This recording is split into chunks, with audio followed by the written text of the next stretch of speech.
Hello, friends. Do you have a moment so that we may discuss our Lord and Savior Minarchy? No, seriously, I'm just kidding. Hi, my name's Rick Robinson. I am the general manager of KLRNRadio.com. We are probably the largest independent podcast network that you've never heard of. We have a little bit of everything, and by that, what I mean to tell you is we have news, pop culture, special events, conspiratainment, true crime, mental health shows, drama productions, and pretty much everything in between. So if you're looking for a new podcast home to grab a little bit of everything that you love all in one place, come check us out. You can find us on X under @KLRNRadio. You can find us on our Rumble and our YouTube channels under the same names. You can also find us at KLRNRadio.com and pretty much every podcast catcher known to man. So again, feel free to come check us out anytime you like at KLRNRadio.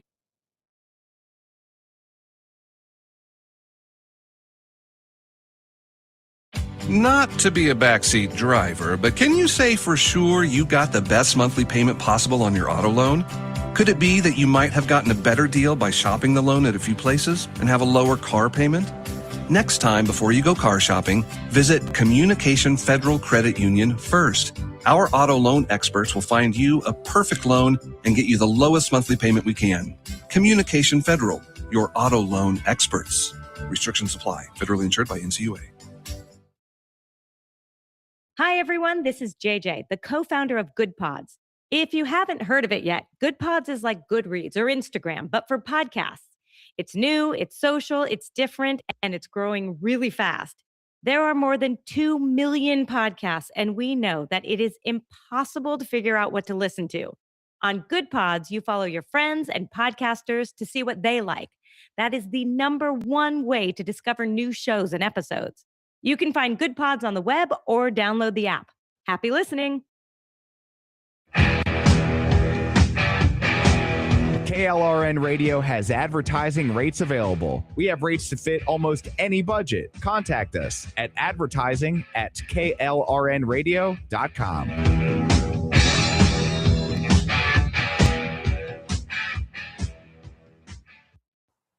The following program contains coarse language and adult themes. Listener discretion is advised.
And happy Wednesday evening. Welcome into the program. I am Rick Robinson, sans most of my voice, but we're going to do this thing anyway. Welcome into Kingdom and Country. This is one that I have been wrestling with for a while, and it's one that we've kind of skirted around a little bit, but it's time to take the cafeteria Christians head on. Because the worst thing about cafeteria Christians is they're usually the ones that get all happily engaged in politics for all the wrong reasons and think that they are just one-upping you because they cherry pick a few verses, not truly even understanding what it is that those verses mean. So that's what we're tackling tonight, right here on Kingdom and Country. After this, we will have our monthly foray into everything the media tells you should hate about being a dude, toxic masculinity, with myself, the conservative curmudgeon. We have Vincent Charles from both the Vincent Charles Project as well as Men Explained Poorly. We also have Amish, the Amish one from a plethora of shows around here, including Rick and Orty, Juxtaposition, Toxic Masculinity, Men Explained Poorly, and the Vincent Charles Project, and The Culture Shift. I think I've named all of his. We also have for tonight, myself, of course. Aggie is out, but she has given us a drink that we'll be discussing during that hour. We also have a Babe of the Month this month. Janelle Waz from her very own gaming channel, as well as being a regular recurring member of the Vincent Charles Project, will be joining us as well. But before we get into all of that, let's get into this. And so this is the title of tonight's show is Cafeteria Christianity, letting the word read us, because too often we like to try to use, and I'm saying we because I used to be just as bad about it. We like to try to use scripture to win arguments, even though sometimes we don't necessarily understand the very scriptures that we are trying to throw around. So tonight is one of those conversations that is going to require maturity, humility, and a willingness to let scripture correct us, because we're talking about something that's easy to see in other people and hard to see in ourselves. This is a phenomenon known as cafeteria Christianity. You know what it is. We all know what it is. It's when we walk down the bountiful line of scripture and say, well, I'll take that one, but yeah, I want that one, but I don't really, I don't like that one. And definitely, no, definitely not that one. Yeah, no, we're not doing that. So we quote verses that affirm us. We avoid verses that confront us. We weaponize scripture for our position instead of submitting to scripture for what is supposed to be our transformation. And there's the hard truth in all of it. Every side does it. Left side, right side, church folk, political commentators, even pastors have been known to do it. So tonight isn't about dunking on anyone, because we've all done it. It's about asking, are we using the Bible, or is the Bible using us? Or more specifically, is God using us through the time that we spend in the Bible? Or are we going into the Bible with a preset idea of what it is that we're looking for and trying to find a way to support that position so that we can march off into social media and bang that drum like we so often do, proving our points? Case in point, I see this one all the time, and I've talked about it on this very program. You can't be a Christian and not be in favor of immigration. Nobody who is talking about illegal aliens is anti-immigration.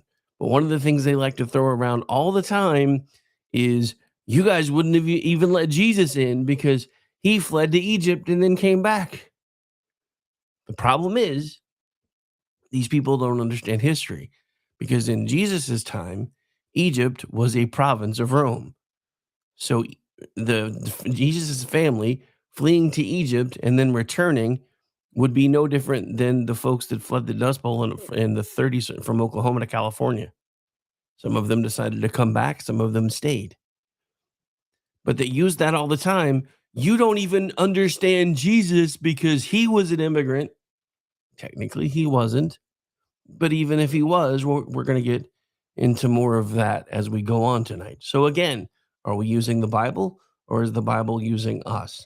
So let's ground ourselves first. We've got some scriptures that we're going to be pulling up tonight. So hang on just a second. I wasn't able to do things as fancily as I normally try to do them because Restream has been making some changes, and I'm still trying to figure some of those things out. But I do have some scriptures, and I found an easy way to kind of go through them. So hopefully you guys can see this on the screen. If you can't, that's all right. We'll be reading them together anyway. First one up on the list is 2 Timothy chapter 3, verses 16 and 17.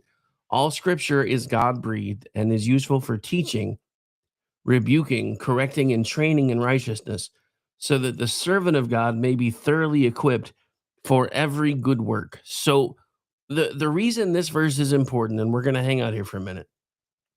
The reason this verse is important is very simple. And we have a Zelda sighting, so good evening, Miss Zelda. Sorry, I've been changing the chat around a bit, thinking it would make things easier, and it hasn't. So let me fix something.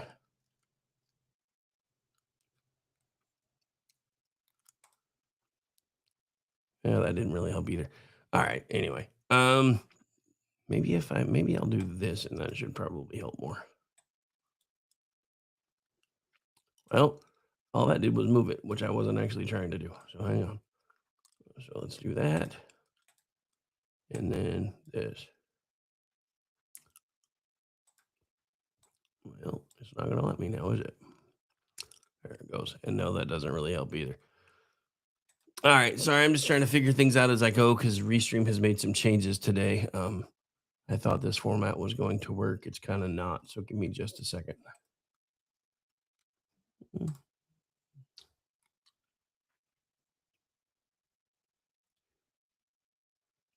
Let's see. Let's go back to that one.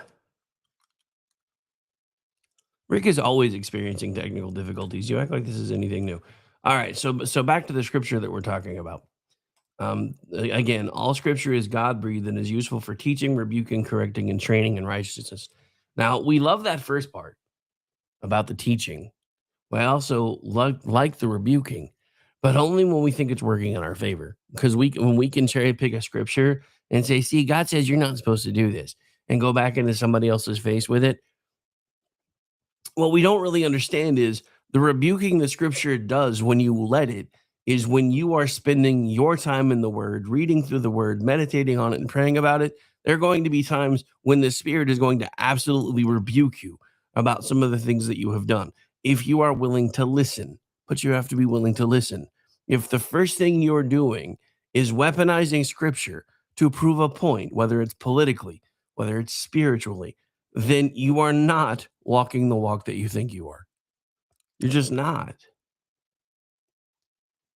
And look, I get it. I used to be one of the worst people about this. That's why I'm talking about it right now. If I'm talking to you about something, especially something like this, it's because I've already had to find a way to work myself through it or lean on God to get myself through it, which 9 times out of 10 is how most of this stuff works. But the important thing about scripture is this. I'm going to say this one more time. All scripture is God-breathed and is useful for teaching, rebuking, correcting, and training in righteousness. All scripture, not our favorite scripture, not culturally convenient scripture, all of it. And notice the words teaching, rebuking, correcting, training. That means sometimes it confronts, sometimes it comforts, sometimes it challenges, sometimes it cuts. If the Bible never challenges your politics, your temperament, or your priorities, you may not be reading it honestly. So tonight we're going to look at 2 major areas where scripture is often selectively quoted. One of my favorite ones, and we're going to have fun dismantling this one. Jesus was a socialist, Rick. Don't you understand that Jesus was a socialist? And then we're going to turn a mirror on ourselves, because if we're going to bring something up or we're going to be talking about other people, it's only right that we then use that very same conversation to turn a mirror upon ourselves and find out if there are places where we also need to improve. So let's begin with that claim. The early church practiced socialism. So the passage that is most often cited is this one, and it's from Acts chapter 2, verses 44 and 45. All the believers were together and had everything in common. They sold property and possessions to give to anyone who had need. Now, for everybody who loves the idea of socialism and communism, this is manna to their ears, man. See, this proves the church wanted us to all be communist. No, it actually doesn't, though, because that's not what they're talking about. So that is a very beautiful sentiment, and it sounds really nice, and it works well if everybody decides to do it. But you'll notice that this was all voluntary. So we shouldn't rush past it defensively either, because this was and is what the early church referred to as radical generosity, spirit-filled generosity, community-driven generosity. But the context matters as well. Remember, when this verse was penned, Pentecost had just happened. Thousands had converted in a few days. Many pilgrims were stranded in Jerusalem. Persecution was starting. This was a unique, crisis-driven moment. And again, the giving, while extraordinary, and it honestly was voluntary. We know of that because of the following verse. And hang on, I need to check something. Okay, so it's still working. Just wanted to make sure, because like I said, Restream has made a lot of changes, so it's been a little glitchy today while they get everything done behind the scenes. So on Acts chapter 5, verse 4, Peter tells Ananias, didn't it belong to you before it was sold? And after it was sold, wasn't the money at your disposal? That verse changes everything, and it's one of the ones that the Jesus was a socialist crowd never want to see or read, because it does change everything. Private ownership is affirmed. One of the key tenets of both socialism and communism. Socialism is the gateway drug to communism, whether anybody wants to tell you that or not, because in socialism, the government owns all means of production.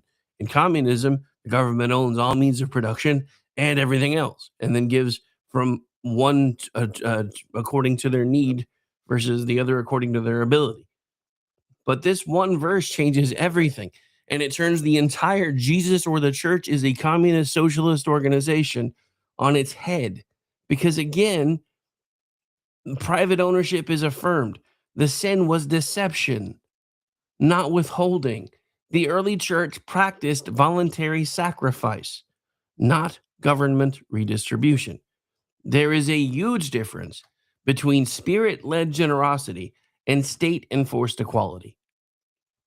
Now, I'm going to say that again. There is a huge, tiny hands, huge difference, between spirit-led generosity and state-enforced equality. But let's widen that lens just a little bit more.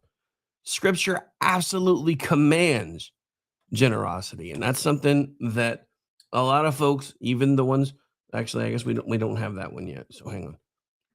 Where were we? Okay. Sorry, I forgot. Some of my scriptures are only in my notes. So we're going to take those off screen for a minute until I get back to another one. All right. So, sorry, I'm thinking I'm running through the slides and I was like, oh yeah, I forgot. I told it to only center on key ones and then forgot about that. So that's my bad. So again, scripture absolutely commands generosity. That's 2 Corinthians chapter 9, verse 7. Each of you should give what you have decided in your heart to give, not reluctantly or under compulsion. Did you catch that last part? Not reluctantly and not under compulsion. Look, the Old Testament is really cut and dried, and there is actually some universal structure to the idea of giving your tithe, or what is known as a 10%.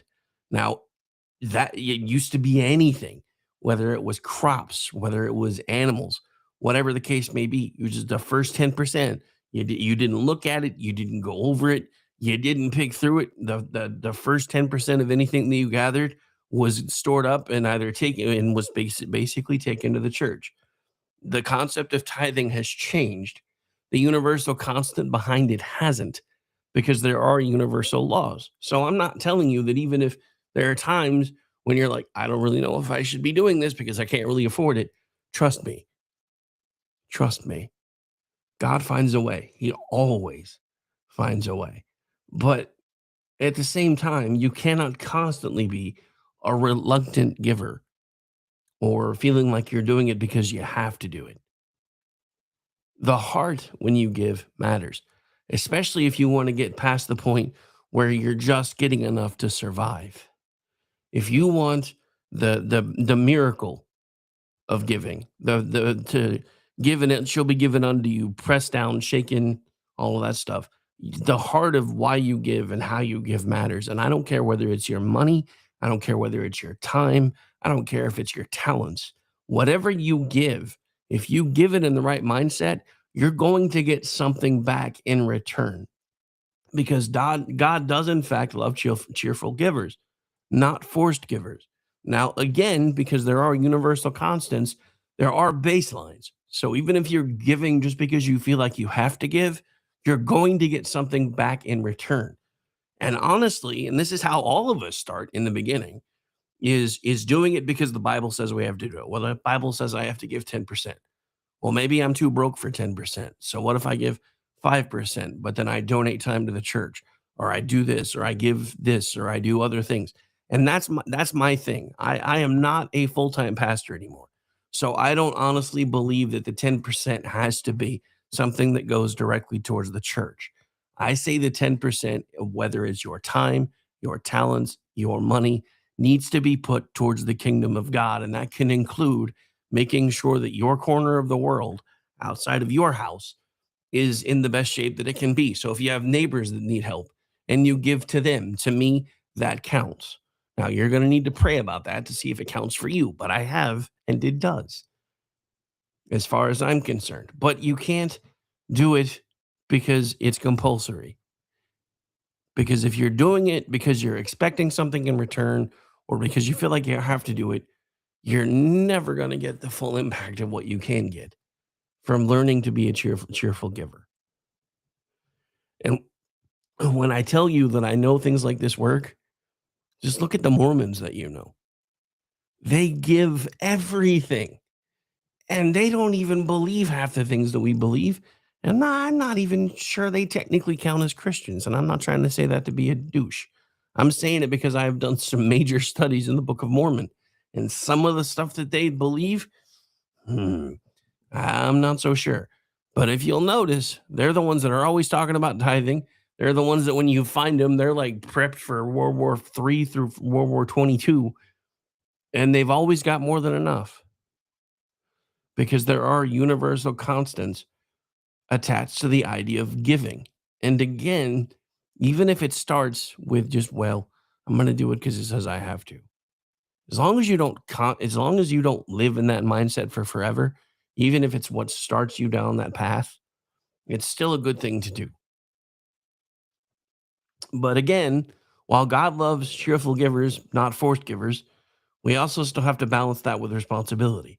And that takes us to 2 Thessalonians chapter 3, verse 10. The one who is unwilling to work shall not eat. That doesn't really fit the communist or socialist Jesus meme very well, now does it? Scripture holds both truths and commands that you hold on to both truths. Compassion, and responsibility. It refuses extremes. Now, another one that everybody loves to talk about is how Jesus says that only the poor are going to get into heaven. And that's because there are very specific scriptures that are taken out of context. Because, and let's not forget, as much as I believe the Bible is the word of God, let's not forget man has had a hand in compiling that particular book. And there are books the Catholic Bible and the Protestant Bible aren't even the same. So depending on what your faith is, there's going to be books that you're going to see that you're not necessarily, one faith isn't going to necessarily see over the other. There are books that were considered canon once upon a time that are no longer part of what is considered the canonized Bible from either the Protestant or the Catholic fronts.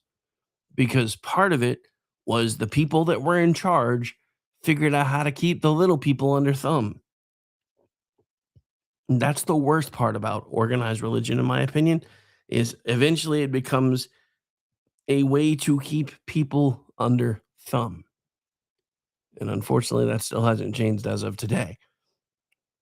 But how they started propagating the idea that God wants you poor, God needs you poor, because you're never going to get into heaven if you're not poor, is Matthew chapter 19, verse 21. Because Jesus tells one specific man, go sell your possessions and give to the poor. Was Jesus issuing economic policy there? Because a lot of Catholic priests back in the day, and Catholic bishops back in the day, and even a lot of Protestant preachers today will tell you that that verse means you are supposed to be poor. The meek shall inherit the earth, thinking that the word meek means people of no means. It's not what it means.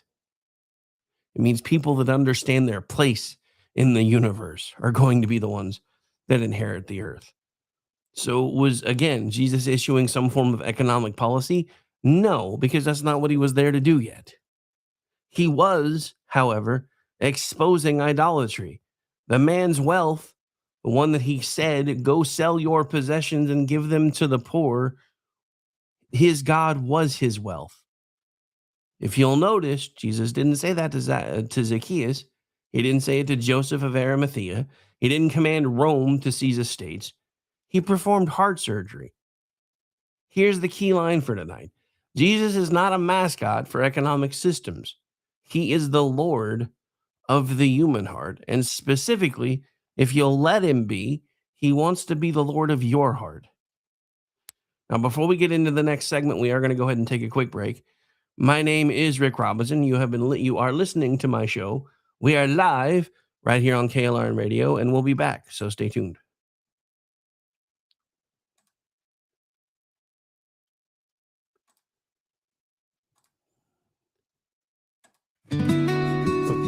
That's not the one I wanted to play. Hang on. That'll be the one we come back with. I forgot what I was doing. I know. I should be used to this by now. I always forget what I'm doing. They say it's only real if somebody remembers. They say your legacy is only real if they can point and say that's him. If the room goes quiet when I walk in, if my shadow's longer than my sin, numbers climbing, names on screens, always craving accolades and needing to be seen. If they don't see me, I don't matter. If I'm not winning, what's the use? I gotta leave something carved in stone, something louder than the truth I know. 'Cause silence feels too close to death, and being forgotten scares me the most. The world says it only matters if they see me, if they know my name, if I'm up in lights. I gotta burn it in so they remember before the darker night claims the light. I gotta make a mark before the lights go dark. Yeah, I gotta make a mark before the lights go dark. Say my name, say my name. Don't let me fade away. I watch the faithful go unnoticed, hands so dirty from the work they never chase. Recognition, always walking in faith. Every prayer said in the shadows, every choice nobody praised. They weren't building monuments to fame, just kneeling to pray, even when it was tough to stay. I felt the weight of what I wanted and the cost of what it took. I was chasing something empty while the answer overlooked.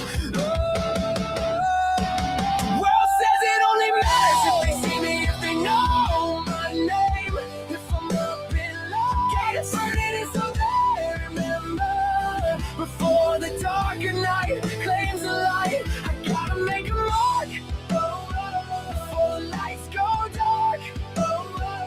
Yeah, I gotta make a mark before the lights go dark.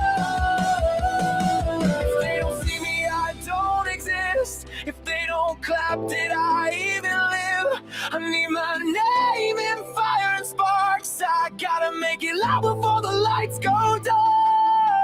Truth be told, and God alone knows, I chase a crowd just to feel complete. I measure worth by clout, by those surrounding me. But there's only one name that matters, and I lay mine down to claim it. All these years I tried to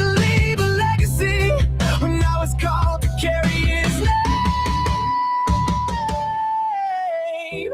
The only thing worth leaving behind is a life that pointed back to him.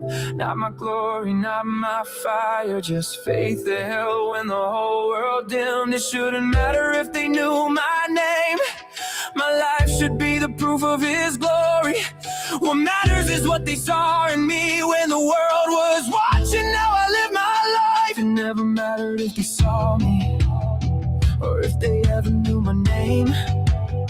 If they saw Jesus in my walk each day, then I ran my race the right way. Let the lights fade, let the noise fall.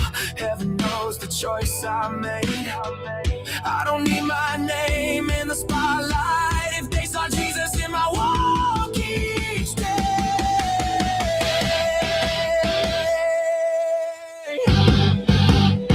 If they saw Jesus in my walk each day.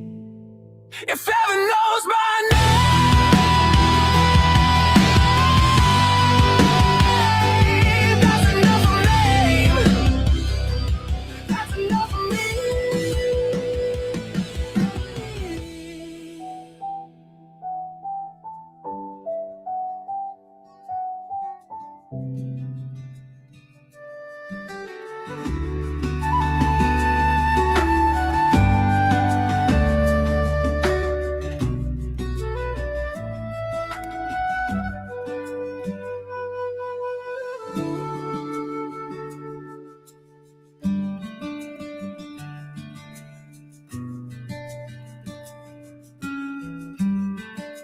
And welcome back in for the second half of Kingdom and Country. Don't forget, coming up next after me, I'll be here again still, but next after me is Toxic Masculinity, hosted by myself, the conservative curmudgeon, Ordnance J. Packard, and Vincent Charles will be filling one of the seats tonight, as well as our Babe of the Month, Janelle Waz, who is a recurring contributor here on KLRN Radio. And we're going to get back to the message here in just one moment.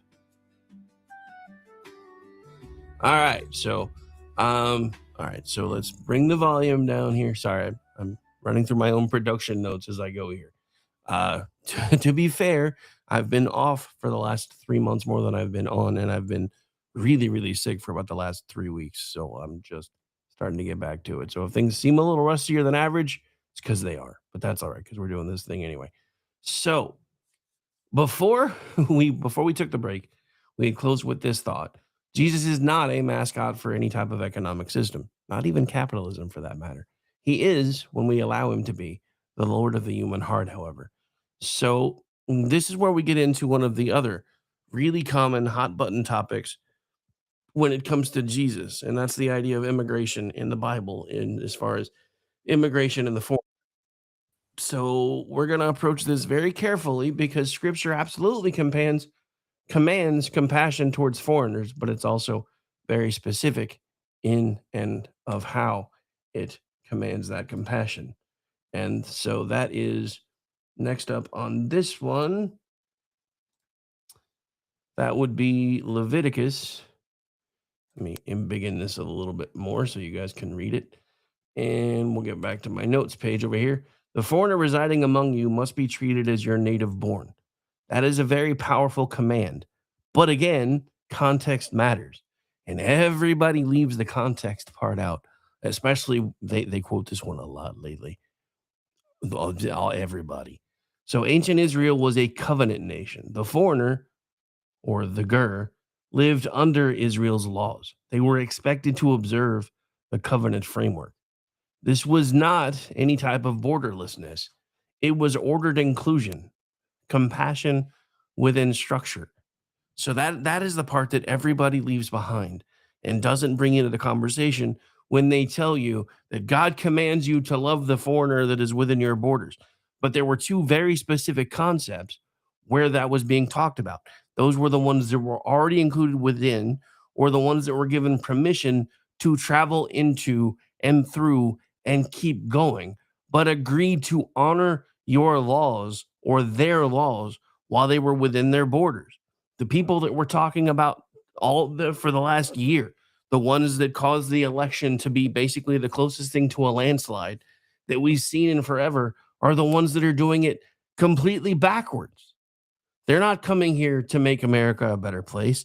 They're not coming here to honor America's and live by our covenants and our laws. They're here to enrich themselves. They're here to strip mine us and send everything back home. And we're seeing this now over and over and over again. But the cafeteria Christians want to beat us over the head with Leviticus 19 verses 3 and 4 and say, but God said the foreigner residing among you must be treated as your native born. But again, that's not exactly what that means. Not in that context, because again, the context matters. Then it goes a step further. Deuteronomy chapter 10, 18 and 19. And I don't remember if I have that one on the screen or not. So let's take a look together. I think I do. Nope. So I don't. So that's a ways down. So let's get that off the screen for now. So the next one, again, is Deuteronomy chapter 10, 18, 19. He defends the cause of the fatherless and the widow and loves the foreigner residing among you. God's heart is clear. He loves the vulnerable. He died for me and you. I know I say this a lot on this show, but I need to put this in the context that I think matters most. God, before he ever started creating the universe, knew that Adam and Eve were going to do the wrong thing, and he chose to make us anyway. He chose to make us anyway. I need you to understand that, because as a parent, with the number of times that I have literally wanted to wring my children's neck, that level of love I cannot or could not for the longest time understand. So I know how it can be perverted, and I know how it can be used to say, well, if God loves you enough to do this, why can't you let this happen? Because God never commanded us to allow that to happen. God made very clear instructions on how we are to treat people, but it is only if they're willing to reciprocate. God's heart is clear. He loves the vulnerable, but loving the vulnerable does not eliminate governance. You want to blame the fact that we have a government? Blame the Israelites. God didn't want them to have a king. I've talked about this on this very show. God was their king. And they kept saying, but this nation has a king. We want one too. God, you don't need a king. You've got me, but we want a king. Fine. You want a king? Here, we'll give you this one.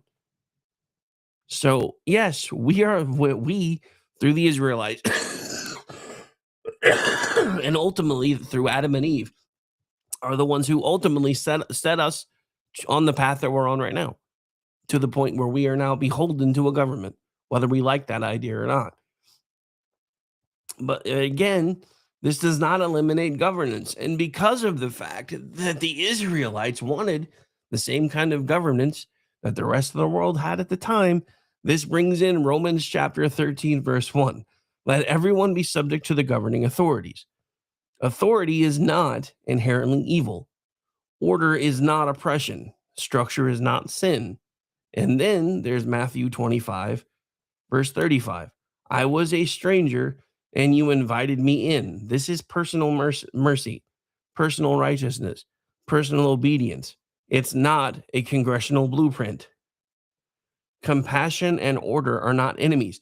As a matter of fact, I can tell you with 1,000% certainty, after some of the things that we've witnessed as far as the crime rates and everything being as out of control as they were before we finally started putting processes in place to deal with them, that order and compassion go hand in hand with one another, because they have to. Because when compassion ignores order, chaos follows. When order ignores compassion, cruelty follows. And this is the point that a lot of folks that are protesting, and I use that word loosely, are trying to make, because in their opinion, order is ignoring compassion. But it's not ignoring compassion, not in this instance, because it's just as compassionate for those of us who were born here, for those of us who need this government, whether we want to admit it to ourselves or not, to make sure that it can continue. And in its current form, until we started stepping in to make changes, it wasn't going to. Hell, it still may not. But at least we're fighting to try to keep it. Because God and his kingdom and the scripture calls us to both compassion and order. And that is simply the truth of it. All right. So now we get into the next part of this, and now it's time that we pivot because it's time that we've looked at we've pointed the mirror outwards. Now it's time to point it inward. So what about us? Luke chapter 6, verse 46. Why do you call me Lord, Lord, and do not do what I say? That verse doesn't pick sides. It's designed in its very structure to pierce your heart. And that's what it does, because that's a very stern question. Why do you call me your Lord, but then ignore what I tell you to do? And again, that doesn't pick a side.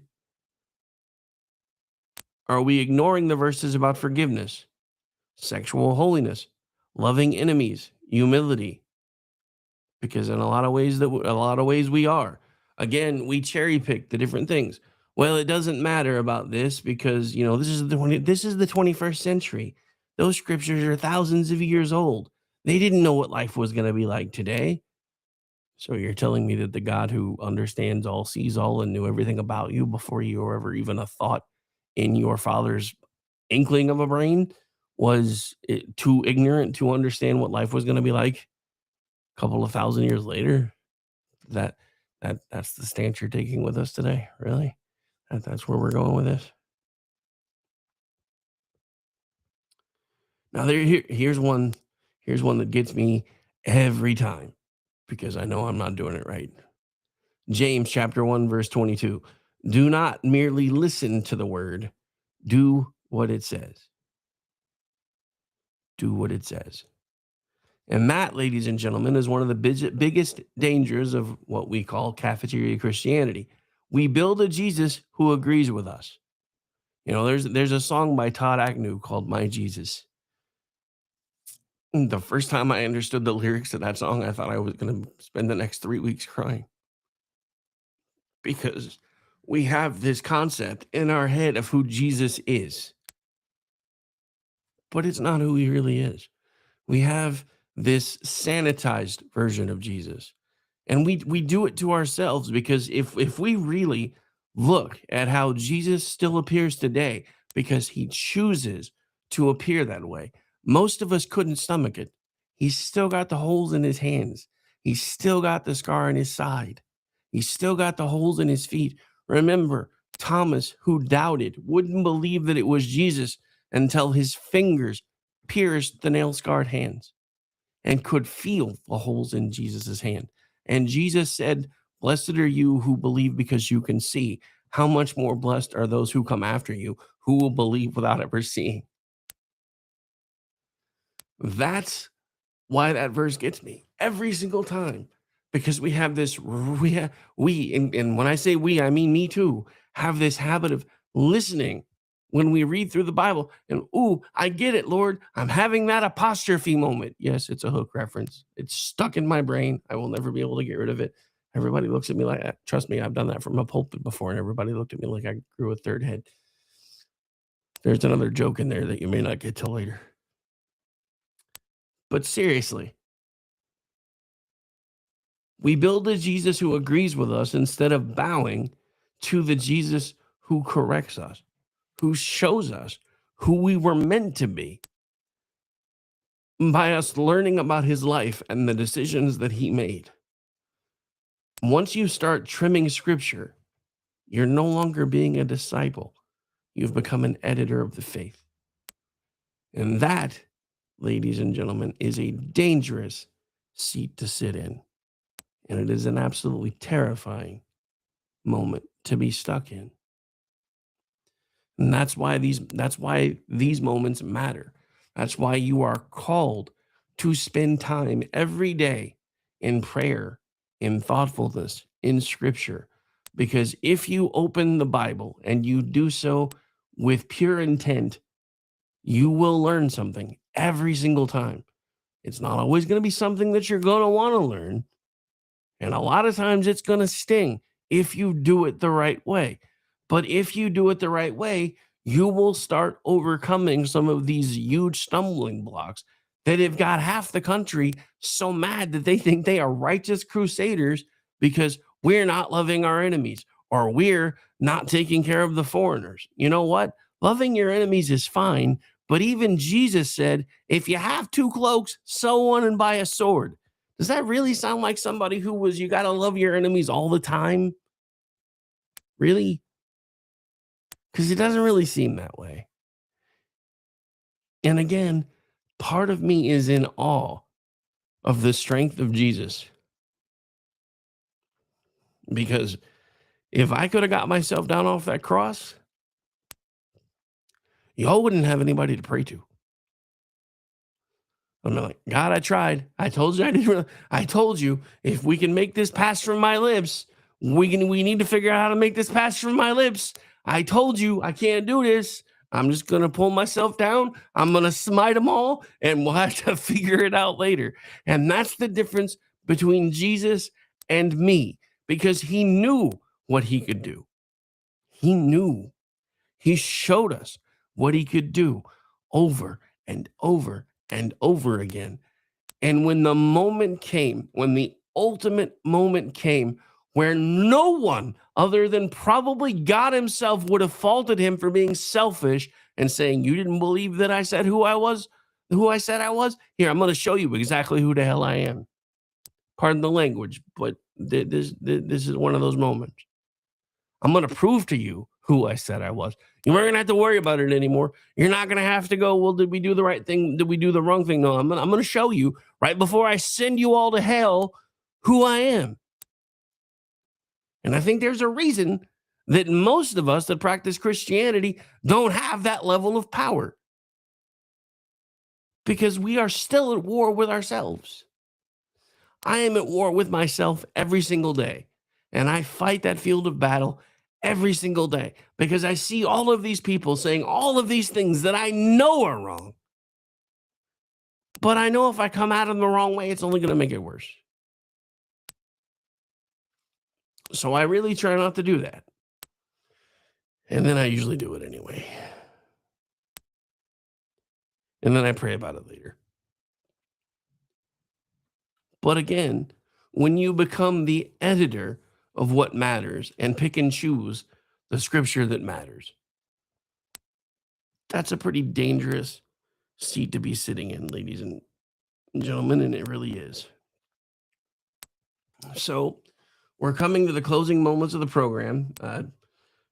For those of you who are sad, there will probably be a special edition of the show on Friday because Aggie's out of town, and everybody that I usually call the pinch hit is going to be working on another project that starts airing in a couple of weeks. So I think we're going to do 3 episodes of this show to try to make up for the fact that I haven't done any in a while. So there'll probably be another message of a similar vein Friday night in the usual time frame of He Said, She Said. But we are coming to the end of our time together for tonight. But again, remember, the issue isn't socialism because Jesus, no matter what the cafeteria Christians tell you, isn't socialism or isn't a socialist. It isn't about immigration policy because the Bible is very clear.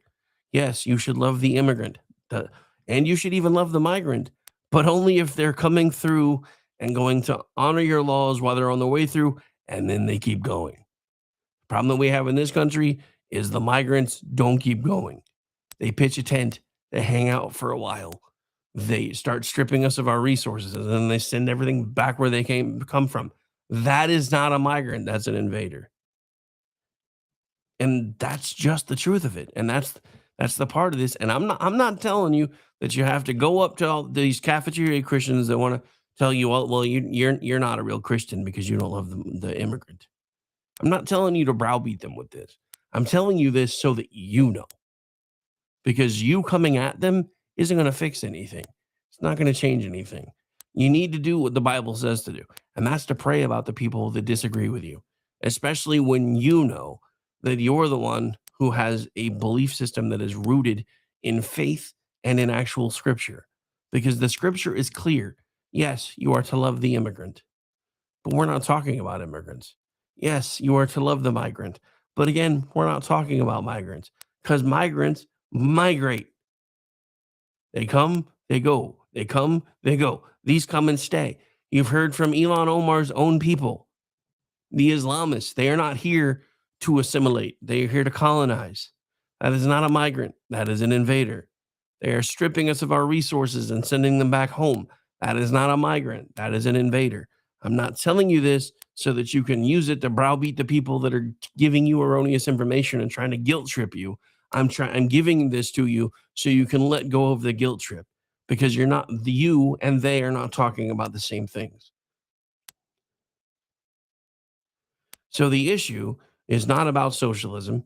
And again, it's not about immigration policy. The issue is whether we trust God's word enough to let it confront us fully. And the folks that are picking and choosing the verses, they don't do that. Micah chapter 6, verse 8 sums this up quite nicely. Act justly, love mercy, walk humbly with your God. Justice, mercy, humility, all three, not one, not selectively, not politically, but all of them. Justice, mercy, and humility. The kingdom of God does not belong to the left. It doesn't belong to the right. It belongs to the king. And when we sit at the table of scripture, we don't pick and choose. We receive, we repent, and we obey. All right, so we're going to get out of here. Before we do, though, we're going to close out with a word of prayer. Unless you're driving, don't, please, if you're listening to me while you're driving, please don't close your eyes. But we are going to pray together on the way out. So if you can and you are able to, please bow your head. Father, forgive us for the times we've used your word as a tool instead of receiving it as truth. Teach us to love the whole counsel of God. Shape our hearts more than our arguments. Make us people of justice, mercy, and humility. And as always, we ask all of these things in Christ Jesus' name. Amen. All right, so don't forget, coming up here in just a few minutes, we will have Toxic Masculinity, followed by Behind Enemy Lines Radio, and I may or may not sit in on that one. I haven't decided yet. Depends on how my voice feels after the next hour.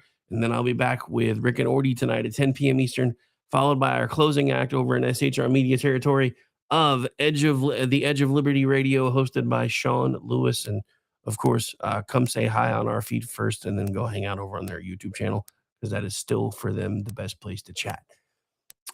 We are starting to try to work up building other platforms as well. We have a great X presence, and I want to thank everybody who's found us there, who interacts with us there, who comes and hangs out in the chat rooms. But as I've said to the group, while we try to figure out which one we're going to start working together to push towards, it's not that I don't love X. It's not that I don't like the fact that we've had about a 10,000% growth of our reach since we've started streaming to X. It's the fact that occasionally things get really broken, and Elon Musk has a really weird idea of how X metrics should be measured, and it makes it really hard for me to do my job. So don't forget, if you are so inclined, you can find us on Facebook, on Rumble, and on the YouTubes, all at KLRN Radio, and that is, again, at KLRN Radio. We're going to get out of here, ladies and gentlemen. Again, want to thank you for the time that you've taken tonight to hang out with us. Don't forget, here in just a couple minutes, we will all be hanging out for Toxic Masculinity. My name is Rick Robinson. This has been Kingdom and Country.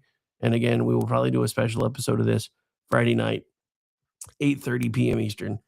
And we're going to get out of here so I can hopefully get everybody else lined out for the following hour. Thanks, everybody.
Hello, friends. Do you have a moment so that we may discuss our Lord and Savior Minarchy? No, seriously, I'm just kidding. Hi, my name's Rick Robinson. I am the general manager of KLRNRadio.com. We are probably the largest independent podcast network that you've never heard of. We have a little bit of everything, and by that, what I mean to tell you is we have news, pop culture, special events, conspiratainment, true crime, mental health shows, drama productions, and pretty much everything in between. So if you're looking for a new podcast home to grab a little bit of everything that you love all in one place, come check us out. You can find us on X under @KLRNRadio. You can find us on our Rumble and our YouTube channels under the same names. You can also find us at KLRNRadio.com and pretty much every podcast catcher known to man. So again, feel free to come check us out anytime you like at KLRNRadio.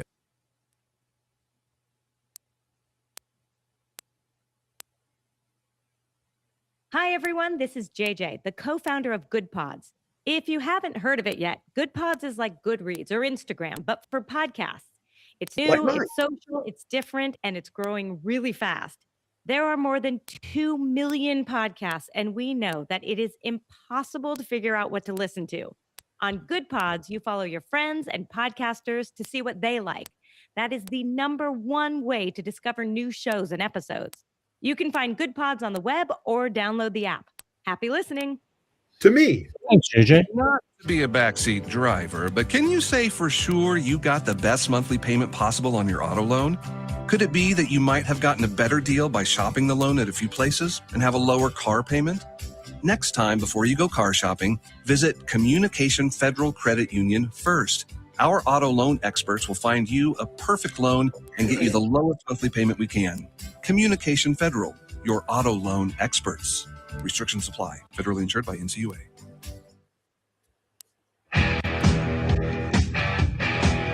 KLRN Radio has advertising rates available. We have rates to fit almost any budget. Contact us at advertising@KLRNradio.com.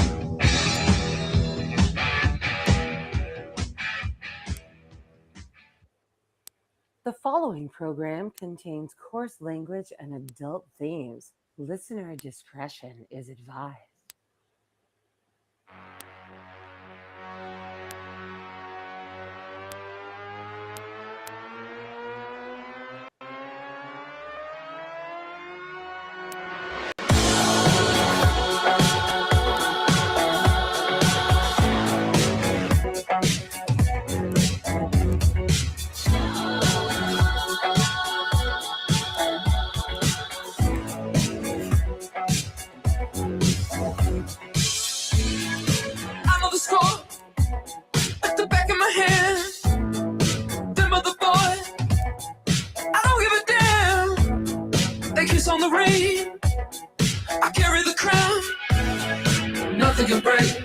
nothing can break me down. Don't you know if I got a plan? I know the direction, the lay of the land. I know the score like the back of my hand. Them other boys, I don't give a damn. I'm the man. Come round. And happy Wednesday evening, ladies and gentlemen. Welcome into our once-a-month foray into everything the media tells you you're supposed to hate about being a dude, otherwise known as toxic masculinity. Number 4, currently ranked in the top 100 in men's podcast spaces. But number 1 in your hearts. Number 1 in your hearts. Coming to you live from KLRN Radio studios and various sundry satellite installations for KLRN Radio studios. I am Rick Robinson, one of your hosts, also joined tonight by the man who is usually in this time slot the other 3 weeks out of the month when we can get him to show up. Just kidding, because I've missed a lot lately too. Otherwise known as the conservative curmudgeon, who's groaning at me right now for calling him out on the air. Good evening, sir. How are you? Oh, I'm not groaning because you called me out on the air. I'm used to that. Are you kidding? We've been doing this for what, 12 years now? 13? Yeah, about 12 years. 12 years, going on 13. Yeah. I'm used to that. I'm just old as shit now. Hey, I resemble that remark.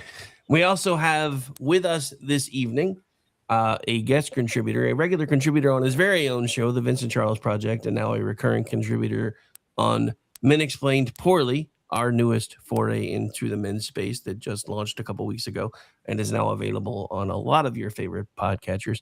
If you want to check it out, now is going to be the time. We're going to be running it commercial free for about the first month before we turn on all the advertising. So go check it out now before it starts costing you more time. But he is known as Vincent Charles. Good evening, sir. How are you? Good evening. How is everyone tonight? Vincenzo. What's going on, brother? I'm doing all right. Good, It's been a hell of a week. And it's only Wednesday. Yeah, and had the old roto-rooter treatment the other day, and come to find out, James Vanderbeek passed away. Yep. The very thing I went to go get checked for, and that's a bit of a kick in the gut right there. Don't put it off, man. Get it done.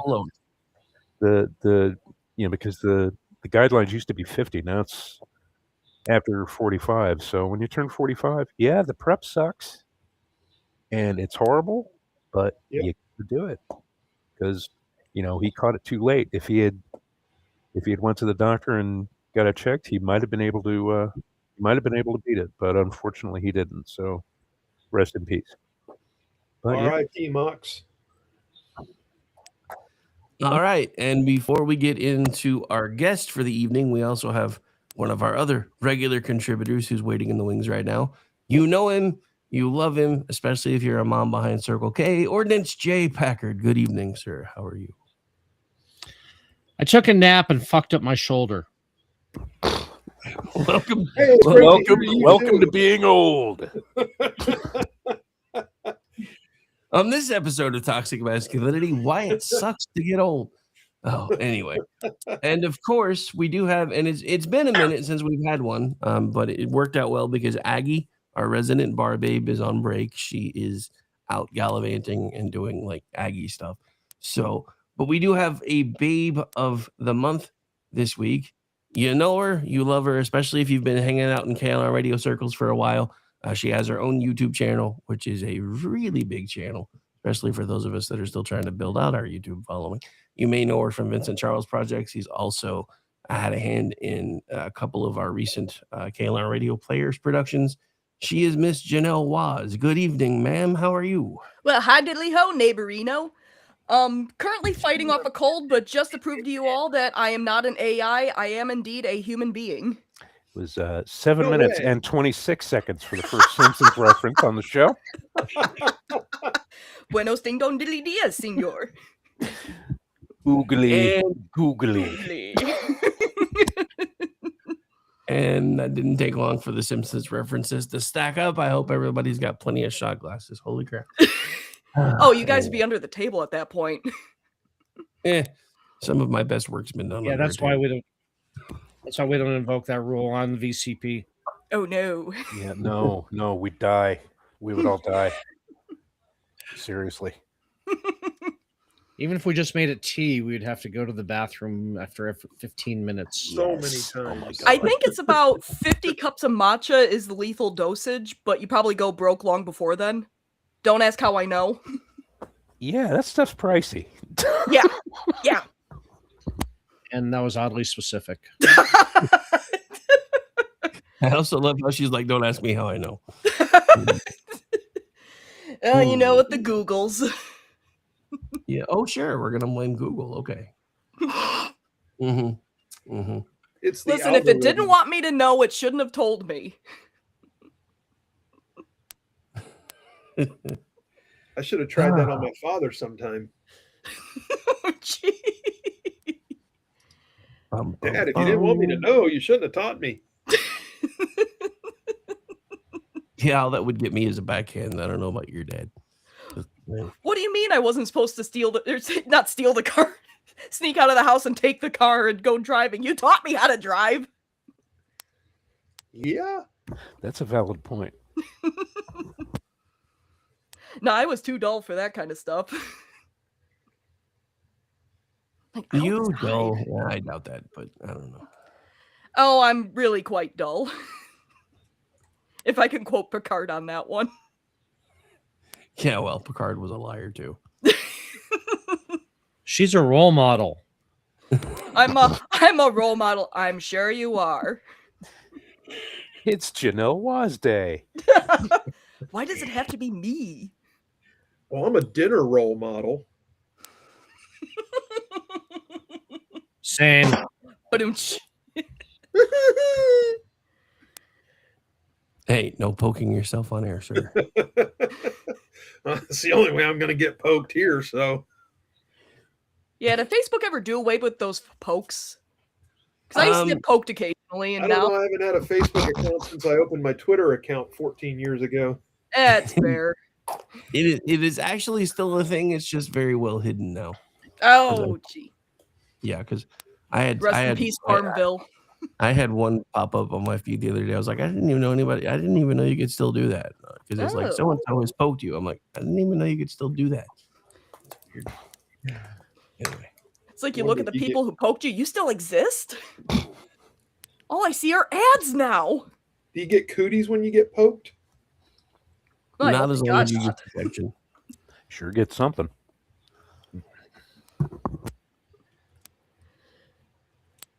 I'm just asking for the folks at home. I don't keep score. Don't poke strangers. Don't talk to them either. Yeah, Rick Springfield said so. Don't poke the strangers. I don't know. That's some of the best poking I ever had with strangers. Whenever Janelle sings, we get a copyright strike. Oh, no. You know, because I streamed yesterday and I got a copyright claim on like a 6-second music clip that somebody triggered. No way. Yeah, and I had to go and mute it, and I still got the money from the stream, which wasn't all that much, but still, I'm like, hey, that's my dollar. But yeah, believe it or not, the theme song to Greatest American Hero got me in trouble for like 2 seconds. Oh, good Lord. Yeah, it's believe it or not. It's just 43 years old now, so yeah. It could have been triggered because I was singing along with it, because apparently in my cold state, my nasally cold state, I sound like Joey Scarberry. Oh, jeez. Yeah, look at what happened to you, huh? Yeah, suddenly I'm up on top of the world. It should have been somebody else. Well, did you know that there was a sequel to that show? Wait, what? There was a sequel to that show? No, but I could barely get through the first episode. It's on Tubi. Oh man, everything's on Tubi. Everything's on Tubi. Was that a Michael Pare TV show, that sequel? No, it was actually a woman. Oh. Greatest American Heroine? I don't know. Yeah. Oh, was? So, sounds more like the Greatest American Heroine is Black Tar, for sure. That's what I was thinking. That was more like that goes without saying. Oh yeah, Greatest American Heroine, 1986. Wow. Okay. But yeah, I I can't tried remember- watching I- that I- show and I was like, what the hell am I watching? I vaguely remember it. Was it like the suit was kind of like, Green Lantern's ring where it would just go to the next person who needed it or some shit? I thought the aliens delivered it. Yeah, and then that was in the curly-haired original. guy lost the manual. Yeah. The not Marjo Gortner, but he kind of has the same hair. Holy shit! I mean, how could you not watch that show though? That was just peak mid '80s magic. No, I'm sorry. I tried watching it on the treadmill, and I was just like, "What the hell am I watching?" Plus 100 for a Marjo Gortner reference. Yes. I I could also reference Clarence Williams III, but no, seriously. As soon as we're done with this show, I'm going to watch Star Crash because now I kind of have to. yeah, Marjo was on an episode of the A-Team. Everybody was. Oh yeah. I think I may have been on an episode of the A-Team. I was going Even to say, Ivanova from Babylon 5 was on an episode of the A-Team. Dude, the A-Team was actually a holodeck program. I'm just saying. Fair. Even Paul Lynde was on an episode of the A-Team. Hulk Hogan was. Boy George was on an episode of the A-Team, and it was fantastic. Yes. He played the cowpoke or something. Cowboy George. And you got Mr. T going, yeah, Culture Club, they're great. Yeah. Pity Are the they? fool that don't listen. Are they I mean, though? I like Culture Club. You would. It sounds about right. Do you really want to hurt me, though? Do you really want to make me cry? I was gonna say, Paul Rodriguez back in the day did a whole bit about that. Do you really want to hurt me? You're damn right I do. I got a whole line of people ready to beat the crap out of you. Like that scene in Airplane? Yeah. Except all of us Which I have not seen. We have like a sock full of nickels. Oh, We're ready to wait, go. what? Yeah, no, she hasn't seen the movie Airplane. I've seen clips of Airplane, and I understand some of the references, but I never Sorry, I'm actually sat down logging and off watched the now. movie. Okay, see that's part of our shtick on VCP. Oh yeah. It's finding stuff that Janelle has actually seen, because it's better to ask what she has seen than what she hasn't seen. Because Just about. yeah, Like when you said you'd seen Back to School, I was completely gobsmacked. You could have knocked me over with a feather. Oh, Back to Seriously. School, Last Dragon, One Crazy Summer. and before I Sunday, like The Wrong Guys. before Sunday. Oh, you one can add you might be Tiptoes to that surprised. list. You might be surprised on this one, but I have seen Easy Money. Okay. In fact, I remember because Mom and I were talking, and I'm like, yeah, I never seen Easy Money. And she's like, you never seen Easy Money? And I'm like, no. And she's like, we're watching it right now. Well, if it was only that easy for the show. Right. Yeah, Funiculi, Funicula, Funiculi, Funicula. What gets me about that too is you've seen One Crazy Summer, but not Better Off Dead. One Crazy Summer is the unknown cousin Oliver of the Savage Steve Holland universe, even though it did have Debbie Moore in it. Yeah, but it's got Dan Schneider in it. Kim Darby was in it. Oh, Better Off Dead? Yeah. And David Ogden Stiers. Oh, look out. That was a sad episode of Next Gen. She got Alan with Janella sheltered. We love her anyways. Yeah. Watch out for what, G? Say what? Oh, you said, oh, watch out. And I was like, okay, I'm ducking, but what? Oh. Get off my lawn. Oh. What if we don't want to get off your lawn? We like your lawn. It's luscious and green. I'm going to set my lawn on fire if you don't get off of it. I've seen bits of Gran Torino. Get off my lawn. Gran Torino was good. No, I'm not getting off his lawn because, like you said, that thing is lush. Right now, it's covered in leaves. but there too is a remedy for that. Fire? No, he's called my lawn boy. Oh. And Did he you will be say coming lawn soon boy? to put the first cleanup cut on the yard. So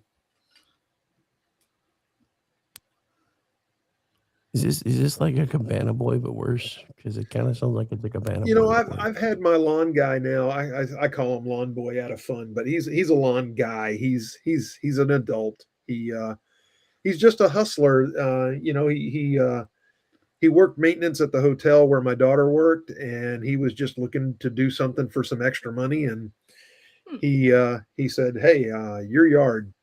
I was like, "Yeah." He goes, "You like cutting it?" I was like, "Nope." He goes, "I'll do it for 60." I was like, "Sold." He said, "No contract. Just call me when you need me." I was like, "Okay." You got to respect the hustle. Yep. So, you know, like 3-4 times during the cutting season, I'll give him like 80 or 90, just, you know, as a tip to say thank you. But, you know, he's saving my ass. I don't have to get out there when it's 110 degrees and 400% humidity. And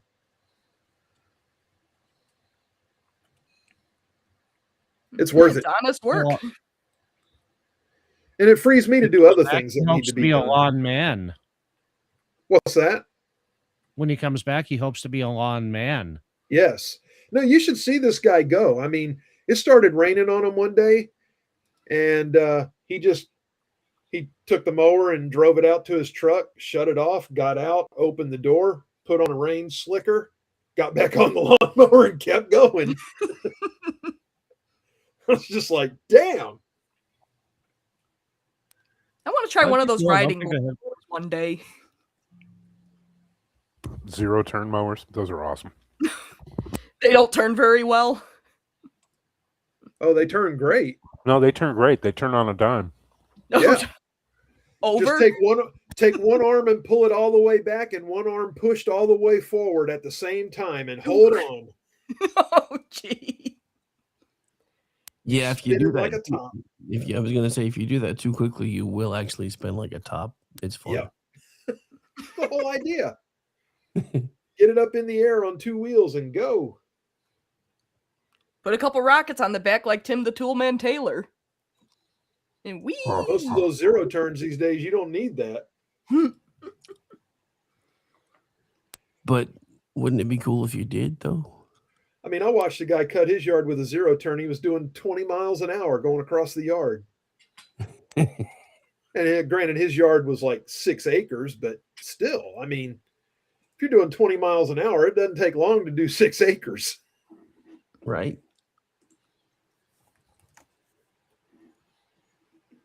And gophers ain't getting away from you. No. Golfers either. No, I was going to say it. You got to watch out for the clubs, though. Yeah. If I got this right, Shandy, you want me to kill all the golfers? Put a baby Ruth in the pool. Dude, I remember when that used to be part of my outro, like way, way back in the day. We lost so much when we lost Kenny Loggins. Kenny Loggins is still around. Is he? I mean, he's old, but that's like saying Richard Marx is still around. Yeah. He is. Well, he was on Twitter. It wasn't long ago that we used to just love beating the crap out of him. I think he got tired of it and left. Yeah. Yeah. His delicate little ass. Oh, I will say this. He used to come firing right out of the gate. It's like, blah, blah, blah, blah, blah, blah. And then, 4 or 5 people would bust on him and be like, me. And then, yeah, he'd run away. Gabby, they won't let me take the lead. Just like at home. I'm kind of in the part that, celebrities should just stay the hell out of politics and just be celebrities, entertain us. I don't care that much what you think. To be something they're not. No, they can't. Because unfortunately, celebrities, by the people have been elevated to godhood status pretty much. They have been inferred way too much credibility for what they are. Yeah. There are two things from Shakespeare's time I wish were still the way they were back then. Kill all First, the kill lawyers. all the lawyers. No offense, Amish. And second, No. remember how much they with used to hate actors back then? Yeah. Actors were Yes, actors were lower than 55. prostitutes. Yeah. You couldn't trust them. Zelda, who is Kenny Loggins? Holy crap. Boot her from the chat. She is young. His music is fantastic. I discovered it. I haven't been able to stop listening. Oh Or no! you just- Back No, up into the he's- '70s, you'll find a reason to stop listening to him. Then Yeah, he's good, but he's no Barry Manilow. I have often wondered Barry Manilow. in listening to some of his early music, like Loggins pre Messina and with Messina. I was like, who the hell was sitting around in the '80s going, you know what this movie needs? We need a Kenny Loggins song. There are a lot of movies Like, that that was who some- the hell was thinking that? Listening to that shit from his in the '70s. To be fair, House on Pooh Corner is pretty good. Is it? I mean, I prefer Return to Pooh Corner, but that was like the 90s version. I mean, to me, it just sounds like we're talking about property in San Francisco at this point. So, Oh no! we're like, I mean, seriously, somebody must have just thrown him a bone in the early 80s and say, "Hey, I know this guy who's going to do a sound, who can do some soundtrack for us, some OST," and then it like took off, probably like Caddyshack, and then then he got Top Gun and shit. Right. But I mean, seriously, when we did Hard Ticket to Hawaii, the Hard Ticket song, I could have sworn originally was Kenny Loggins. Oh, In my head canon, it was Kenny Loggins. Pooh Corner Tokyo Drift. I will say this. I've never watched Caddyshack 2. Heck, I've only seen like bits of Caddyshack 1. And I hear Caddyshack 2 is absolutely awful, but I got to admit, Kenny Loggins still delivered. It is awful, but you do get exposure to Jackie Mason, so you should watch it. Yeah. Jackie Mason is Yeah, a lick. Jackie Mason takes over for Rodney Dangerfield on that one. Yes. So there's some value there. Yes. Not a lot, No. but some. Yeah, but Did they like bring you back said, Chevy Chase for 2? It's marginal, but it's a good 90 minutes. I mean, alright. you're not going to regret it. Oh, all right. You're not going to celebrate having you're- seen it either, but you're not going to regret it like you're going to regret watching Tiptoes. Oh, son of a bitch. Yes. Tiptoes is the movie You du promised jour. back to school. The people have spoken. Democracy. Janelle, do you know what he did with his poll? Yeah, I saw it was 3 options for back to school and 1 Tiptoes. So then all the back to school votes got divided among 3 choices. Exactly. Yes. always bet on the long shot. I am That- sure that- I don't know that's- what you mean. That's direct democracy in action, kids. We're a constitutional republic, damn it. Don't let This is George Lucas tell you otherwise. this is what happens when you rely on ranked voting. Yeah. Freaking That's true. gerrymandering. Oh, You gerrymandered the poll, you bastard. yes. I just want to pat myself on the back for just a moment because Amish uttered the sentence, "Did you see what he did with his poll?" And I didn't say anything. Just pointing that out. I'm disappointed now. I am very much. Now you have to do it in disappointed. retrospect.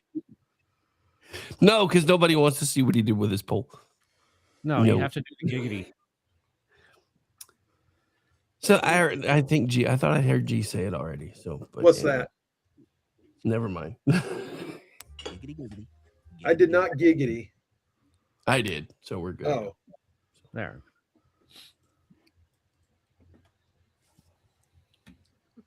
wow. All right. Well, since Aggie's not here and we are at the halfway point, she did actually send a drink. However, I don't think she gave it. I don't think she sent me the title of the drink though. So hang on, I gotta look it up. Oh boy. I had it and then I changed the screen. So it'll take me just a second. Yeah, it's there. It's called the left hand. Oh, is that what it was? Maybe I just didn't notice.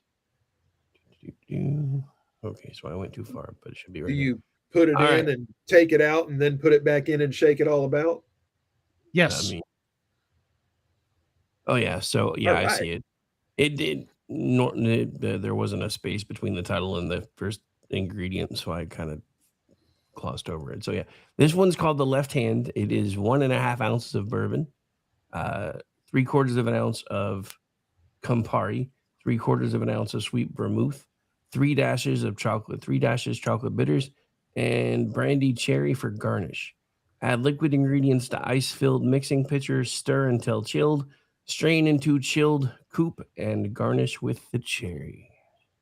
I would like to make a motion that Rick attends Aggie's drink presentation classes. Yes, and it's a coupe glass, not a coupe We glass. need you to make that sound a little more sensual, Rick. Coupe. No. Come on, Rick, put on the bedroom voice and I don't have a bedroom voice. Well, you need to work on it. You need to. I barely have like, a voice now as it is because I'm still getting over this crud. You need to like draw out your S's, like be more sensual. All right, from now on, when Aggie isn't here, VC gets to do the drinks. Oh my! Oh my! Yeah. You need a primer on coupe. Yeah, it's coupe glass. Oh my! Would you look at all these drinks? I hope you all are over 21. yes. Hang on, I'll put on my bedroom voice for it. Hey, where are all the white women at?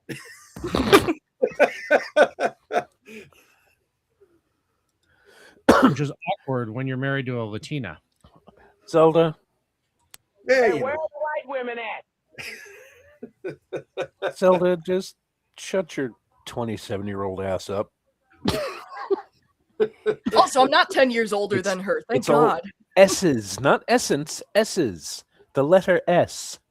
Must I enunciate for you? You must, Vincenzo. You must. Enunciate like Avery Brooks. Oh, So much as litter on the promenade, and I will nail you to the wall. Damn. Yeah, Or I could do the Rom. It's like Rectigino. He's the king of enunciation. He's awesome. Who, Rom or Avery Brooks?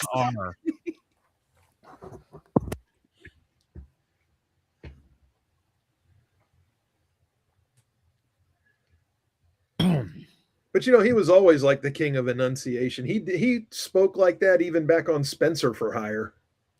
Oh yeah, I think that's on Tubi too. Hawk was articulate as fuck. Yes, he was. He was articulate as fuck and violent as fuck. But calm.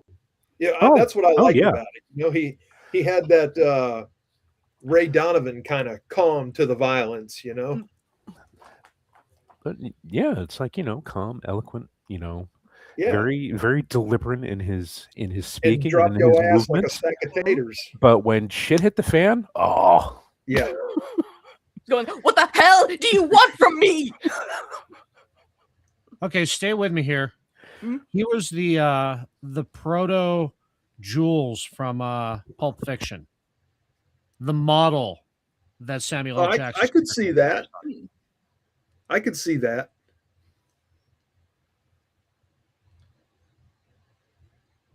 It's canon now. Is it? I think Avery Brooks was also considered for the role of Picard at one point. That would have been fantastic. Oh dear. That would have been a different show. No, He would have been mad at himself for killing his own wife. I'd have paid cashy money to see that. I don't remember ever hearing anything about Brooks. Duty of every Starfleet officer. I don't remember hearing anything about Brooks ever being in the running, but I do know that at one point they were trying to get Edward James Olmos. Yeah, I told you that. Well, They wanted Mr. Dean Anderson for Cisco at one point, and they were trying to get Ed Harris for Adama in Battlestar Galactica. Oh. Which, yeah, I would have paid cashy money to see that too. Since Ben Picard Cartwright was brought up, has anybody seen the Excalibur like 40 years later? No, I need to. It's been forever. Oh, since it's awesome. It You know, is. You need to watch it. Patrick Stewart. For all that he's done, the quote from him was, Excalibur was the first piece of theater I ever did that mattered. And that's from somebody that had been active at that point for 30 years. Yeah. Yeah. Theater. See, my take on Picard from Excalibur is, Jesus, didn't he ever have hair? I thought the same thing. There's the question is new. The thing is, though, you guys are used to watching Patrick Stewart on film and on television. When you actually listen to him or watch him do a stage play like Shakespeare, like all right now I'm not on the TL. I'm staying away from Twitter for a couple of days. So in the DMs, I'll drop something on Spotify because they have Shakespeare plays and stuff on Spotify. There's a bit of Julius Caesar. John Wood plays Brutus, the guy who was Dr. Falcon in War Games. Yes. And Patrick Stewart plays Cassius. And it's about maybe 8-9 minutes long. And you'll notice that when Patrick Stewart is talking, when he's acting, he starts off very slowly, very deliberately. Then he starts to speed up. Then, oh my God. And it gets to the point where you can, if you don't know the play, you don't know what the hell he's saying.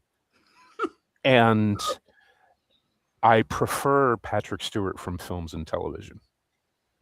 Just my personal preference. Is that method or is that no, it's him. It's him. Wow. He just speeds up until he becomes basically Alvin Chipmunk with a voice trained at the RSC. Christmas time is near.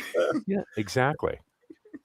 It's like if he keeps his normal pacing, he'll forget his line before it's spoken. Yeah, exactly. Because you'll hear him, and the other actors will be talking, but everything's measured. They're going with the meter, right? You gotta go with the meter, and they're hitting their lines. They're hitting everything else. Patrick Stewart, he's like, okay, he's good for the first 30 seconds, and then it's like when your Walkman would get stuck. Yes, exactly. Get him to do the speed reading gambling disclaimer at the end of the radio commercials. Or got a gambling problem? Call 1-800-GAMBLER. Even the better, Evelyn Wood speed reading.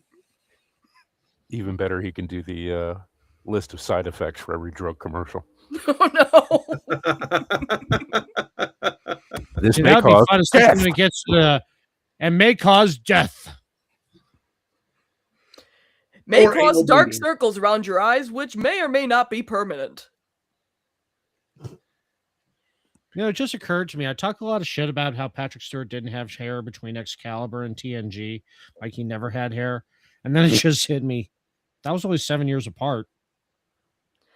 There is a 70s period drama called North and South. Not the Civil War one, the British one. And he's got a hairpiece on there that's... It's something, and it's an experience seeing him. It can't be any worse than the hairpiece he wore in I, Claudius. Oh, that one, the curly wig, the Marjo Gortner. Yes, he was full Marjo Gortner.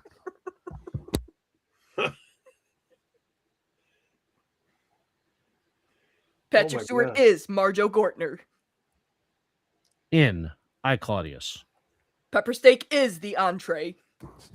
Or like they spell it, the title cards. I was watching it with my nephew.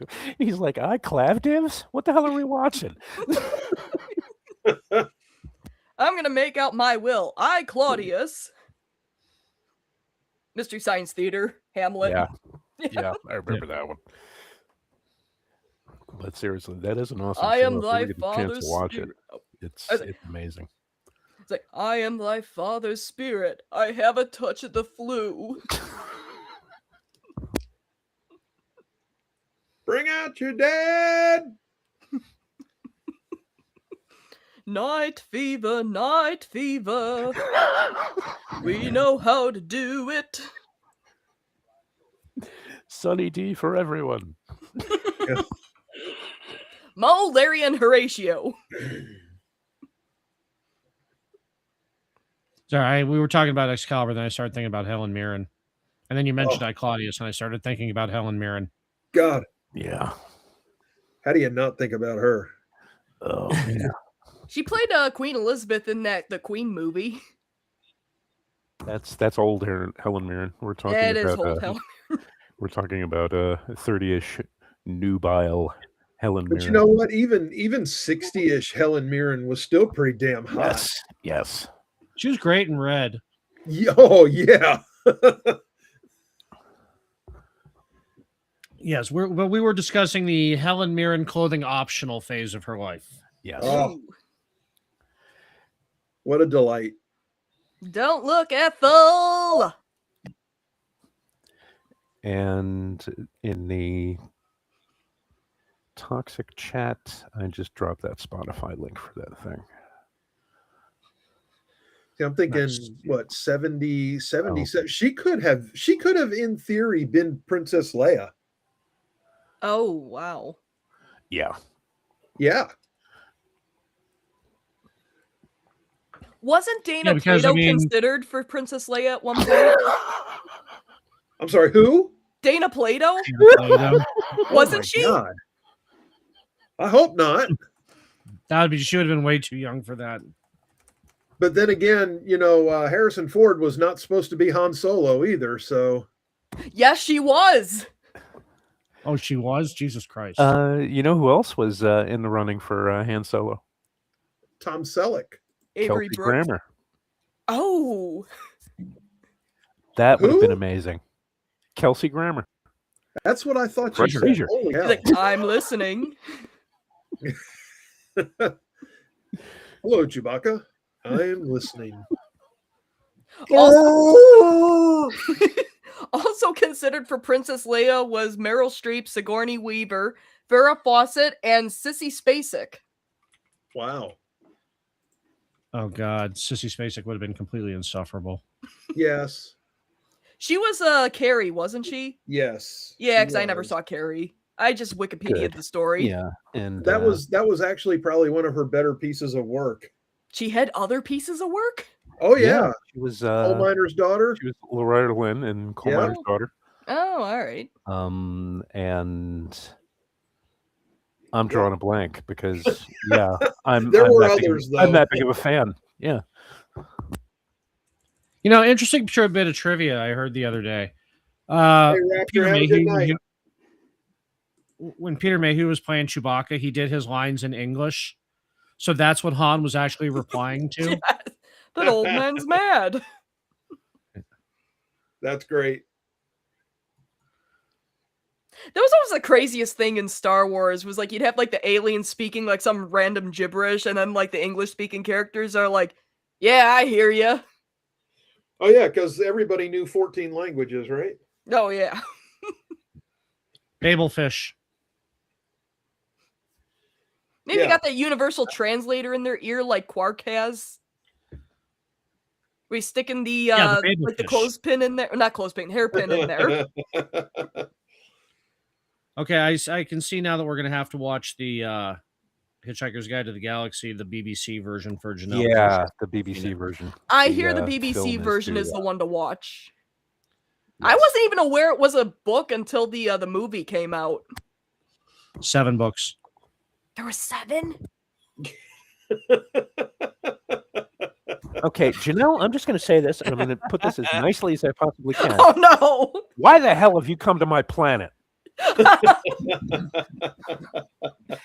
Did your alien Lord, leaders not thanks teach for you all any of the this shit podcasts. before they dropped you off here?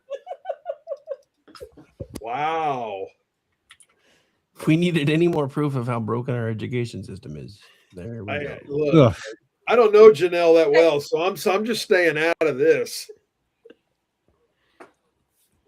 Damn it, you deserve to watch Tiptoes after that remark. Yeah, but what did I do? Oh. While having Christmas shoes blasted into your ears. Oh jeez. Oof. Okay, that might actually fall under the definition of cruel and unusual punishment. Well, of course it does. Hey, they made us read Wuthering Heights, okay? What's wrong with that? That book sucked.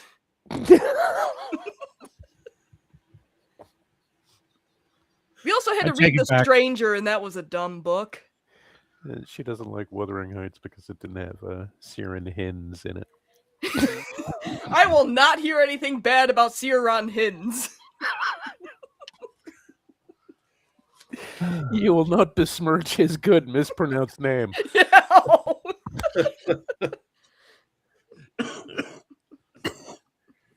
Is the scene beat Sean Bond? No, it was awesome because I think it was like the first time that Janelle did the Vincent Charles project with us. We were in the green room and she was talking about, some of these Regency period shows that she was watching. And she said, she didn't say Hins, but she said Ciarán Hinds. And I'm like, you mean Kieran Hines? She's No, like, I "What?" think you said Kieran Hines, and I'm like, that's how you pronounce it? Yeah. And you were like, oh my God, I've been mispronouncing it all this time. Well, it shouldn't look like that if you're supposed to pronounce it Kieran Hines. Well, he's Irish. That's how they pronounce it. Yeah, I was going to say Sinead O'Connor, right? It's not how it's spelled, but that's in Irish they spell Sean Shaun. Come on, I mean, what? What? It's Scene Bean. Scene Bean. Beans, the musical fruit. Oh, great! Now you got the kids singing. And the chat cues in 3, 2. meow meow meow meow meow meow meow. I know you can hear my thoughts, boy. I was just getting ready to say that. Oh my God. See, that's the thing with Janelle. Every show that she appears on, it eventually degenerates into Simpsons and Star Trek quotes. Oh, always. And I fucking love it. Woohoo! So on your stream yesterday after I left, did you finally space Corin? No, but we yelled at him to study. Well, and yeah, then we yelled at the nerd. Did you ever go back to the cut for the calling him a loser? Oh no, I gotta do that next time. Crap. But anyway, space him. That one mission took 2 freaking hours because I kept running into everything. Someone in the chat goes, "Go reverse, you won't ram into anything," and she almost backed into something. Yeah. They call me Captain Crash.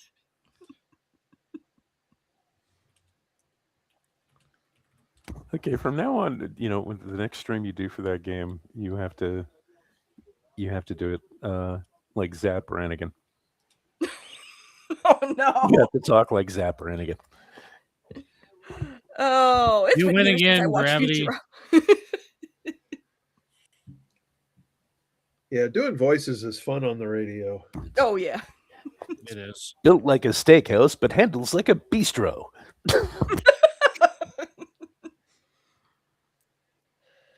Oh yeah, Starfleet Academy's going good. The game. Well, yeah, the shows. Yeah, we don't discuss that. No. And technically, since it's in that 32nd century timeline from Discovery, and Discovery isn't canon anymore. So technically, Starfleet Academy isn't canon, so you can ignore it because everybody else is. Yeah, but then I got to acknowledge Lower Decks is canon.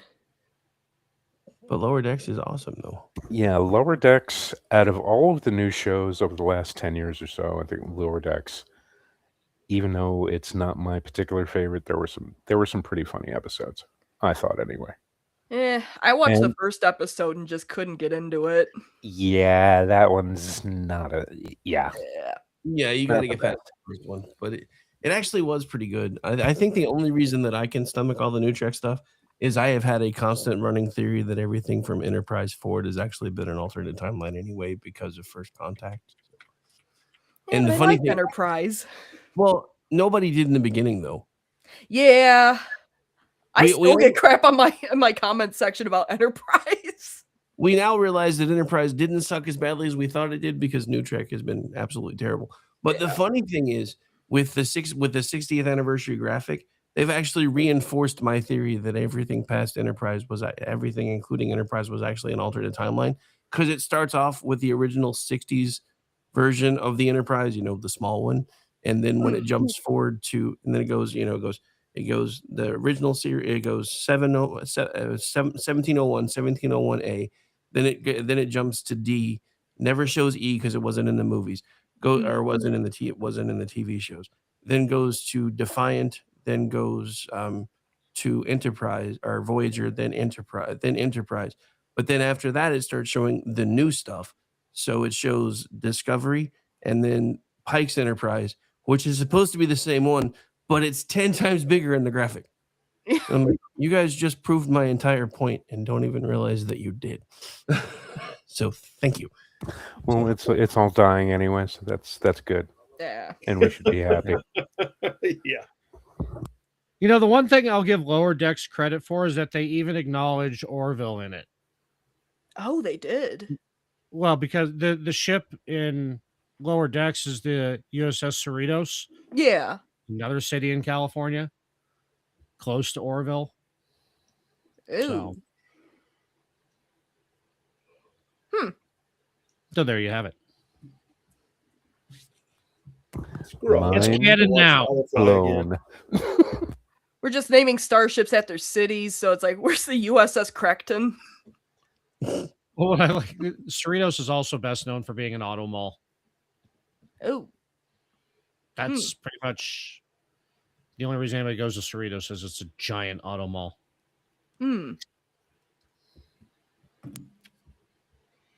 There you go. In Pensacola. And there's your California trivia for the evening. You're welcome. Yeah.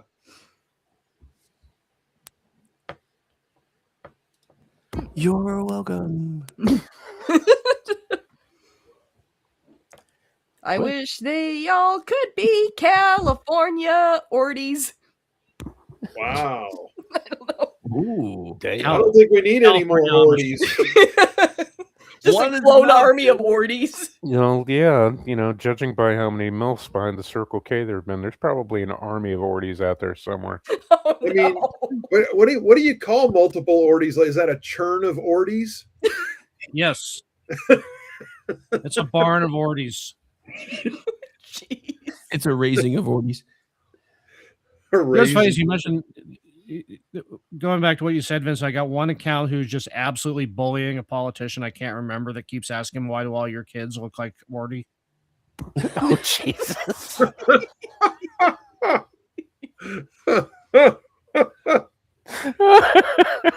I like that. Oh, dude, is that English guy still at it with you?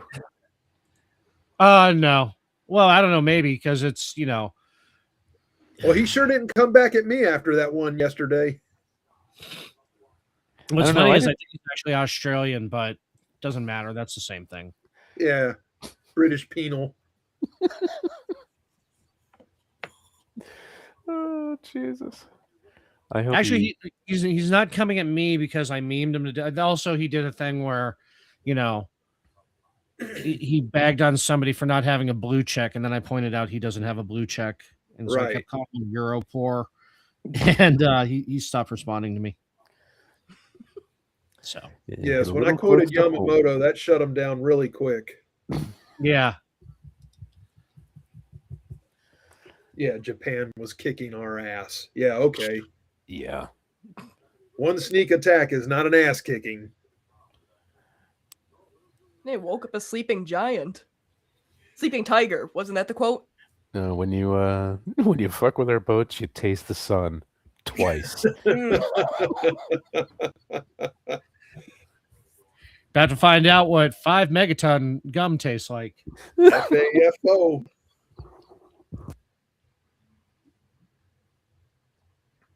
It was painted right under Enola Gay. FAFO. I think that Enola Gay isn't an acronym for fuck around, find out.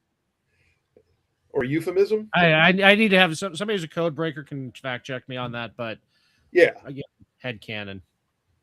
We're just going to go with that. It's like when Iran was fucking with merchant ships last week, and I just said, "Here comes the sun." Do do do do. Yeah, here comes 5 of them. Yeah, only way they're going to learn. All the little babies are going to burn. But on the other hand, if you can't kill them, because if you kill them, they don't learn nothing. Ooh. Well, at least they have an enlightening thought right at the end.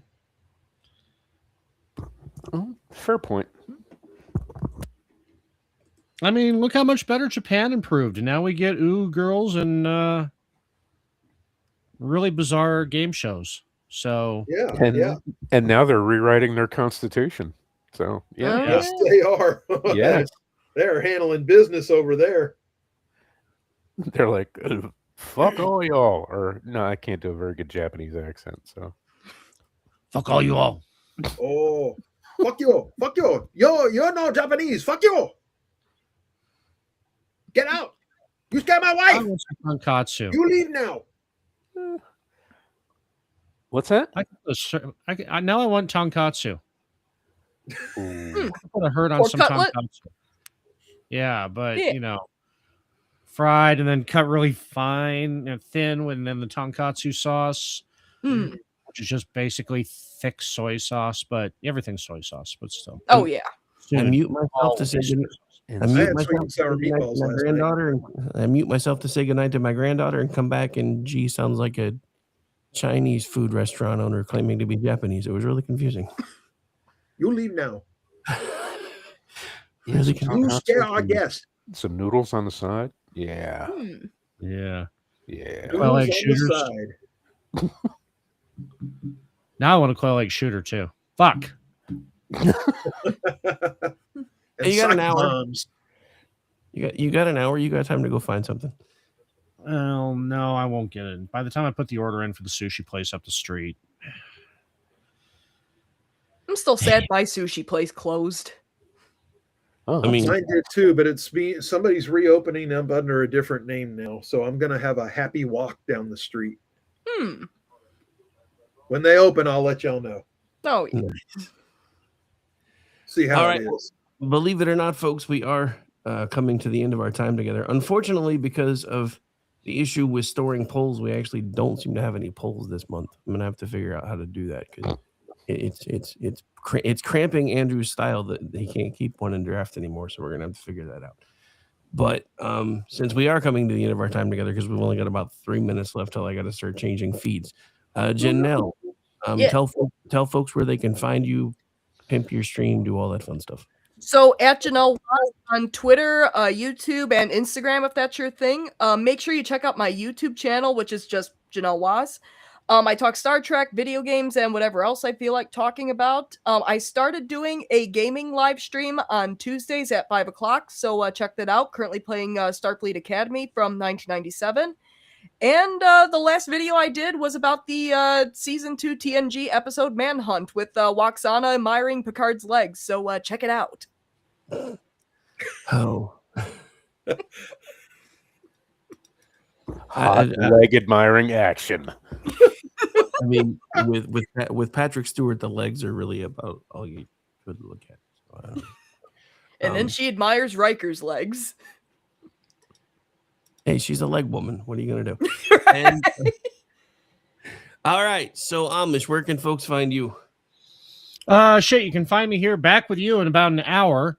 You can find me Friday night. We'll be doing our next table session of the D&D campaign we're doing with Jeff, and that includes Vincent and JD Mack and the EP and Delaney, and those are going to be start dropping on the 20th because they do need some editing. Then Saturday you can find me on Juxtaposition with you, Rick, again, and we will be taking our deep dive into objects that shouldn't exist. Sunday on the Vincent Charles Project, apparently I'll be fucking watching Tippy Toes. And yeah, that's it for the week. Hey, blame your state. They're the father of ranked choice voting, as far as I know. So I blame democracy. And VC, where can folks find you, sir? You can find me every Sunday at 6 p.m. Eastern Time on the Vincent Charles Project, where, yes, the movie in question this week is Tiptoes, Gary Rigged. Oldman's finest cinematic achievement. And you can find me every Tuesday night at 10 p.m. on Men Explained Poorly. And I will also be joining Ordy, Jeff, Janie Mac, and I forgot everybody else's name. I'm sorry. Delaney, yes.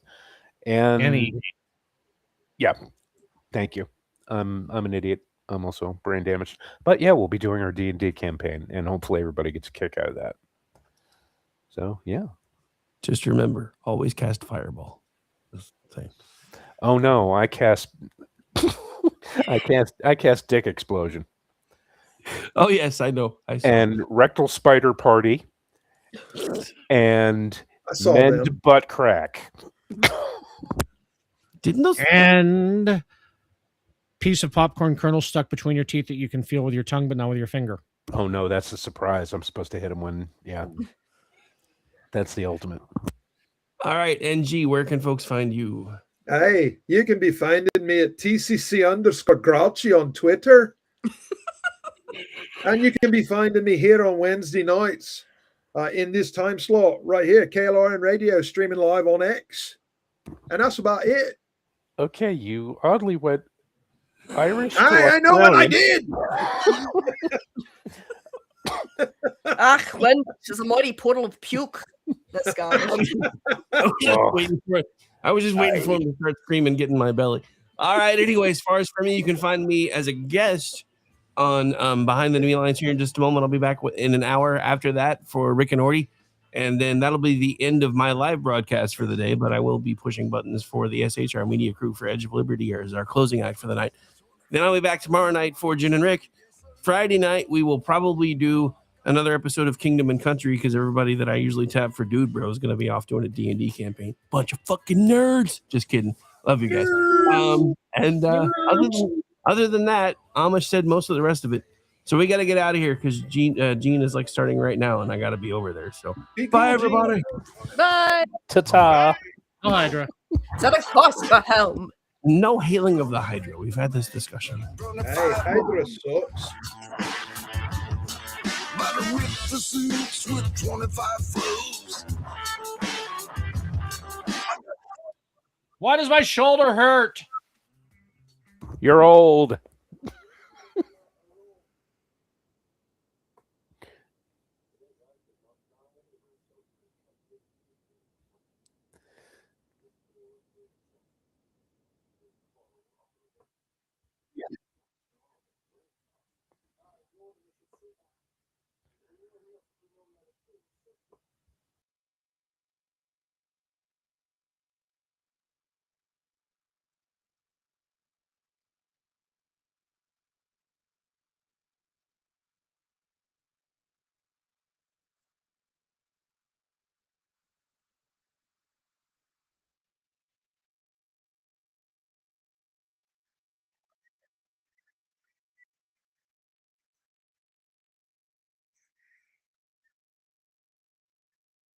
Ross Galloway is with us. Can you hear me, man?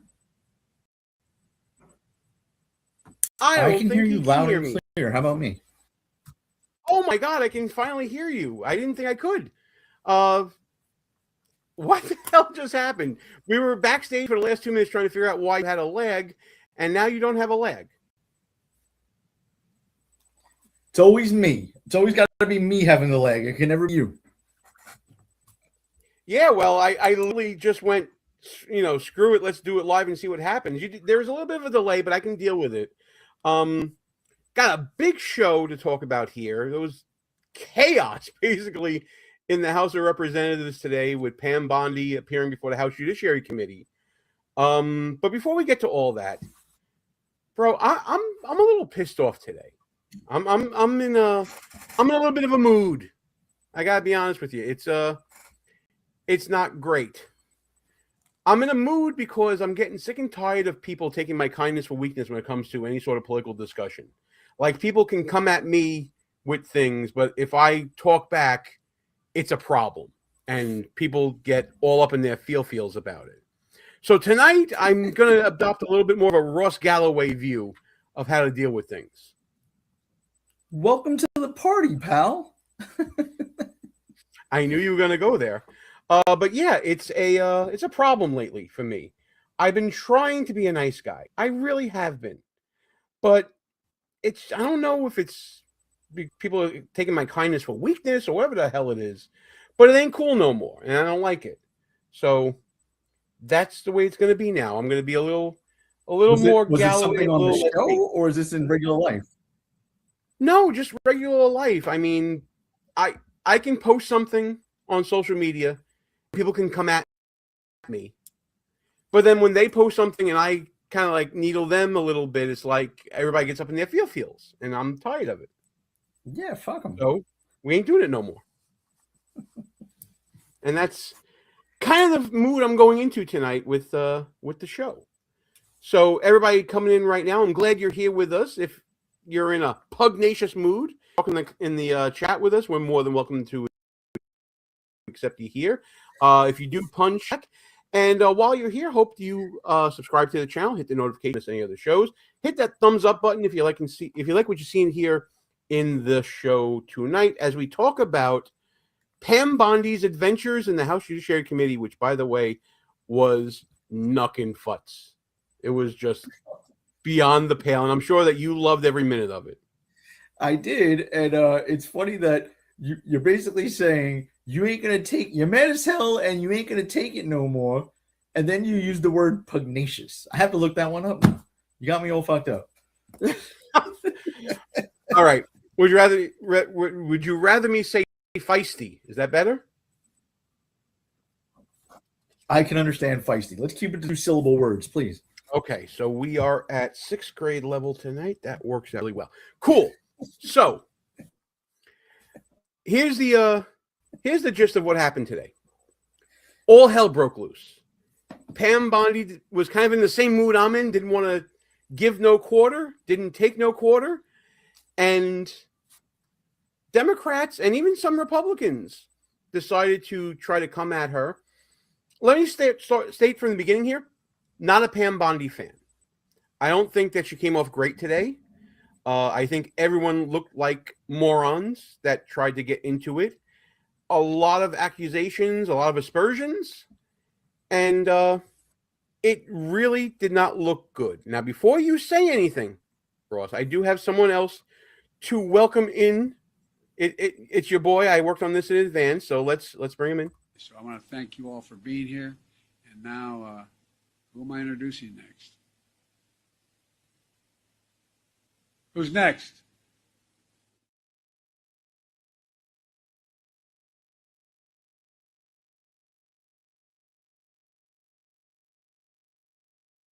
Okay. I was muted again. It does that every time freaking Rick Robinson comes on the show. I got muted. I was going to talk through it and basically let Rick know, in case he missed the beginning, that I'm not in the mood. I'm just not in the mood. I heard you, and I don't give a shit. Oh, well, all right. So, got it. Our friend John Lubecki in the chat. It was great entertainment with Pam Bondi, and that was the point for all parties involved. Yeah, and that's kind of the point of the show here. So, Rick, you just walked in. Did you see a lot of the chaos with Pam Bondi in the house? Yeah, I was actually watching it this morning when I was doing show prep. I am normally not a fan of Pam Bondi either, but I loved her no fucks given approach today. I kind of wish she was that way all the time. But Ross, your thoughts? Yeah, I mean, I'm exactly the same way. I've never been a big fan of Pam, to be honest. She's like been a talking head on Sean Hannity for the past 10 years. Right? Like, she's okay. Like, this might sound crazy, but I was a Matt Gaetz guy. Like, I really want Matt Gaetz to be involved more with the Department of Justice and what I thought was going to be a vengeance tour in this administration, right? So Pam is doing a decent job as far as Republicans go, but I still have not gotten any vengeance yet. I don't think you're going to get any, to be perfectly honest with you. All right, so here's my thesis where I'm coming from. I think, it'll make for a good show tonight. Pam Bondi did not come off well today. She came off as arrogant. She came off with an agenda, and so did the Democrats. She was no better than them. As you see in my little subheading there, all idiots. They're all morons. Pam had an opportunity to bring substance, and she didn't. And I think she got down with the pigs, and everybody got dirty from this. Who wants to disagree with me? I'm ready for you. Let's go. Well, I mean, did she get dirty with the pigs? No. I mean, these people are disgraceful. Starting with Thomas Massey, quote, work your way down the rest of the Democrats there. I do want to just say this before we get into any videos or anything. The DOJ was controlled by the Democratic Party from 2008 to 2016, and then again from 2020 to 2024, right? So where were they? Where have they been on this issue going back to at least 2008? A single one of them say we should release the full unredacted contents of the Anthony Weiner laptop, right? Never. I still don't hear them saying that. And why is that? No, and I get that. We have a commenter I put up while you were talking, Professor Hoodoo, saying that Massey is a hero. Rick, I'll let you weigh in, and then we're going to look at Massey's clip here. So what are your thoughts? Who was hard? Who was a hero? Well, I mean, I have had really Massey lately, so I will take umbrage with him being a hero thing. I didn't expect anything more from Bondi than what she did today, because I, for one, have been waiting for Republicans to start punching, because it needs to start happening.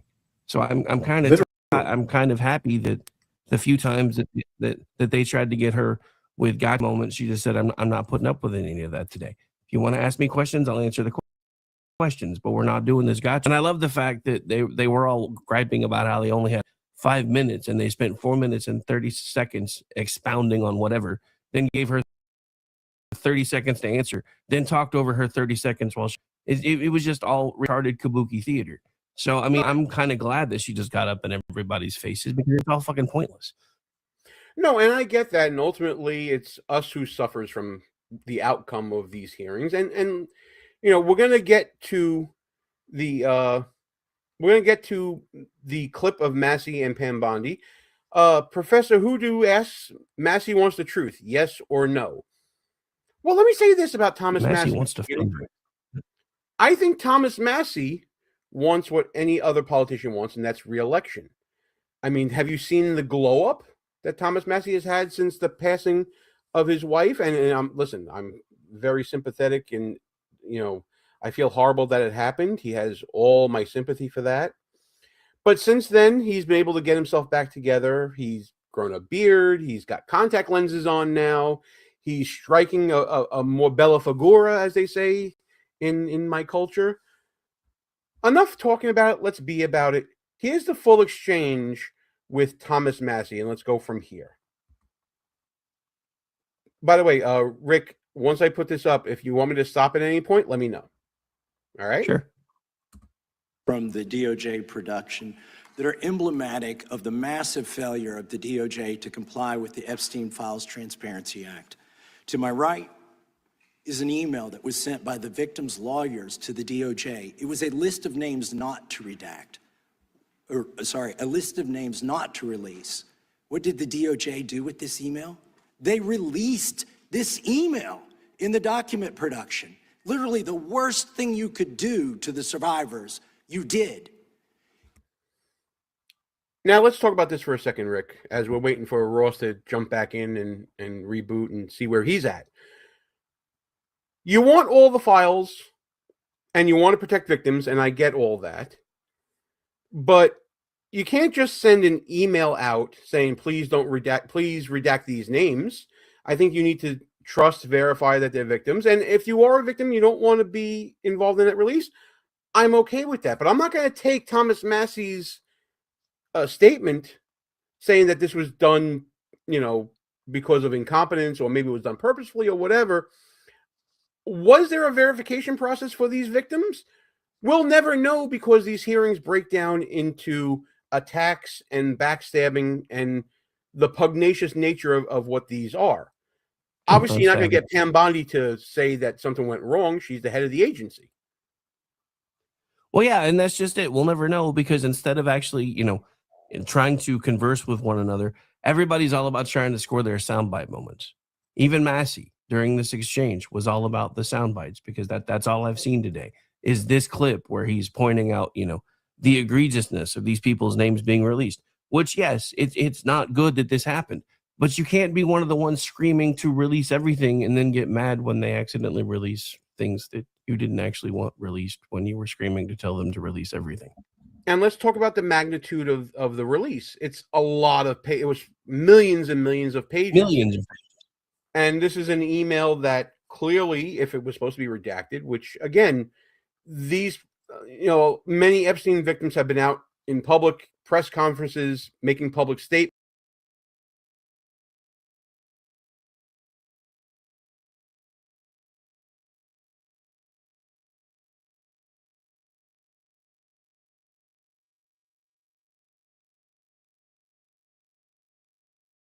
I'm not so sure about that, but because we're getting only conclusory statements from Thomas Massey, I can't say for sure here.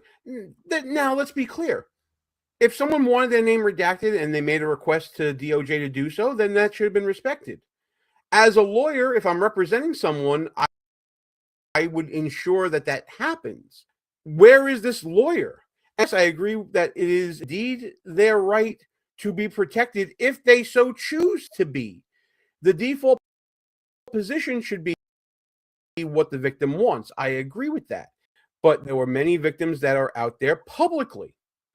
So, and that's kind of where I'm at with Thomas Massey. It's all conclusory, and I don't know where to stand. My whole thing is that victims get the final say.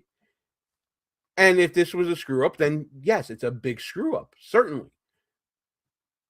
I'm talking a lot here. Let's get back to the call. Go ahead. You go first, though. No, I was going to say, I think that's the part that we're all missing, and somebody said this in the chat. The victims have the ability to say who attacked them at any time. So yes, if these were names that shouldn't be released, this should be something that the individual victims now take up with the DOJ and be like, why did you bring my name into this when I'm a victim? You're supposed to protect me. So they have mechanisms. So this to me is nothing but grandstanding, because again, all he's doing is putting all these names that are not supposed to have ever been listed in the first place up on a big board so everybody can see them yet again, so he can say, why did you do this? Well, to Massey's credit, he did redact the names and he showed how they work. We're getting some questions in the chat. First of all, you got the generic Trump is a bad person. Actually, these files prove that he's not, but hey, believe whatever you want. And why did Cash say there was no case? Cash Patel talking about what it takes to build a case. There's a difference between information in a file versus evidence. And we're going to get to that as we go through the show here. Let me see if and when Galloway comes in, if he wants to say something, but I want to continue on with the clip. And they're getting phone calls. A lot of these people didn't want to be known. And we know you touched the document because you redacted one name and you redacted the lawyer's name, but you left the survivor's name there. The next. Before we go on, Ross, you with us or what? Oh, here we go again. He's not with us. We're going to continue on. Document I want to show you. That was in the title, the victims, survivors' names, all right? This one is child sex trafficking, co-conspirators, fully redacted. And by the way, I'm going to unredact them here. Les Wexner is in this. Now, your your deputy attorney general said, oh, well, he appears hundreds of times in the files, but he doesn't appear in this file until I forced you to release it, where he's listed as a co-conspirator, not to tax evasion, but to child sex trafficking, not to prostitution, not to money laundering, child sex trafficking. Now let's talk about this exclusion of Wexner in the list of co-conspirators. If it is indeed true what Massey's saying, and this guy is involved in this for the trafficking aspect of it, there were several attorney generals involved with this that had a hand in the investigation. Why are we coming down on the attorney general who's been around for a year about that? And while she inherits a lot of this information, she could have done her own thing. And I agree with Professor Hoodoo that Les Wexner may be so dirty. But instead of asking what happened in the process of investigating Wexner, he lays it all at the feet of Pam Bondi, who's been around for a little over a year, when the investigation was going on since even before the Biden administration, was going on during the previous Trump administration. So how do we parse out who did what here? No, I don't think we can. That's part of the problem. This has been an ongoing thing for so long, and there's been differences in how the information's been handled depending on which side is in charge. And I think that's one of the best points that Pam Bondi made today is, where were these questions for Mayor Garland? Why did nobody ever ask these questions of Mayor Garland? You guys have me on the hot seat up here. You guys had control of all of this stuff for 2 years. Why were you not looking for those answers then, since this is so important to you now? And again, I want all of it to come out. I don't care what the letters are beside their name. I don't care who they are. I don't care who they're pretending. If they've done bad things to people and bad things with children, then we need to find out. We need to figure out a way to clean house. But this Absolutely. You know what? I'll go one further. If this happened under Merrick Garland's watch, he's to blame. If it happened under Bill Barr's watch, he's to blame. If it happened under what's his name, the feckless one that was originally appointed Attorney General in the first Trump administration, before Bill Barr, he was former senator. Damn it, I can't think of his name, but yeah, if it was that guy too, he should be involved. If it was Alex Acosta, he should be blamed as well. I was thinking Christopher Wray, but I think that was FBI. So no, that's FBI. But listen, if he was the one investigating, absolutely. So there's a lot of questions here, and Lubecki is right. Epstein passed away in 2019. We need to know what replaced it. We need to know more than just what Pam Bondi may have done with redactions, is my point here. Because maybe things were put together. Maybe the label co-conspirator was put on there by Pam Bondi. We don't know who put it on there. We need to know more. I'm checking to see if Ross is able to come back on, but let's keep going with the clip here. And then finally, what we have here is the third exhibit that I have is emblematic of the FD 302 release. These are the documents that we need, that you're holding on to and over redacting, because they have the names of the men who are implicated. How do we know? Because the survivors gave testimony to the FBI, and it's in there. And what happens when you go to the portal at the DOJ to look at what's behind this redaction? Another redaction. So we can't even see them. And then there's some of these files you've pulled down from the website that we will never see, because we can't search the redactions. So I have several questions for you. And before we get to those questions, Professor Hoodoo comes through. Jeff Sessions. That's the name we couldn't get. Thank you very much for that contribution. I feel like, old timer's disease comes on sometimes. Thank you very much, Professor Hoodoo, for your response there. What does Thomas Massey know what's under any redaction? He's surmising, but there may be other materials there that can't be released. So why not put into your legislation, put all this information into a SCIF and let us look at it privately without our phones together, and let's get to the bottom of what's behind those redactions. Instead, he's trying to call out Pam Bondi on the carpet, again, Attorney General for a little over a year, and trying to make it seem nefarious that there's alleged over-redaction. You should have had your legislation set up in a SCIF, allow for members of Congress to view it in the SCIF, and then we'd know for sure, and you wouldn't have to grandstand. Yeah, but he can't. If he did that, he wouldn't be able to grandstand and fundraise like he's been doing this entire time. Absolutely right. Ross, you there with us now? Yeah, can you guys hear me good now? We got Yeah, you. now we can hear you. It's like a little bit of a delay, but it's good enough to live with. Because you've been silenced on this topic, let me know what you're thinking. By the way, we forgot about Jeff Sessions in there, and I appreciate the chat popping in there, but I want to know your thoughts about what you've heard from Massey thus far.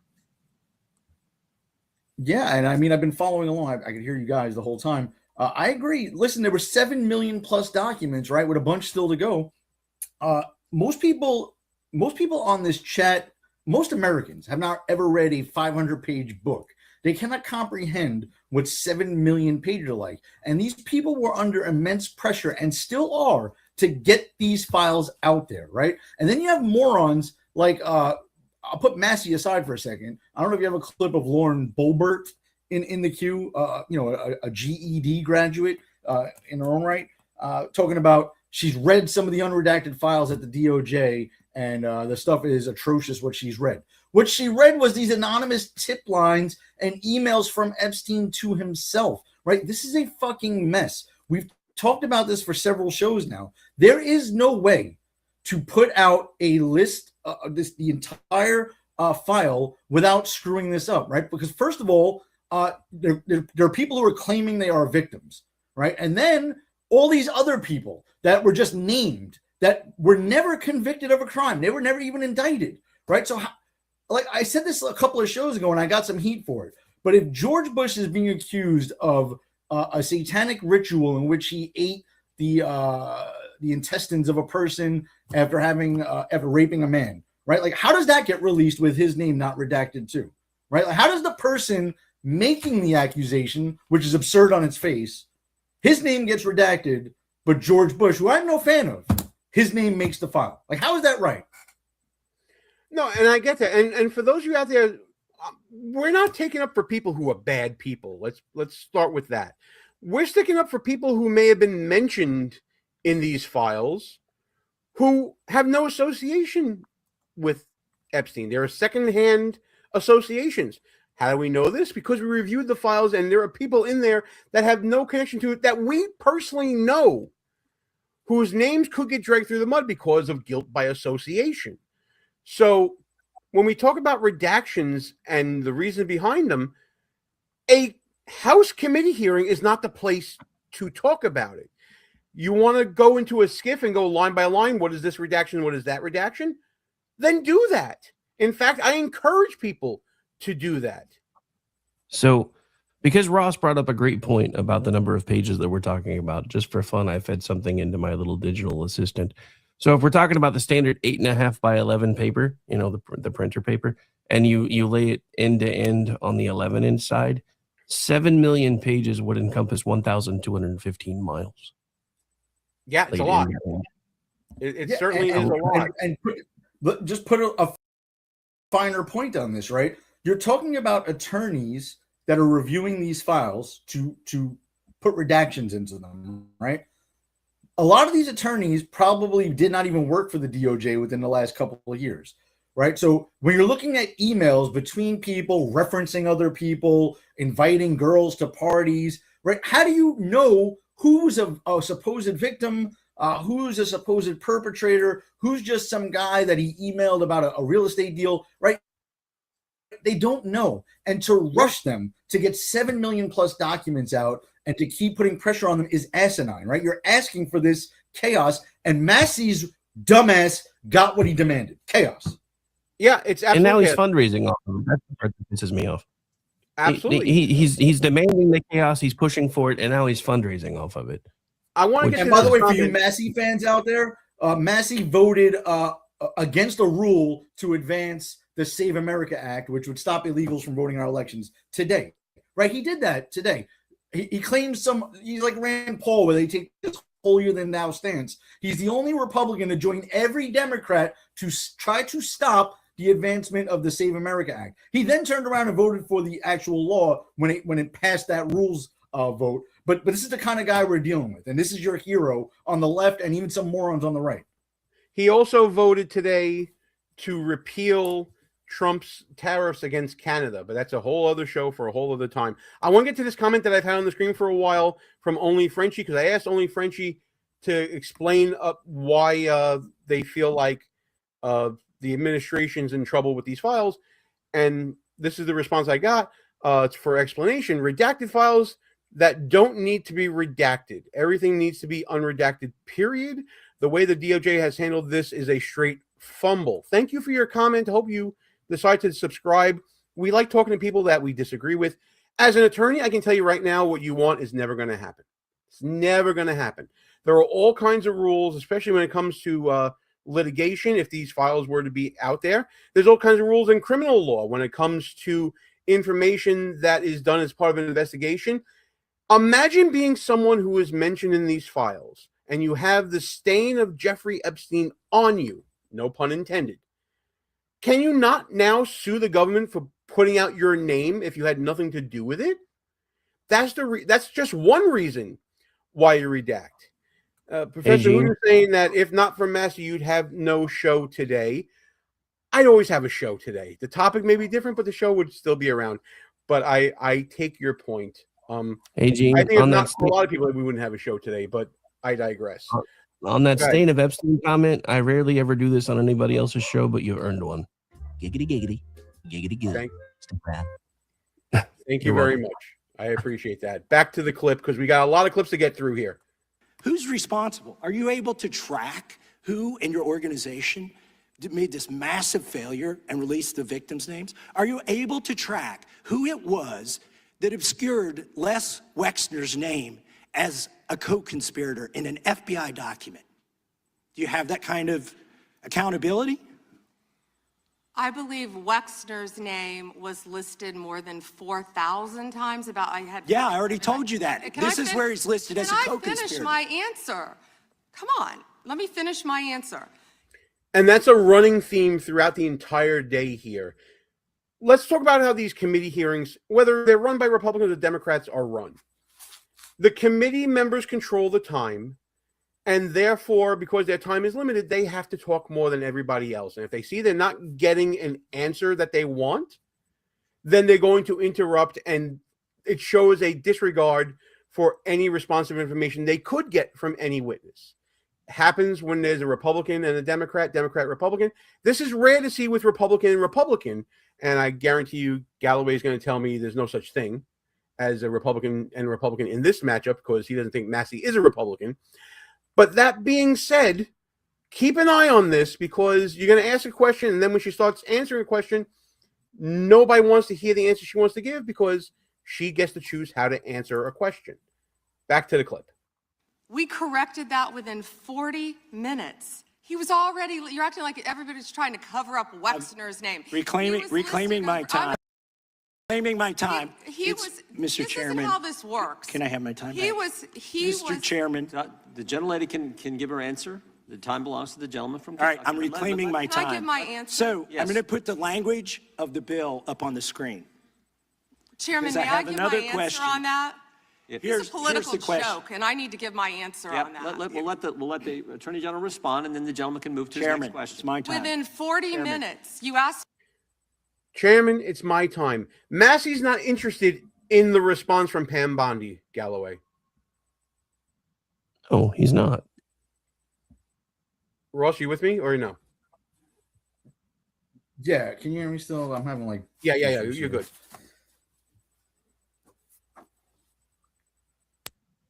Yeah, so what I don't understand, man, is first of all, like, okay, a co-conspirator, how do you define that, right? That's in an investigatory document. That's in an FBI note somewhere. The guy will do these things. But where is this the new standard is what I want to ask anybody in our chat that is pro-releasing everything unredacted. Is this the new standard? Is every investigation involving anyone going forward, whether they're charged or not, now subject to the scrutiny of just being made public to everyone? Because if it is, like, I want to know that going forward, right? Because now any campaign I work on in the future, instead of doing opposition research, we'll just take them to court or try to get a local legislature or even Congress to pass a bill to release an investigation into this guy, whether he was the subject or not. Even if he was just, an ancillary person within the investigation, I want it released redacted from now on. Is the new standard? It's a very good question to ask. I just want to address Professor Hoodoo here for this comment, because there's other ones out there as well saying that, well, Pam Bondi just wants to deflect and burn his time. And I'll agree with you on that. It seems like this is the system that is set up for that. So they want to grandstand and ask that questions. The witness wants to burn through time from adverse questioners. I get it. So we all agree that this is the worst forum ever for fact-finding. Rick, what do you think about that? I mean, I've been saying that for a long time. Again, but this doesn't serve what both sides try to do with this. Each side wants to be able to score their social media their snippets. They want to be able to put little clips in emails and say, this is what I did today, and I need your help to be able to keep doing those things. So send me $5, send me $10. Because if they really wanted the answers, if Massey really wanted the answers, then they would have taken all of this stuff months ago into a skiff and just looked at everything unredacted, so the people that actually need the answers can have the answers and figure out how to go forward. But they haven't done that. So him blaming DOJ, him blaming anybody else when he's part of the very committee that could have requested everything be handled behind closed doors to give them the answers that they need, and then take that information and decide what they needed to do with it going forward. But to choose to do this instead, just so we can send out a fundraising email, because I've gotten 3 from him today. 3. Since this broke, I've gotten 3 emails from Massey saying, I'm fighting, send me money, because I'm one of these idiots that's on Republican email lists. Hey, are you able to share your screen and put one of those up? I'll try. It's buried in, I have like 12 boxes. I'll see if I can find one in a second. All right, while you're doing that, go ahead, Ross. Yeah, and if these guys were genuine, by the way, if they were genuine in their intentions, then why didn't they just demand, and they do have access to these things, but they could have passed a law that said the entire unredacted file will go to that committee, and that committee will work on deciding what gets released and what doesn't, right? Because they know it's an impossible task, right? No matter how many staff members they put on that thing, especially on a bipartisan committee, even if the Republicans control it, you would not be able to release 7 million documents without making a mistake in that small time frame. It would be fucking impossible. So they put the DOJ in an impossible situation. They didn't put it on themselves. They put it on Pam Bondi, who, by the way, has to also run the rest of the Department of Justice, right? This is not the Epstein department. This is the DOJ, which has active investigation and court hearings every single day.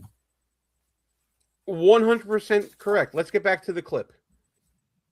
If I can find my cursor, there it is. Ask me a question. Within 40 minutes, Wexner's name was added back. Within 40 minutes of me catching you red-handed.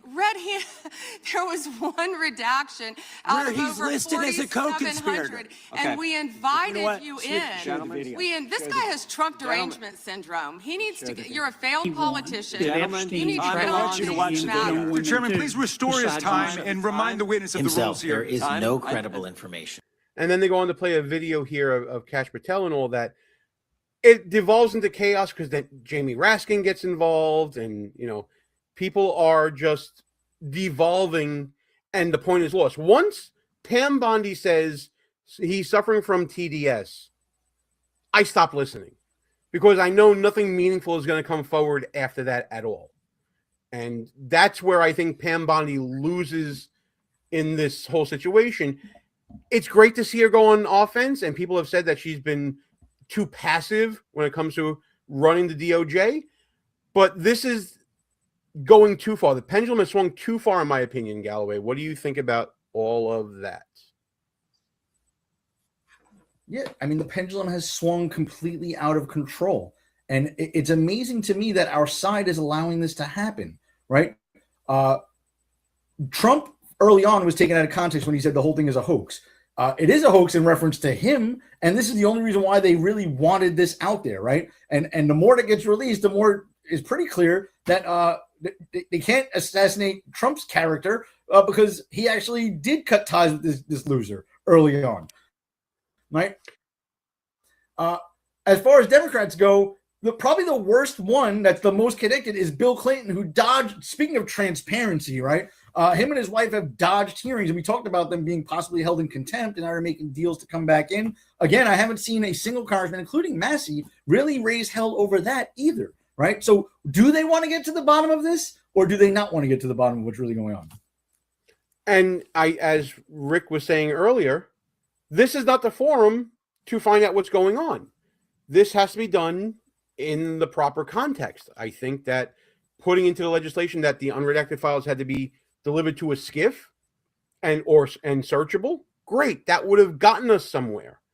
But all of this finger pointing is ending up getting nowhere, because what ends up getting lost in translation, Rick, is news like what broke this week about Trump actually contacting law enforcement about Epstein. And so far, as far as I know, he is the only one to have contacted law enforcement about Jeffrey Epstein. Nobody else in government has done that. And that's one of the funniest things about, the big leftist talking point has been like, oh my God, Trump's mentioned like 30,000 times in email exchanges. Yeah, that's because Epstein was pissed off because he ratted him out to the cops. Not only that, but because he kicked him out of his club, there's that, us Italians, we know vendetta when we see it, right? So that's what's going on here. He was obsessed. When you have an enemy, when you have a sworn foe, they live rent-free in your head. I see it in the chat right now. People talking about Donald Trump in, disgusting ways here. Great. We get it. You don't like him. But you asked for these files and now you got them, and there's no smoking gun there, right, Ross? Yeah, there's no smoking gun. And sometimes you do have to question the motives of people, right? Thomas Massie is not Jesus, right? The left all of a sudden loves him because he turned on the Republican Party. Let's talk truth about Thomas Massie for 1 second. I'm not going to hijack the show about Massie, but Massie votes against the Republican Party quite often, okay? Thomas Massie has a primary challenger, a Republican primary challenger. Donald Trump is supporting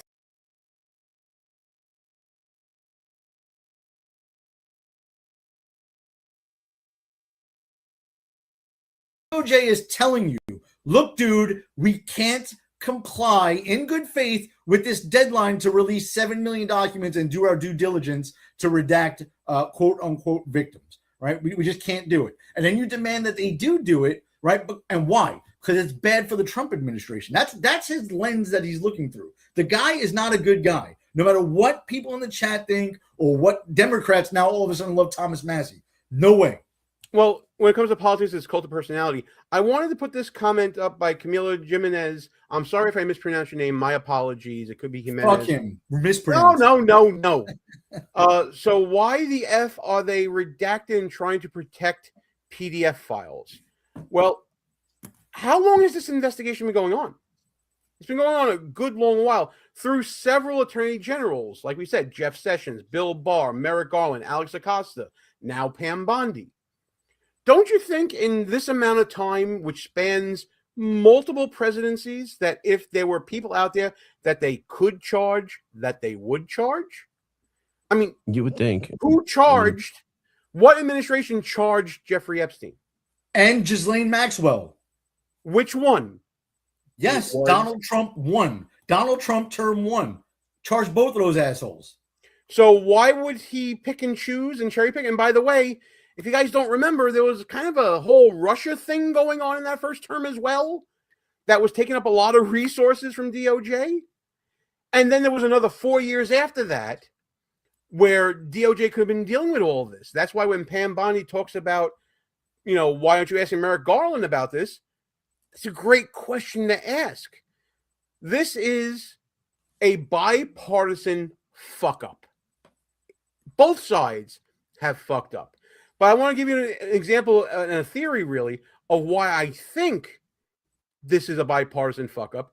Listen to this exchange after the ending of the questioning from Congresswoman Zoe Lofgren, a Democrat, and Pam Bondi's response. Because I think this is telling here. I would yield back. Gentleman yields back. May I answer? Attorney General can respond. I find it interesting that she keeps going after President Trump, the greatest president in American history. And if they could maintain their composure, this isn't a circus, this is a hearing.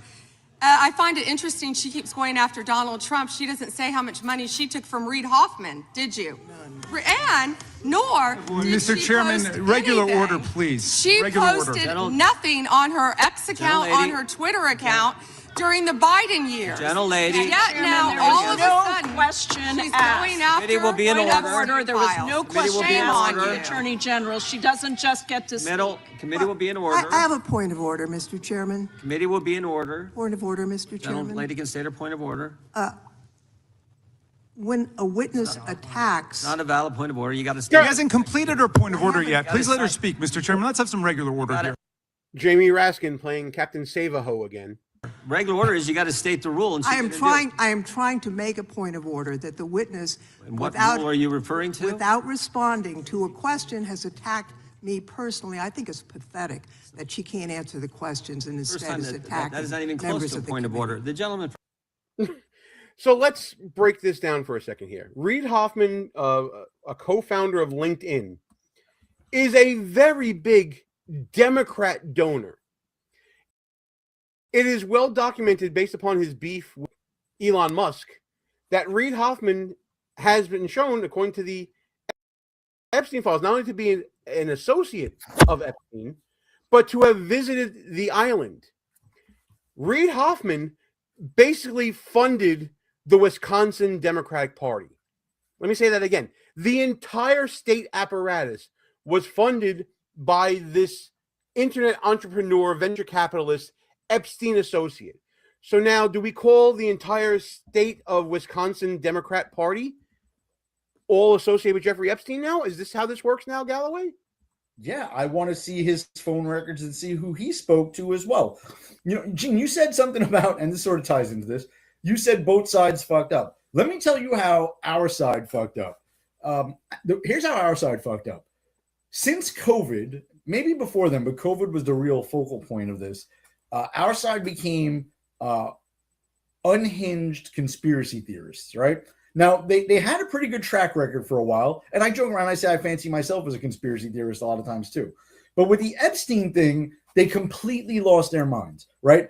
He was an Israeli spy. He was part of Mossad. He's running this blackmail ring with prostitutes. Then it was, pedophilia. And maybe it is true on some of those or a combination thereof. But our side is so convinced, they went so far down the rabbit hole that no matter what you show them, it will not satisfy a lot of the people on our own side. And that is where they're fucked up. And I'm talking about the MTGs, the Lauren Boeberts, the bottom dwellers, right? These people are not smart people, and they're never going to see the light no matter what you show them. Now, should people get charged if they committed a crime? Absolutely, right? Absolutely. But should we go after the whole Wisconsin Democratic Party and whoever they talk to via email? If Jeffrey Epstein was CC'd on a fundraising email? Yes, I guess we should now, right? That's the way they're playing the game. So, Rick, what do you think about this? Are Democrats running scared because of all this information coming out as well, and they have to deflect and go after Trump? I mean, well, I don't know if it's so much that they're running scared about it, because I think everybody within the Democratic Party knows enough about everybody else's business that they've already known this would be bad if it came out. I think they're more going after Trump because it's all they have. I mean, look at this from another perspective. We are now headed towards a third government shutdown by Friday if something doesn't change, because they're doing everything they can to damage the economy as quickly as they can, because all of the indicators, no matter how hard they could keep trying to scream that the sky is falling, keep pointing in the other direction. So they're doing everything they can to try to sabotage it, just like they did throughout Trump's first term. And now you've got Thomas Massey basically piling on with it too and saying, well, we can use this Epstein stuff, because trust me, he doesn't like Trump either. He never has. And look, I am not a huge Trump cheerleader. I've never been a Trump cheerleader. I didn't vote for him the first time. I did the second time, and I did the third time, but I've never been a huge Trump cheerleader. What I have liked to see is all the stuff that the FBI's been doing that almost nobody's talking about, all the things that they've gotten right, because everybody keeps wanting to talk about everything that they've gotten wrong. But all of this is all the same stuff. They go after Trump because it's all they have. Trump's not even going to be on the ballot in 2 more years. And they're still campaigning against him now because they have nothing else. So no, I don't think they're running from it. I think they're trying to throw all this at Trump. because they're doing everything they can to stop his momentum. Because trust me, the Democrats know that they all suck. They all know who they are behind closed doors, just like all the Republicans that suck know who they are behind closed doors. Absolutely right. I just want to highlight 2 comments, and then we'll go back to Galloway for a second. Donnie Perez, 1719, thanks for the comment. Hope you're subscribing to the channel. Neither side suddenly grew morals. It's the American people's morals that are demanding justice. I appreciate that comment. And I want to give an example here of how not to evaluate people in association with Epstein. Look at this comment from Tom FN5XI. I don't know if that meant to be a 9, but whatever. Trump was probably the biggest offender on Epstein's island. Let's start there for a second. No proof he's ever been to the island. He says he's never been to the island. And you're using the word probably because you know that saying that outright would be defamatory. It would be libelous. You're hiding behind it, even though you think that he's all this and that. Opinions are like assholes. Everybody's got one, and they all freaking stink. So when you say things like that, I know not to take you seriously. And he paid the most money to Epstein, so he ought to be investigated and prosecuted. Yet Republicans are protecting his dirty butt. You could have said ass, we'll allow that. But man, oh man, you just want to throw out American jurisprudence because it's Donald Trump. You don't want to talk about probable cause because it's Donald Trump. You don't want to talk about reasonable suspicion because it's Donald Trump. You want to hide behind words by like probably and likely. No, that's not how this works. That's not how any of this works. Galloway, go ahead. No, Gene, you're spot on, right? I'm glad you highlighted that idiotic comment. Right, this is a tactic of the left, and we've seen it like in crystal clear view over the last few years. Show me the person, and I'll find the crime. Right? You don't like a lot of the people. Our side does this too, right? I don't like a lot of the.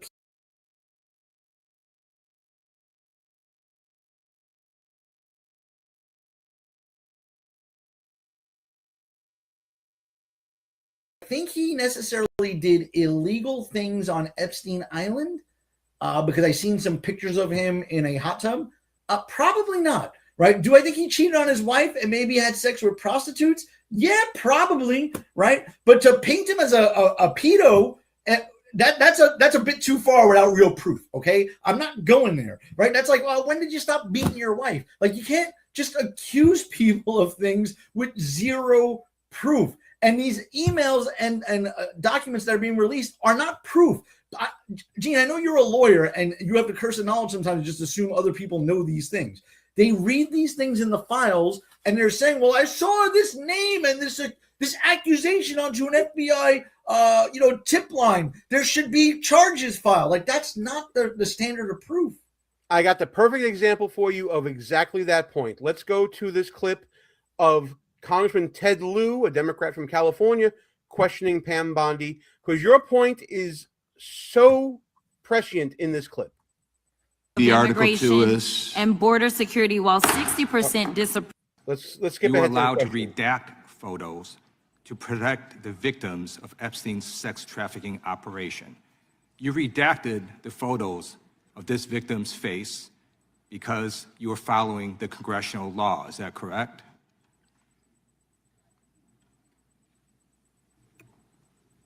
I'm sorry, that we redacted the victim's Because you were face? following the congressional law, correct? Yes. Okay. You have now established that please put the photos back up, that we are looking at a sex trafficking victim. Under the Federal Victims Trafficking Protection Act, not only is Jeffrey Epstein guilty, but anyone who patronizes Epstein's sex operation is also guilty of a crime. That's why I find it absolutely despicable that you sought to protect Epstein's clients, like former Prince Andrew. Last July, you closed the case on Epstein's abusers. The July 2025 memo from your Department of Justice stated, quote, "We did not uncover evidence that could predicate an investigation against uncharged third parties." These 2 photos, please put the photos back up. These 2 photos staring you in the face are evidence of a crime and more than enough evidence to predicate an investigation against former Prince Andrew. So I ask you, Attorney General Pam Bondi, why did you shut down this investigation last July, and why have you not prosecuted former Prince Andrew? I don't believe you asked Merrick Garland these questions when he was Attorney General and set before. I agree with you. You twice. I'm reclaiming my Did you? time. Never I agree with mentioned you. I agree with you. During Did the you not hear the Biden administration, I called for people looking at Epstein files. Merrick Garland dropped the ball, as did Attorney General Bill Barr, as did Alex Acosta, a whole string of failures. But you are in charge. You have the power to change things, to hold these men accountable, and you're doing the opposite. You're protecting them. So I want to move on to another man. Can I answer Donald that, Trump. though? I want to move on to another Can I answer question. your question about protecting You Prince answered the Andrew? question. You're saying no. I love this. I want to discuss another man, Donald Trump, who is all over the Epstein files. Okay, so that's the whole context of this question coming right now. That's why I let it play for so long. Let's get to the heart of it right now. Like former Prince, here's the video.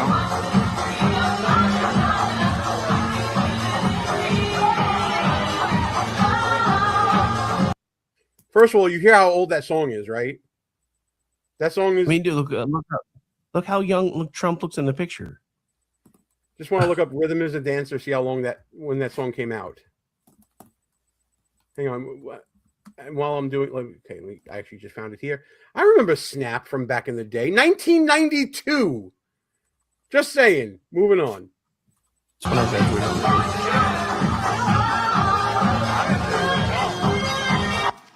Like former Prince Andrew, Donald Trump attended various parties with Jeffrey Epstein. I want to know, were there any underage girls at that party or at any party that Trump attended with Jeffrey Epstein?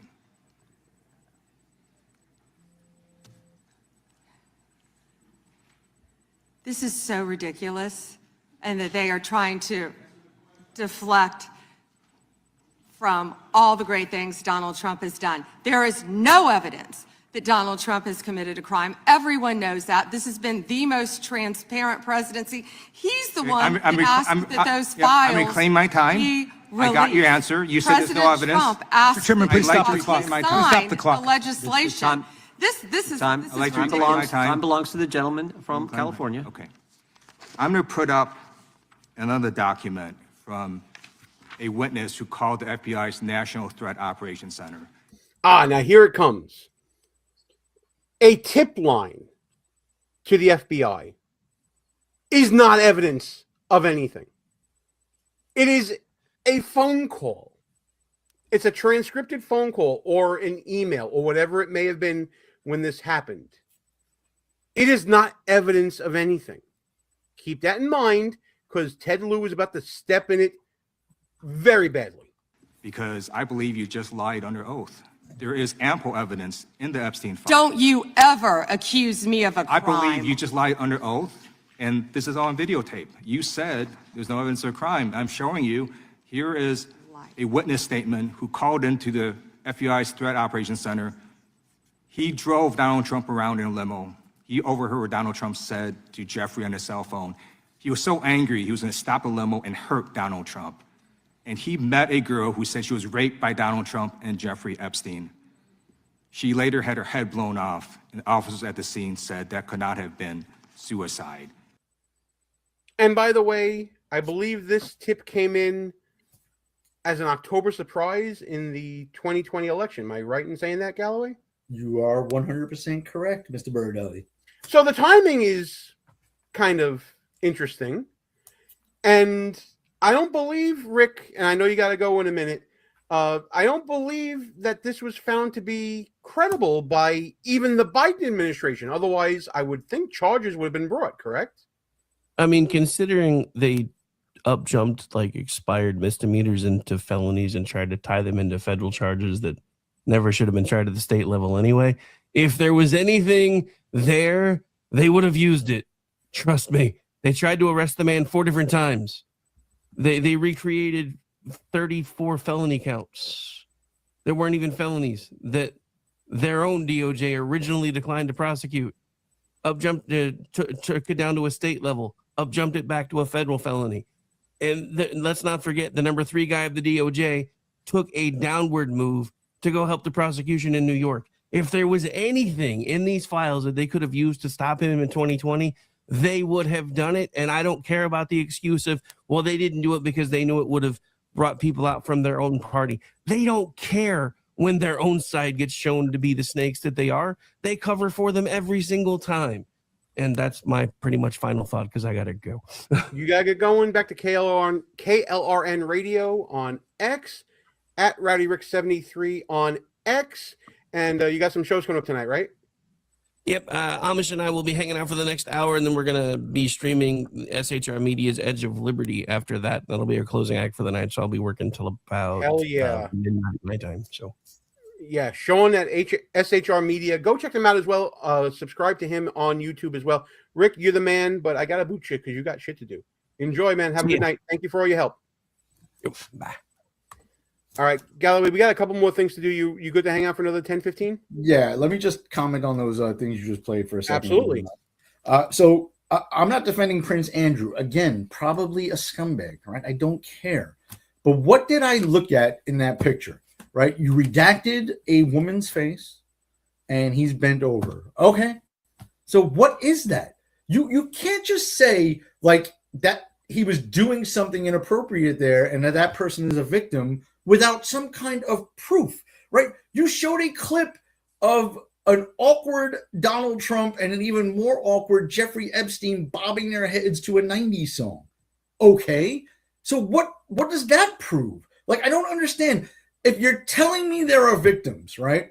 And this is the standard, people. I don't care how you feel about this. This is just the legal standard. If there is a victim and they're making an accusation against someone, the accused, if you accuse me of something, I have the right to confront my accuser in a court of law, right? I get the right to have my attorney examine them if they're making accusations against me. You can't put these people into a position where they're being accused of things and the victims are not testifying, right? They brought them in as props into one of these congressional hearings. Let them go on television right now. And they're not children anymore, right? These people that were possibly allegedly abused back in the 90s and whenever this happened are all grown women now. So come on television, make your accusation, and let's really get the ball rolling. Let's not look at tip lines from 20, from the last election cycle from anonymous sources. Let's hear it right from the horse's mouth. Yeah, and to be clear, I don't think anybody is saying, let's not believe them. I want to hear. I don't even know who they are. How can I not believe them? Exactly right. I was just about to get to there. Pal.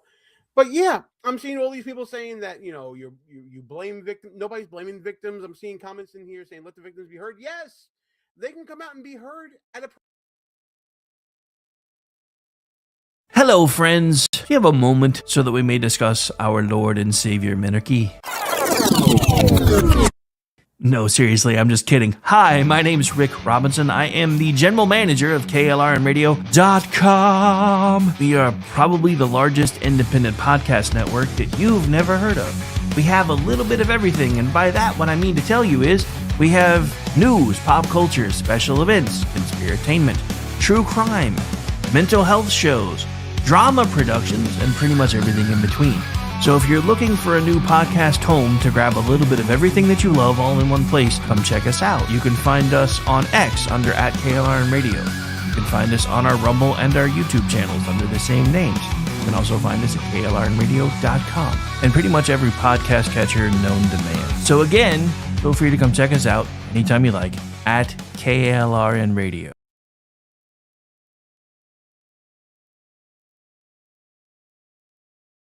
Hi, everyone. This is JJ, the co-founder of Good Pods. If you haven't heard of it yet, Good Pods is like Goodreads or Instagram, but for podcasts. It's new, it's social, it's different, and it's growing really fast. There are more than 2 million podcasts, and we know that it is impossible to figure out what to listen to. On Good Pods, you follow your friends and podcasters to see what they like. That is the #1 way to discover new shows and episodes. You can find Good Pods on the web or download the app. Happy listening. Thanks, JJ. Not tipping a backseat driver, but can you say for sure you got the best monthly payment possible on your auto loan? Could it be that you might have gotten a better deal by shopping the loan at a few places and have a lower car payment? Next time, before you go car shopping, visit Communication Federal Credit Union first. Our auto loan experts will find you a perfect loan and get you the lowest monthly payment we can. Communication Federal, your auto loan experts. Restrictions apply. Federally insured by NCUA.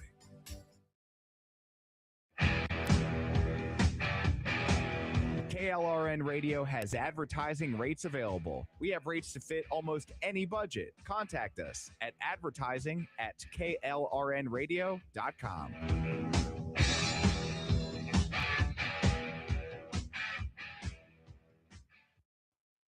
The following program contains coarse language and adult themes. Listener discretion is advised. The way I always do. How was I to know she was with the Russians too?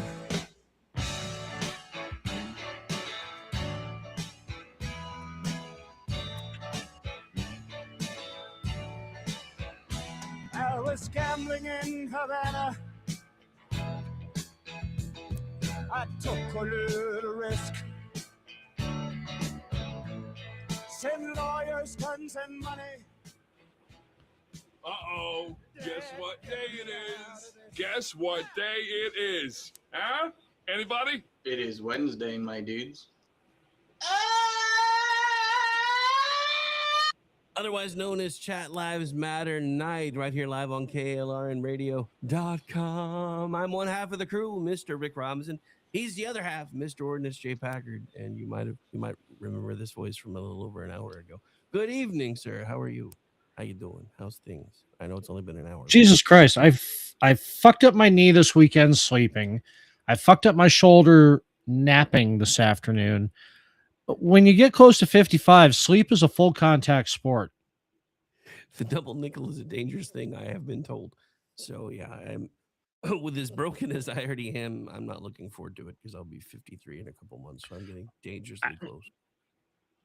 I mean, I know a lot of it has to be that I've been out on workman's comp for a bit, so I'm losing all of my, work muscle and agility and strength and shit. But I'm trying to keep it up as best as I can. But you can only do so much with a back injury. But Jesus fucking Christ! Oh, and Al got me. Send lawyers, guns, and monkeys. Yeah.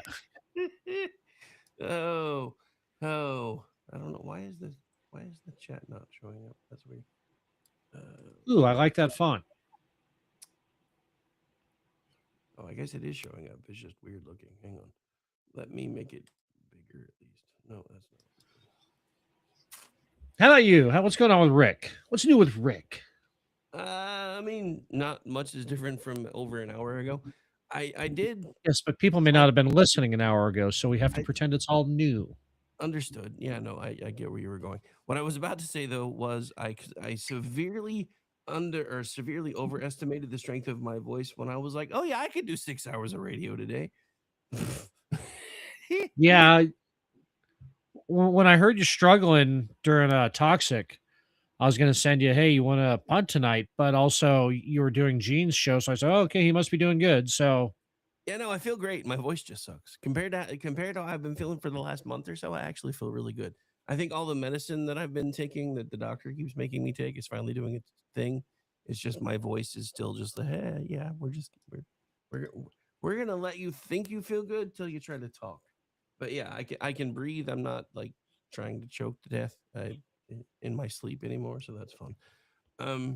But yeah, so I'm telling you, man, I know I sound like a fucking crossfitting vegan anti-theist with this shit, but on top of the acupuncture I've been getting for my back, I've also had them working on my respiratory system, and definitely, yeah. Anyway, that's enough about acupuncture. Fuck it, I'm becoming that guy. Oh no, I am starting down the holistic path when it comes to medicine and stuff too, because I'm tired of always being on prescription pain meds and everything else that they want to try to keep me on. And honestly, some of that I've started doing is actually, I think what's finally helping me kick all this.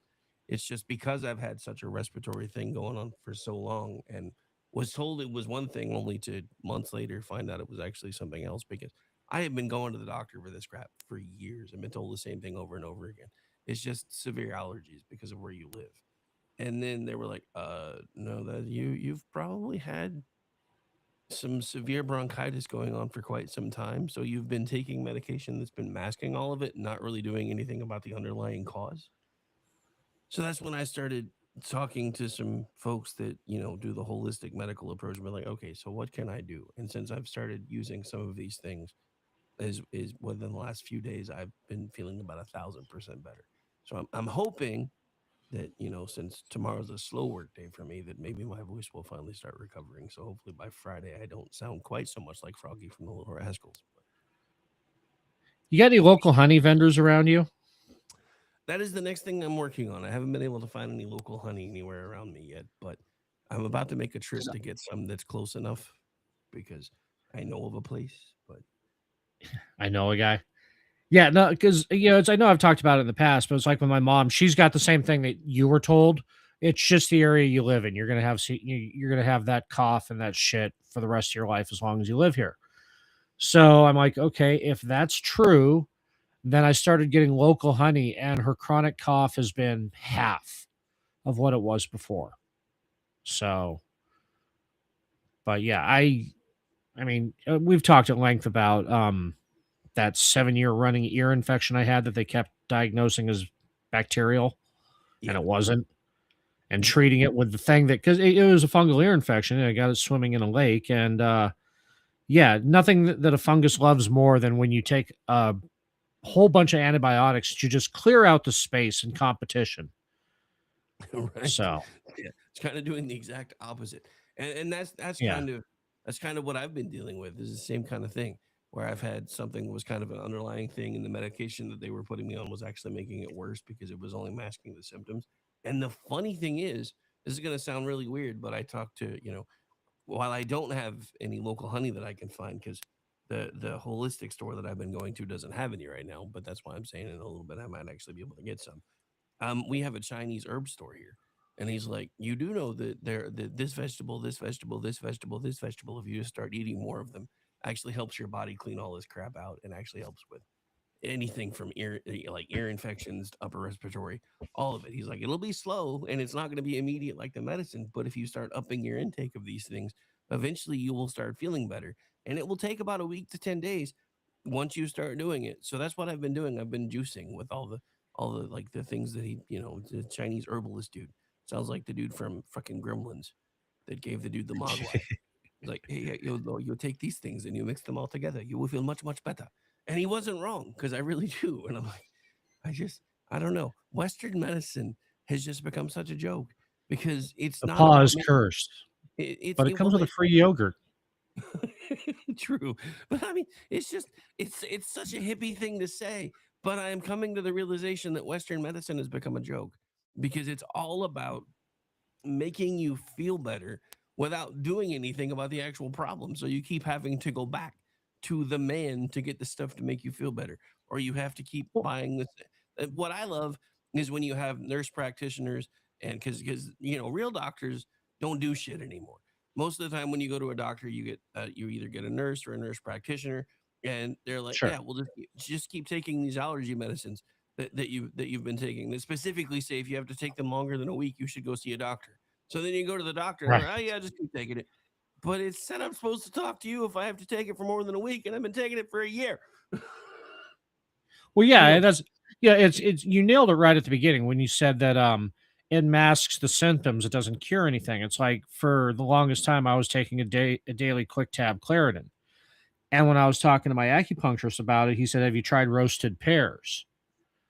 And I'm like, "No, this is the first I've ever I mean, I know about roasting pears, they're delicious, but I never heard about it in conjunction with that." And he said, "Well, give it a shot." And then I did give it a shot, and I've gone from a daily Claritin to once a week. Yeah, I mean, And I just heard that light bulb come on over your head. Is I know where I could get pears. Well, yeah. Actually, I'm about to yell at my change guy by like, why didn't you? So, because he's got me eating like some stuff that I don't like, and I'm like, why didn't you talk to me about pears, brother, man? What happened? What happened? But yeah, no, it's just funny because there are so many things that if we actually paid attention and took the time to learn, there are so many natural ways to deal with most of the stuff that we deal with that we take pills for now. That Mhm. yes, take longer to work, but they actually do work. and it's not it's Yeah, not they're persistent instead of reactive. yeah. And yeah, I mean, it's Yeah. something that, you have to change your diet for an extended period, but eventually it actually kills whatever the problem is instead of just hiding it for till your pills wear off. See, if you're going to try the pear thing, this is what I've been doing with it: is that I'll decore the pear, wedge it up, and then I'll whip it in some olive oil, put in cinnamon and nutmeg. You don't need to do sugar because the pear is sweet enough. Otherwise, you're just going to fucking kill it. And then I'll roast it in the oven at 400 until they're golden brown. It usually takes about 25, 30 minutes. And then I just snack on those. Yeah, I've been trying not to overheat olive oil because of the carcinogen properties that kick in if you cook it too high. So I'm not. You use avocado oil then. I didn't want to say avocado oil because I didn't want to be a California guy. But avocado oil is good for that too. Dude, And it's not much more expensive. We are currently talking about basically Eastern medicine. We both sound like hippies right now. So just embrace Right. that. Yeah. But yeah. No, for those of you who can't get avocado oil, use olive oil. But if you can get avocado oil, it's not that much more expensive. It's like $1 more a bottle, and it goes a lot farther because you don't feel like you got to drown it. It comes in a little squirt bottle rather than that open top glug glug glug bottle. So, anyway, Well, an avocado is better for you anyway, honestly. So yeah, you're getting some oils and fats in it too. So, but yeah, and like I said, that's what's been working with me, and I only take a Claritin once a week now. So yeah, combined with the acupuncture probably helping too. Makes mental note to add roasted pears to my diet. There you go. And they're fucking delicious.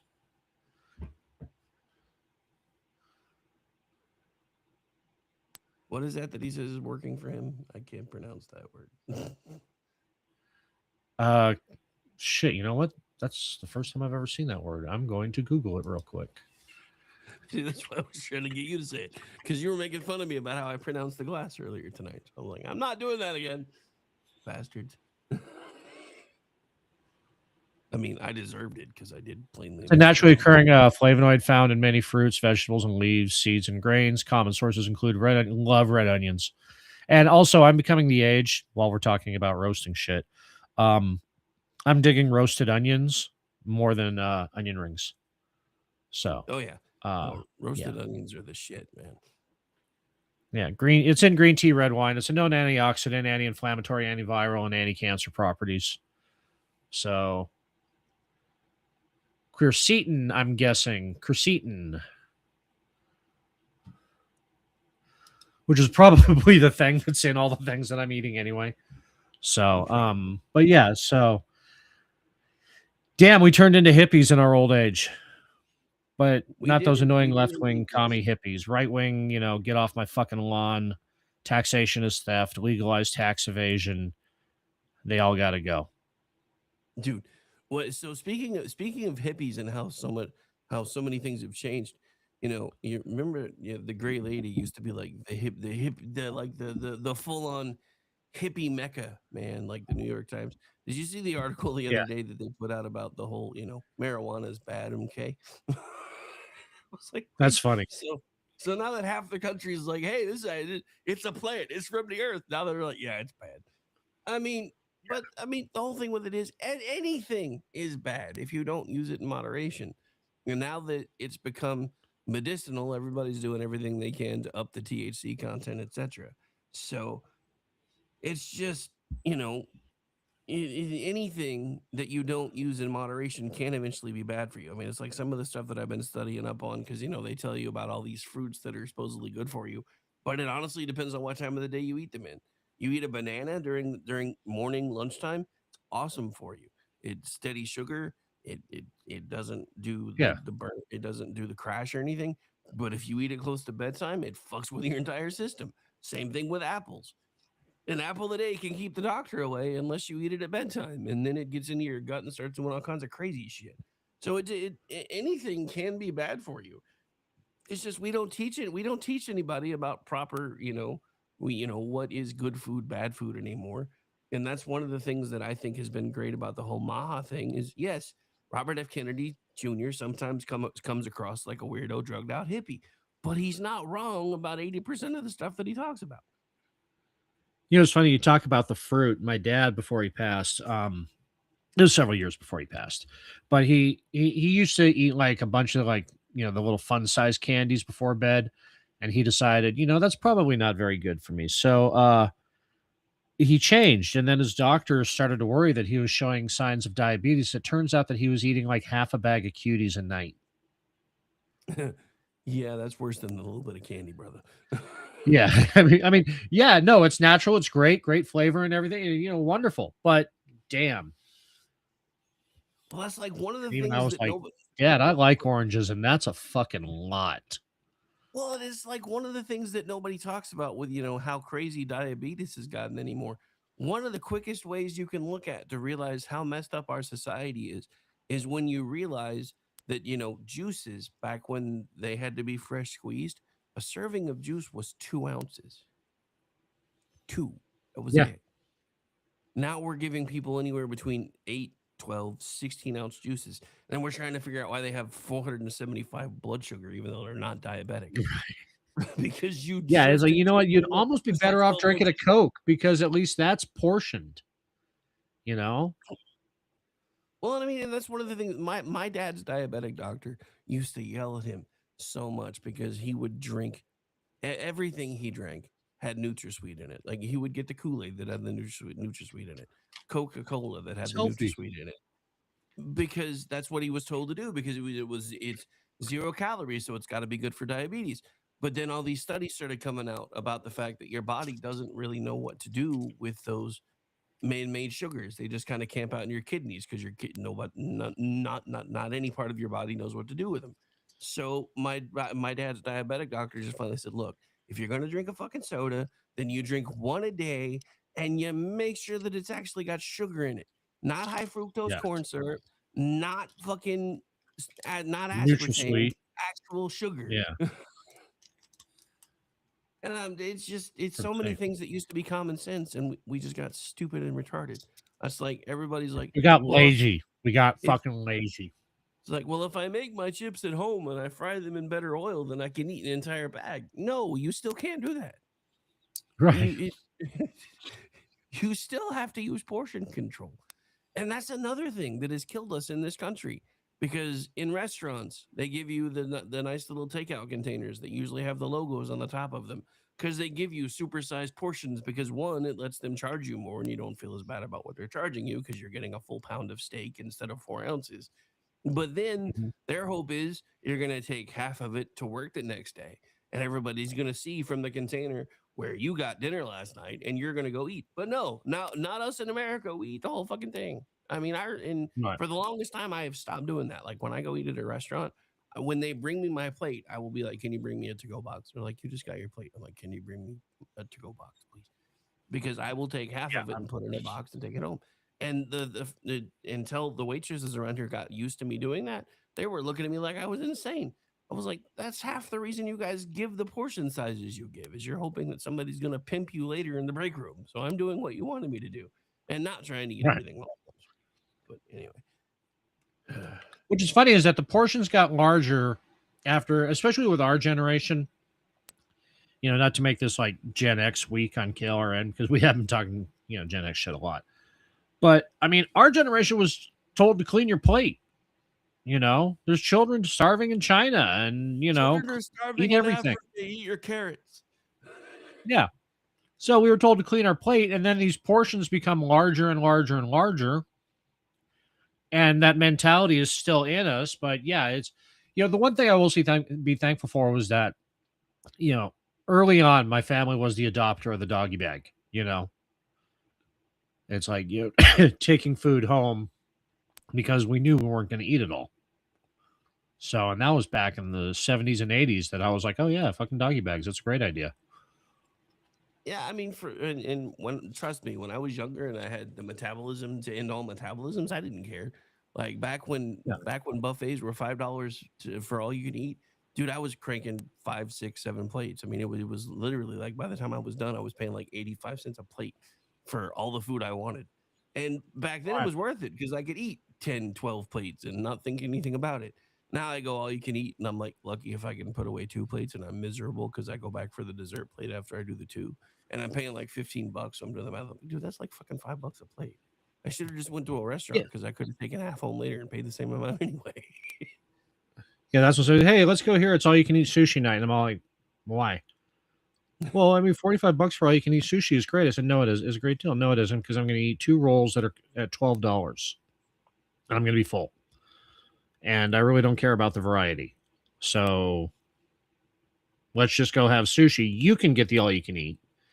And, you know, and then I'm looked at weird because it's like, I've done the math. You know, I mean, hey, if it's coming with free sake, I will absolutely join in on that $45 deal. But it's not. So they never do that part.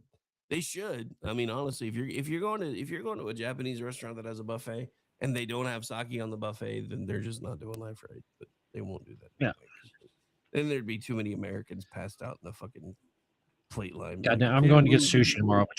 Between this and toxic masculinity, fuck. I've got a hankering for some Japanese now. See, Al, I didn't used to. I used to win at all you can eat, but I don't anymore. So I don't really do all you can eat that much.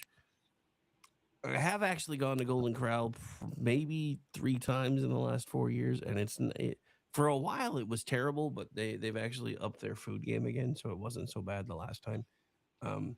So there are times when I don't necessarily mind it, because I mean, hell, anymore it's like I can either go like to Wendy's and pay $12 for a combo, or I can go to Golden Corral and pay $15 and get more than 1 plate if I want to.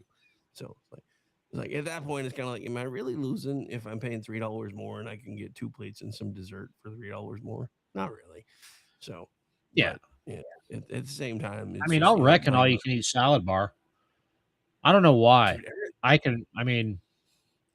Dude, everybody. I can absolutely. Oh, sorry, I didn't mean to step on you, but everybody looks at me. Like I'm saying I can absolutely destroy an all-you-can-eat salad bar. I mean, just absolutely wreck it. Like when after my brother's service, that's where everybody went after the service, because we didn't have anything, as far as set up to do. Of course, the facility we used didn't have a family gathering place, and we didn't want to do anything at my dad's house, and I damn sure wasn't having everybody drive all the way back to mine. So Dad's like, let's just go to the Golden Corral over here because they'll let us have the room for nothing. So, and then everybody started deciding to eat, which I was planning on eating anyway. It's just I wasn't sure if everybody else was. So we were just going to wait until everything started thinning out and then go back and get plates, because it was just going to be me and my son going home, because my daughter and my granddaughter were going back to my aunt's. Well, so I'm sitting there talking for a while everybody else is eating. So I finally go get my first plate, and it's a salad plate just loaded as high as you could get it. Everybody's looking at me like I'm crazy because I'm coming back with this huge salad plate. They're like, what's the matter with you? Why are you getting salad? I'm like, dude, that's half the reason I eat this shit, because I don't pay for all this stuff to do salad at home because it never gets eaten. But when I have access to it and I don't have to worry about it going bad, I'm going to eat as much of it as I can find. And they're just all looking at me like I'm crazy. Then I came back with my second plate with my meatloaf and my chicken and everything else. And they're like, oh, yeah, see, this is better. I'm like, I got all my vegetables out of the way first. Quit looking at me like I'm crazy. Yeah, I don't, you don't want to have that hot meatloaf next to your, pasta salad and shit. But I don't know how this came out. I'm a military man, and I'm thinking of, like, you remember that movie Toys with Robin Williams? Oh, yes. Remember LL Cool J's character in that? I'm a military man. I like my food segregated. I like my mashed potatoes over here and not getting invaded by the Salisbury, Dude, that was how I used to eat when I was a kid. I could not stand my food touching. My dad always used to joke that I was part Romulan because of that line from the TOS where they figured out that dude was a Romulan spy because he was freaking out because his food was touching. Mm-hmm. My dad was like, "Are you part Romulan?" I forgot about that. But yeah, apparently OCD runs in my family. I just got the least variety of it because I have other family members that still to this day are like, that food can't touch her. I'm throwing the plate away. And I'm like, I'm glad that my dad kind of beat that crap out of me. I mean, I'll still look at it and be like, all right, I need to, who's texting me at 7:30 at night? Leave me alone. Yeah, I'll hit that that demilitarized zone real quick before they have a chance to really infect each other, and then my food is segregated. See, my dad was the exact opposite, and I think that was part of the reason why I was so diehard my food can't touch. Because my dad, when I was a kid, was anytime I would freak out about my food touching, he would mix all this stuff together and just look at me going, "It's all going to the same place. I don't know what you're throwing a fit about." I was like, "Ugh, you're gross." So yeah, I think my dad being facetious about it actually made it worse. I don't know which one of the Teenage Mutant Turtles you are, but apparently it's an emergency, and you should probably go find out. Because I swear, every time your phone goes off, it sounds like Heroes in the Half Shell. It's not an emergency. Yeah, my only violation, the only time I break my rule about my segregated food is Thanksgiving, because Thanksgiving meals are designed to be eaten together.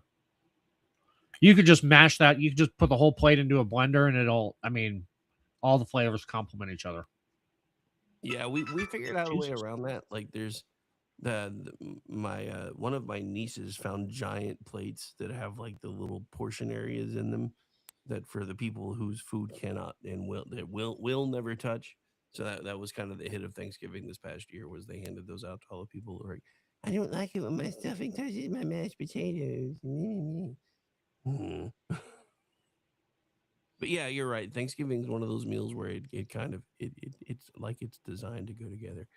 And I think that comes from leftovers, because the best thing about Thanksgiving is the leftovers, where you're taking everything and making it into a sandwich, and you've got like Yeah. the turkey and the ham and this stuffing and the dressing and the cranberry sauce, and it's all in one place, and it's just nom nom nom nom. Damn, now I'm making myself hungry. We gotta stop talking about food. We really do. Turkey sandwich with stuffing and cranberry instead of mayo. Yep. Good And stuff. some sweet potato casserole in there too. There's another garnish. I'm gonna have to make a snack when we're done now. Dude, somebody really wants your attention tonight. That one was Jeff just doing it to be a dick. I thought about it, but my phone's in the other room. I was like, damn it. I was gonna do it too, but I was like, damn it, my phone's in the other room. I've been doing it lately.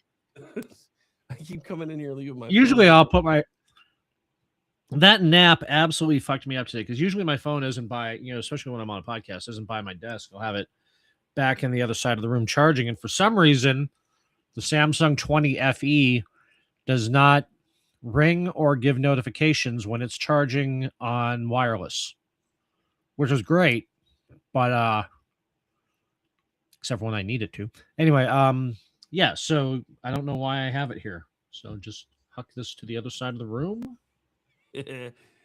All right. Well, while you're getting that squared away, we have hit the point in time where it's pretty much break time. So I'm trying to fix it, because I think part of it is because they keep changing things with Restream, but lately it like hiccups, and I keep trying to load things in advance, and it's like, just kidding, you're gonna have to do it again. So, but now that it's getting squared away, we're gonna go ahead and take a break. Musical selection, as always, is brought to you by Ordnance J. Packard Esquire. Please send all compliments or complaints thusly. We'll be right back. Stay tuned. Helps if I remember to cite first. Wait, that's not. Why is it not? That's weird. Why is it not playing? Okay, so I'm not muted there. I'm not muted there. What's going on? I'm going to be annoyed. I swear I'm going to be annoyed.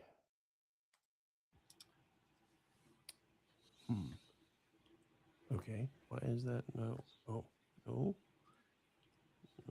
Let me try one more thing. There's a slight silence at the beginning because it's a record thing. They're giving the whole vinyl experience. Maybe that's what it was. Yeah, that must be what it is, because now the record's moving.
I lose my nerve.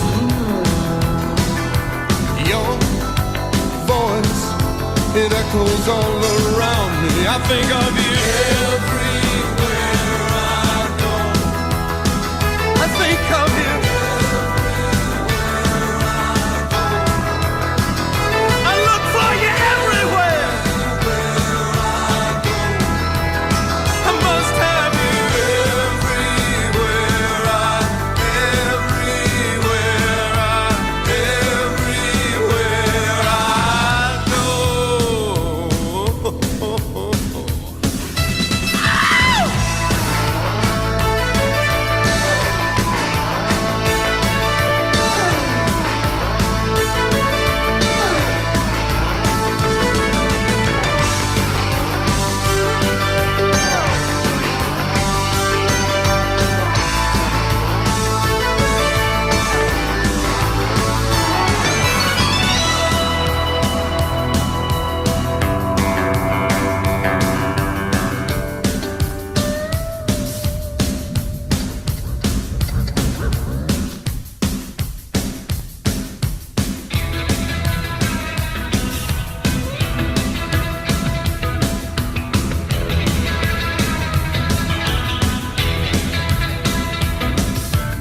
Keep that promise that you made to me. Take my hand.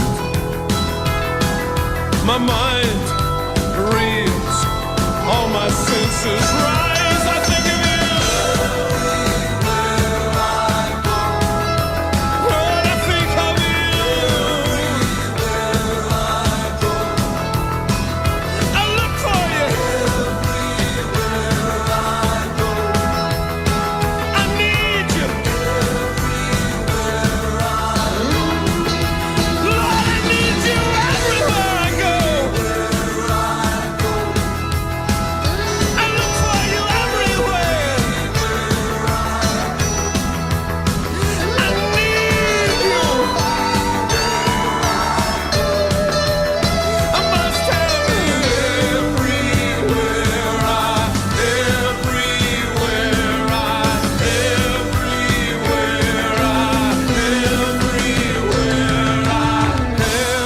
everywhere I go.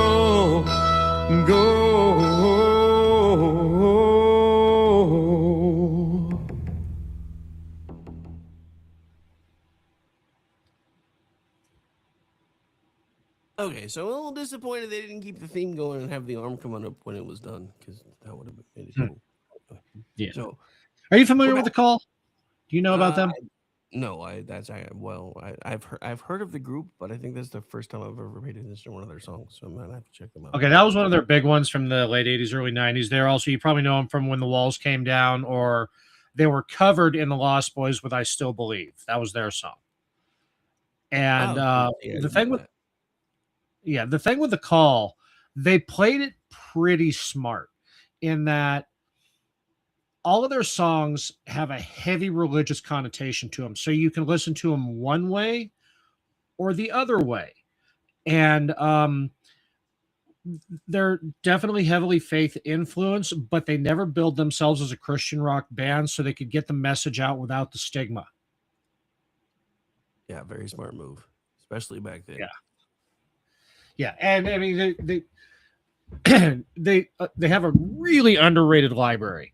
It's like a lot of people remember a couple of their songs or a few of their songs, but they've got a lot of bangers that never really got airplay. So if you're just becoming familiar with the call, dig into them. Whether you faith based or not, you can listen to them with that connotation or not, and they still jam. So check them out. Especially The Walls Came Down.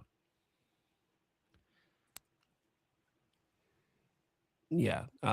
Actually, that one I am familiar with, but now I'm gonna have to go listen to it again. So Because there are no Russians and there are no Yanks, just corporate criminals playing with tanks. Na, na, na, na, na, na, na. So oddly enough, kind of in that same vein, I know we haven't talked much politics tonight, but I did want to get this one in because this is from Amy Curtis. So apparently, some Somali immigrants in Minnesota are now claiming that all of Minnesota now belongs to Somalia, or at least their parts of it anyway. They've been trying that on and off, which, okay, that's an insurrection. Send the army in. Right? That's kind of what I'm saying. I'm like, I mean, we have the Insurrection Act for a reason. When these people are claiming, we're not part of the United States anymore, we're now this chop chaz crap, or hey, this part of Minnesota is actually an extension of Somalia. Okay, cool, fine, send the army in, because guess what? That's not U.S. territory anymore. Yeah. But it's funny because the people that wanted to make J6 into an insurrection keep turning a blind eye to actual insurrections repeatedly. And it's funny. Yeah, it's kind of weird that it's like now all of a sudden they're against body cameras. Well, did you hear why they're against body cameras though? That's the because they can use it to ID protesters. Well, not just that. Well, they can use it to ID protesters, and there's a good chance that the protesters might actually be videoed using the body cameras, doing all the things that they keep claiming the protesters aren't actually doing. So, right. Yeah. Well, and that's, I said it a few weeks ago on X, Twitter. I accidentally called it X. I said a few weeks ago on Twitter that, no, you know what? I got my monetization back. I can call it X. So, yeah, they, the greatest trick the devil ever played was convincing the left that body cameras would help their cause. Because if you look, it's like 50-1 on, it's like for every bad cop incident, you'll have 50 of them where it's like, yeah, that's exactly why we wanted him in the first place. Well, so, yeah. Well, as far as this insurrection stuff goes, what I find interesting, because this is something that I had heard about, but had never really been able to verify until recently, is there are actually members of the Parliament of Mexico that live here. And they are that doesn't surprise me. Well, they're lobbying with people here and then voting for what these people are lobbying for here, home in Mexico. So we have all of these different outside acting states that are trying to annex parts of our country, and both parties up until now have been basically turning a blind eye to it. And this one's no different. This was a meeting that took place at a restaurant in Minneapolis where a bunch of Somali immigrants declared that a part of Minnesota has been claimed not for the people of Somalia, not the ones that are already there, but have actually been claimed for the government of Somalia. The man in question is a member of the Somali state. So, and he's in the region of, from the region of Galmudug. But yeah, this is the actual definition of an insurrection. And yet nobody in the news is talking about it because we're too busy talking about the kidnapping of a famous mom. I'm not even seeing a lot of that in my feed. That's the one thing, it's my feed is strangely enough is a lot of the chameleon characters, chameleon carriers for trucking. But again, it's your feed gets curated by what you like and retweet now. So rather than seeing everybody, you just seeing the people who are feeding the stuff that you anyway. The algorithm is bullshit. So yeah, because I mean, fuck, I never see you in my timeline. No, that doesn't surprise me. I hear that from everybody all the time. They're like, you basically live on this site, and we know you live on this site, and we still have to go find you. And I get it all the time too. People are like, where you been? Yeah, I haven't seen you in weeks. It's like, I'm here, especially now, every day. Yeah, I mean, I haven't gone anywhere. So, and I know that because every time that somebody loses an argument, they'll point out that I have like 190,000 tweets. It's a lot of tweets. And I thought about that too. And it's like, it's part of that. You and I have talked about it a lot on how is I try to respond to everybody. And, birthdays, Christmas, and everything else. It's wishing everybody Christmas and thanking everybody for wishing me Christmas. So there's a couple hundred tweets each holiday.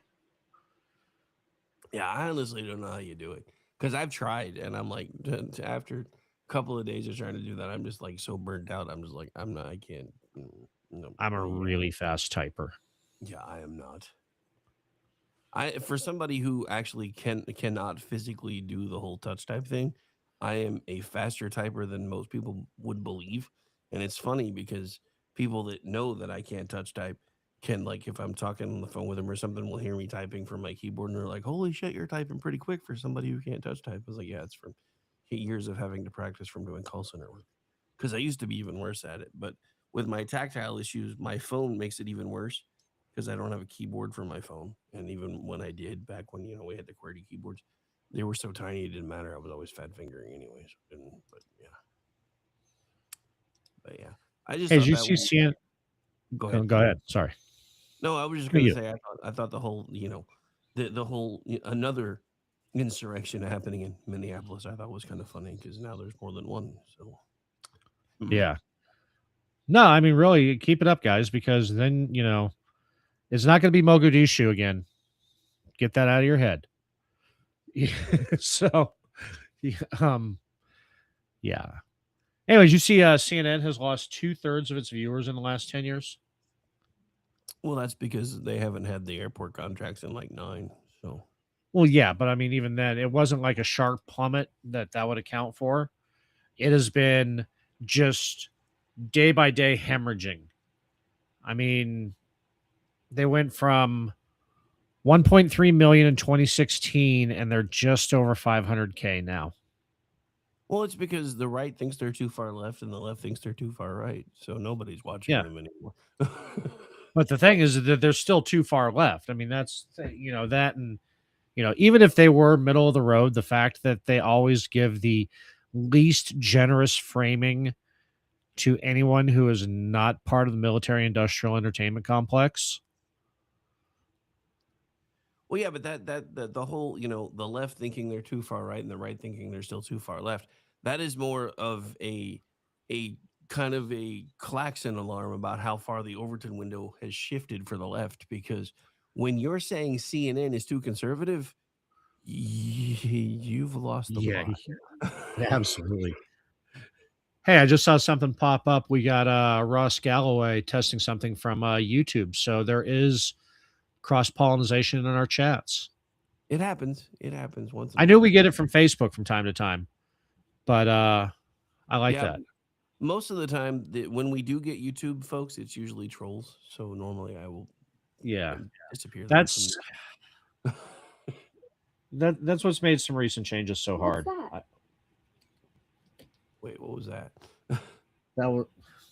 Hang on. You know who that was.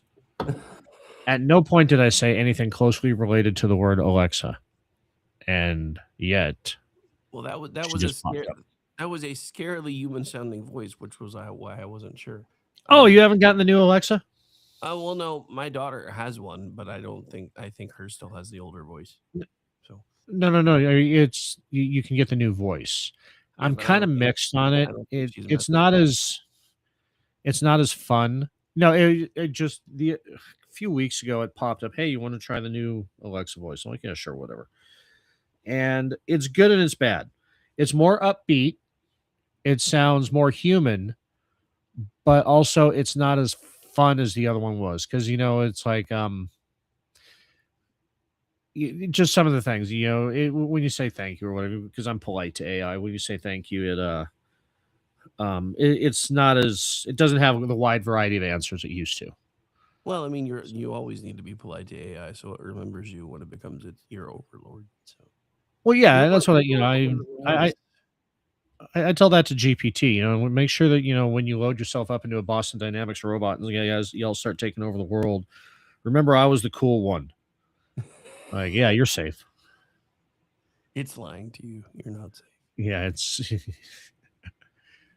I'm trying to figure out what he was trying to test because he says need to test something. This isn't directed at you, and then LMAO for some reason it won't let me put that sentence into the chat. So I don't know what he was Okay, trying so to test. yeah, it looks like there was something missing. Anyway, and But yeah, it I still did hasn't find out. popped up on I did find out today from watching a live stream about some of the changes they've made because that's if you'll notice the chat's more customizable, so now I can make sure that it's not covered by any of the stuff up in the corners, and there's other things that they've done now too. But I did find out Yeah. they actually do have certain words censored. They didn't tell us what the words are, but they do in fact have certain words censored. So that explains why some of the stuff ain't showing up. So it's not just X. Restream has them Yeah. too. So Yeah, X has them, and now apparently Restream has them. I mean, YouTube we know about. So YouTube might as well just censor everything, at least for us, because it's like almost nobody finds us there anyway. Still, but I think when I'm Oh. when I'm in Janelle's chat, half the things I type, I have to find a way to retype them. You know, I'm not being particularly salty or spicy and anything. It's just that the word censor's over. It's like Yeah. yeah. I will say I've never really hung out on in gamer streams before. I like Janelle's stream though; it's pretty cool. It's kind of fun. It's fun, and what I like is you'll see Brandon Morris pop in there from time to time too. So, she has a fun stream. I had a lot of fun in there the other day, telling her to space corn. Yeah, I actually forgot that one of the characters' names was Corn. I was like, wait a minute, he's not in that. And I was like, oh wait, that's one of the characters' names. Yeah, yeah. And the reason why I want him spaced is the way he spells Jeff in his name. Well, I hate the G. No. Yeah. Okay, well, according to the Toys R Us giraffe, that's the only way to spell Jeffrey. So, yeah, and that's why they went out of business. Yeah, you remember when we were kids? I'm a Toys R Us kid. I'd never want to grow up. Well, apparently, you don't have to worry about that anymore. Yeah. Now, I did. Yeah, it's like okay. Go ahead. No, it's funny. A couple years ago, I did hear that they were starting to open up Toys R Us again in certain markets, but I haven't really seen anything from that. So I haven't seen anything about that since either. The other thing I watched. Go ahead. A couple of weeks ago, I watched a thing on YouTube that was breaking down the monumental failure that led to Sears closing. What was it? It was basically, when they decided that they were going to be more of a investment firm, bringing in, insurance and investments, and then they focused more on because for a time they were one of the largest banks with the Sears credit card in the world, and it was they decided that they wanted to be more of a financial institution than a retail store. Because they were going through the history of the old Sears houses that are still, you can still find them, built. But, Dude, I remember that. My granddad, one of the houses he built was actually from Sears catalog. I remember that. Yeah. I think it was great. I mean, they shipped you all the materials, the plans, down to the nails, and it was like just a really big Lincoln log set. But everybody talks about, how unaffordable housing has gotten now. That's because back in the day, it didn't matter. You built it out of whatever you could fucking find. And if you couldn't find it, you had Sears ship it to you. And that's just how it was back then. We don't do things like that anymore because everything has to be so heavily regulated. It's just insane. But yeah, and that's kind of the thing. It's like, government, oh, we got a housing crisis. Yeah, you caused it with your regulations. Look at Los Angeles after the Palisades fire. Every one of those homes should be rebuilt by now, or at least have ground broken on it. Yeah, or at the very least. In some various stage of being rebuilt, they've done almost nothing. I mean, that's like all the damn city ordinances now that exist where, you can't, because one of the things that I've been looking into for the last few years was starting to try to start a charity to get a bunch of tiny homes and figure out ways to get veterans into them so they had places where they could live. And everywhere I turn to try to get it done, well, you can't put a bunch of the tiny homes in one place because it's not zoned that way. And you can't do this and you can't do that. And I'm like, you guys are complaining about all the homeless situations. There's ways we could actually fix it. And people that actually want to give me money to help us fix it. But I can't do it because you guys have too many rules in the way. And I live in a red Right. state, so that shit. If it's that bad in a red state, imagine how much worse it is in a blue state. Jesus, it's just Oh, it's insane. bad out here. It's just insane to me. Jeff just sent me a picture over Discord too. It looks like there's about 30 Toys R Us in New York, or at least in the Northeast between New York and Boston. Yeah, it's probably about the only place they still take hold. I'm surprised Effie or George didn't like go nuts and like try to sue them over it or something though. But before we get into the what we're watching section, I do want to bring this up because I didn't get a chance to yell this on Toxic, but Mandela Effect, because I have never heard of the greatest American heroine. It's not a thing. I want to say I remember it. I don't. But that may also be polluted in watching YouTubes on the history of the show and shit, you know? Yeah, because I remember reading something recently about them considering bringing it back. So when he had brought up the, like, I guess it was like 86 or something, they had done a female version of it. I was like, I have never heard of that. But I remember freaking out when I saw Blue Thunder, the TV series, on like Crackle back in the day. So I don't ever remember seeing that before. Oh, I do. Because I watched the fuck out of that. watching Airwolf. I loved Airwolf, and it was around the same time. And I'm like, I know I would have watched this if it was a thing.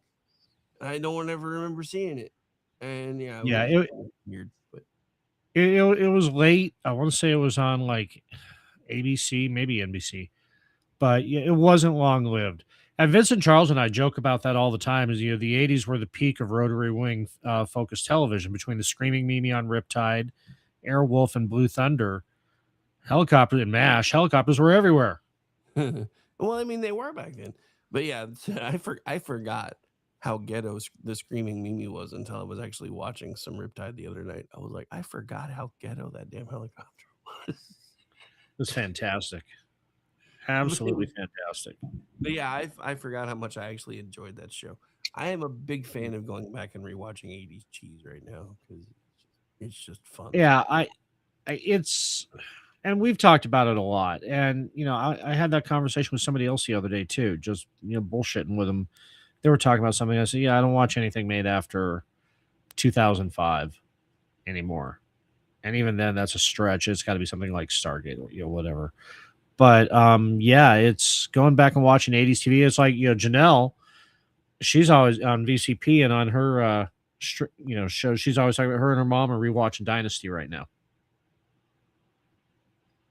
Yeah, I see you're posting about that all the time. I just can't handle the shoulder pads, man. I do not. That's the one thing I never got of the 80s. The goddamn shoulder pads. I mean, everything was big. Hair was big, and, you know, but the shoulder pads, that. I think it had One something the to data do with, linebacker, I would have been gay. well, I think it may have had something to do with trying to make proportions right because everybody's hair was so damn big. I think that's the only thing I can think of. But yeah, I never really. You know what? Okay, that's headcanon now. That tracks. But We'll lock that one in the vault. But yeah, that's I asked my mom about that at one time, and that's what got stuck in my head because, you know, I was always making fun of the fact that back then they were always wearing shoulder pads, and they were like, the shoulder pads make everything more proportional because our heels are so long and our damn hair's so tall. It's like, okay, whatever. Sure. I guess that works. It makes you look less long, I guess. But okay, sure, why not? Anyway, It takes so away from the titties, though. Yeah, true. But what are you watching since we're down to a couple minutes? Well, I've got a tradition. During the month of February, I watch the shortest TV show that I've ever enjoyed, and that's Firefly. I'm still working through the animated series. That one, it's hard to watch. And it's not because it doesn't hold up. It's just because you look at it and you remember how much more it could have been. But also, you know, you're conflicted because it's like, this is doing what they couldn't have done with TV at the time. It's fantastic. But on the other hand, it's not, you know, it's animated. So it's like, we could have had this as another season. And, you know, it's weird. It's like, I can't binge it. I can watch maybe an episode every night or every other night. But it's still good fun.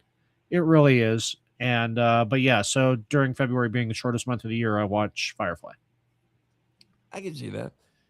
Yeah, I mean, for me, I am still, you know, taking one for the team and watching Starfleet Academy. I have to say, because in my head canon, it's not part of anything from the original series or any of the original universe, and never has been for me. I think it's one of the reasons I can watch it and actually just kind of enjoy it. Because yeah, there's some weird shit in there, and it's basically 90210 in space, but there are some pretty cool moments. And I actually did kind of enjoy the Deep Space Nine tribute, especially hearing Avery Brooks at the end, and that little bit of the DS9 um, music playing while he was talking. That got me. I was like, I don't really like how they did the character, but I like the fact that Sarah Clofton kind of signed off on how they did the character, and he was actually a big part of that episode too. And I have to say, Sarah Clofton has aged so much better than old Jake from DS9. Because Yeah. dude, black don't crack. That's all I'm gonna say. But yeah, other than that, I'm Nice. still, as far as all the only real new TV that I've been watching is like stuff like The Rookie and Will Trent. I still watch a lot of the procedural shows. I've actually tried to get into a couple of like the older procedural shows, like Rookie Blue, which was kind of the predecessor to this whole Rookie show. And God, I forgot how retarded that show was. I'm like just watching stuff, and I'm like, yeah, this would have never happened. Like they had, and that's one of the things that's bugging me about Boston Blue. They have two rookies that are just graduated the academy riding together Yeah, in that the doesn't show. happen. And I'm like, that doesn't happen. And I'm like, especially coming off of a show like Blue Bloods, because they did a really, I mean, I've never been part of NYPD, but from my perspective, they followed pretty closely what I would imagine NYPD would have been like. I mean, I'm sure people that have actually worked with NYPD are like, yeah, they didn't get this right, they didn't get this right, they didn't get this right. But the fact that that show that was so seemingly locked in with the procedures then goes to this one where two rookies are riding together constantly. I'm like, that's not how this works. That's not how any of this works. I mean, How maybe does it's that even make sense? maybe, I mean, I don't know. I'm gonna have to look. Maybe it's different in Boston, but it seems to me it would get rookies killed. So I don't think it would make any sense. But I don't know. Right. I mean, you got to have the, the Robert De Niro and the Sean Penn. Hey, let's run down there and fuck all those cows. Or let's run down there and fuck a couple of those cows. No, let's walk down there and fuck them all. And not De Niro. Fucking Jesus Christ. Okay, so Jeff is saying check Discord about something, but we are officially out of Yeah, time. that's the list. Yeah. We've got quite the delay because if you look at the chat versus looking at the yeah. We've got a heavy delay tonight for some reason. Well, no, I just hadn't been looking at the chat, so I didn't see that until just now. So No. I mean, when we were talking about the stuff that Ross put through, it showed it because I'm watching the X chat too. It showed up on X like 5 minutes after we talked about that. yeah, I'm still not seeing it, so I don't know. But anyway, where can folks find you? Because I got to change feeds. Shit, you can find me. You can find me as Ordnance Packard on Twitter. Surprisingly, always, still for now. You can find me the rest of the week. I am Friday night. We will be recording our next table session on D&D with Jeff and the EP and Delaney and Vincent Charles and Janie Mack. Those will start dropping on February 20th. You can find me Saturday night with you on Juxtaposition as we deep dive into objects that shouldn't exist. Then Sunday on the Vincent Charles Project, where we will be discussing Tiptoes. You bastard. And then next week, back with you on Men Explained Poorly. All right, and that's going to do it for us, folks. Edge of Liberty is already in progress, so we're going to join it now. Enjoy the rest of your night. Thank you so much for everybody that's been hanging out with us for tonight, and we're going to head over to it now. So stay tuned. Hell Hydra. Appreciate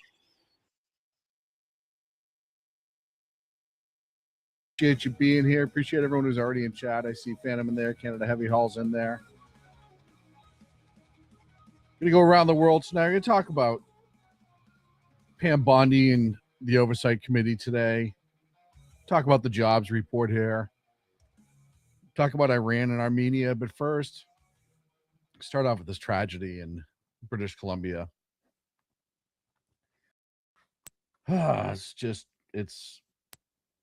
It's horrific. A mass shooter walked into the Tumbler Ridge School in Tumbler Ridge, British Columbia, and left 9 dead and 27 injured was the last that I saw. The suspect was 18-year-old Jesse Van Roosteller. Police said Roosteller was born male and began identifying as a female about 6 years ago. We'll talk about that. Police said the suspect killed his, they keep saying there, we'll definitely talk about that, killed his mother and 11-year-old stepbrother at the family home before the attack. He had a history of documented mental health. RCMP said officers had attended the residence numerous times for mental health related calls, and that the suspect had been apprehended under the British Columbia British Columbia Mental Health Act for assessment. The firearms that were involved were actually previously seized by the RCMP and were later returned to the owner after appeal. The attack, police said the suspect entered the school with the long gun and a modified handgun. Authorities said one teacher and 5 students ages 12 and 13 were killed inside the school. Another victim later died while being transported to the hospital. A suspect was found unalived at the scene with a self-inflicted wound. RCMP said officers arrived within 2 minutes of the call and encountered the active gunfire. Reports right now, like I said, 25 people have non-life-threatening injuries. And of course, there's the 9 that have perished. Prime Minister Mark Carney, who is, if you see his socials right now, people are not happy with him, called for the attack an unheard of cruelty and said Canada was in shock and mourning. And there'll be flags flown at half-mast. And British Columbia, for what a lot of people don't realize, has had a lot of violence recently anyhow. There's a whole extortion-linked murder war going on in British Columbia that the news down here is not talking about. And if I have time Monday, maybe I'll pick that up a little bit. But this incident, yeah, you have this kid who has a series of mental illness. He's obviously identifying as transgender. There was a history that obviously was ignored on some level, or it wasn't ignored, but not enough was done. So you do have a failure in the system in British Columbia. And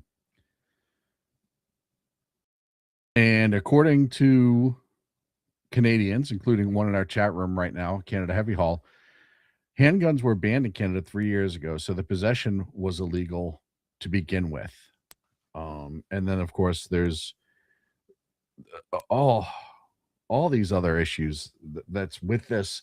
But the mental health issue is what needs to be addressed the most.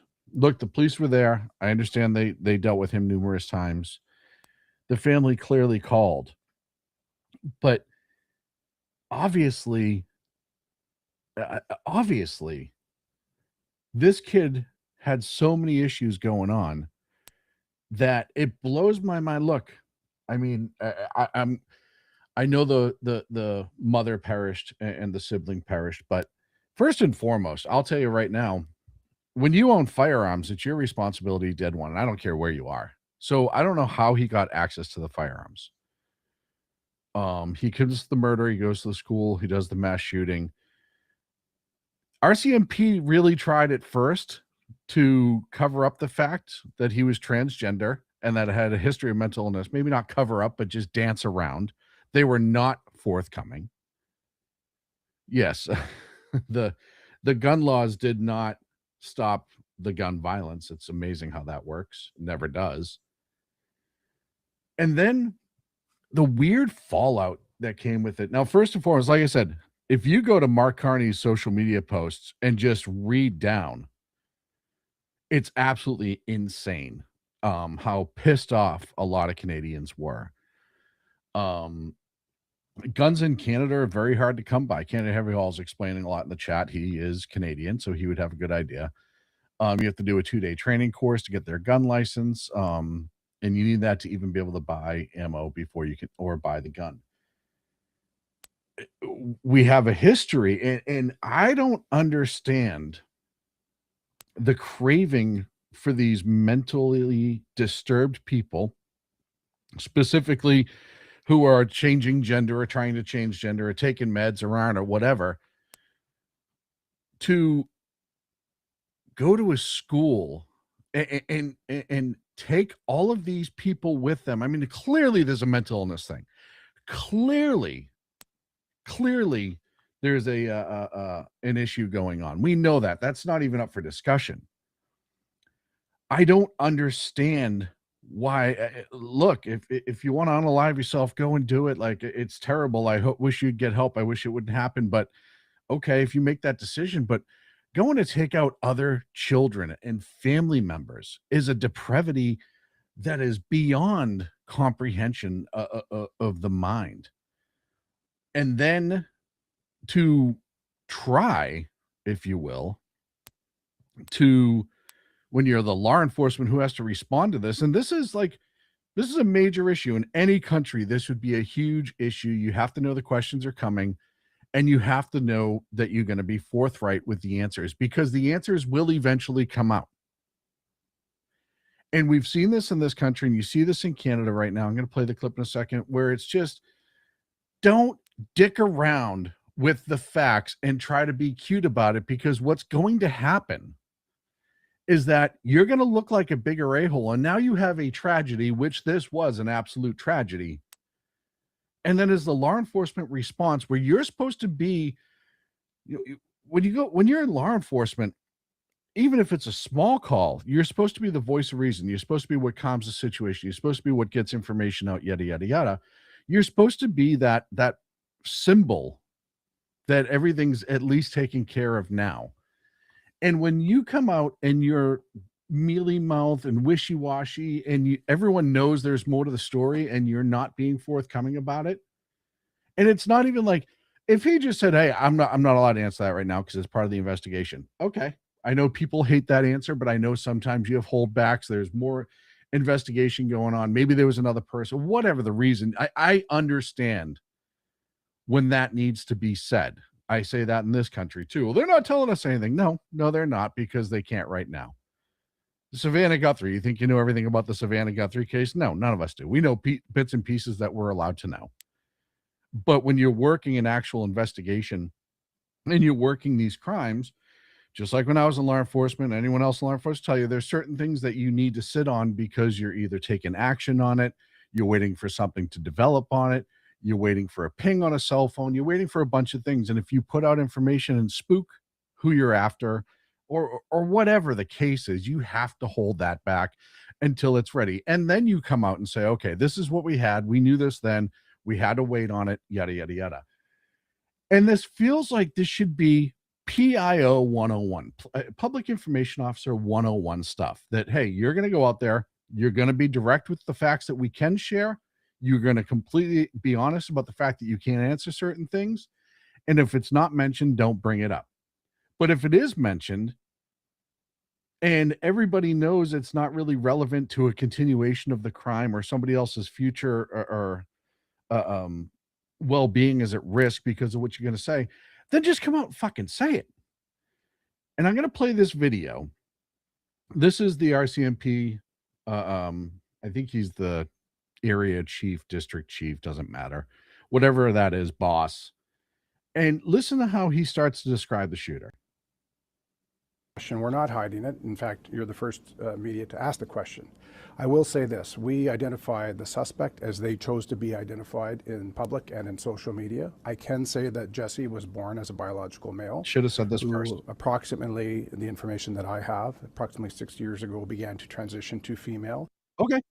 And that's fine. Like, I don't care about that per se. I don't care about the history, but let's be honest about everything up front. And people who say, oh, it doesn't matter. No, it does matter, because we've seen this sort of activity in this country and other places around the world. It's something that needs to be talked about and addressed. That does not say every single person who is in a transition in their life is going to do this, but this should at least start to have an understanding of this. Right? It's just, you can't ignore the realities of this. It is a major part of the investigation because it ties into the mental health issue. And I know there are plenty of people who say it's not a mental health issue because, you know, they're okay, but it was up until pretty recently. Pretty fucking recently. And the only reason it's not a mental health issue now is because they can make money off of it. Just like they made money off of COVID and a lot of other things. And you know that's true. All the things that we found out after COVID, but we know what the drug companies are doing, how quick they were pushing, I'm not saying that they didn't help on some level in some people, but we found out that money was a much bigger driver than the cure and the solution was. And that is what's happening with these young people who are not being treated for a mental health issue. Just because you want to identify as a woman and you're born a man does not mean you have a mental health issue per se. But what I'm saying is there are a lot that seem to have that problem. And like I said, that want a long time ago used to be dealt with in a mental health situation.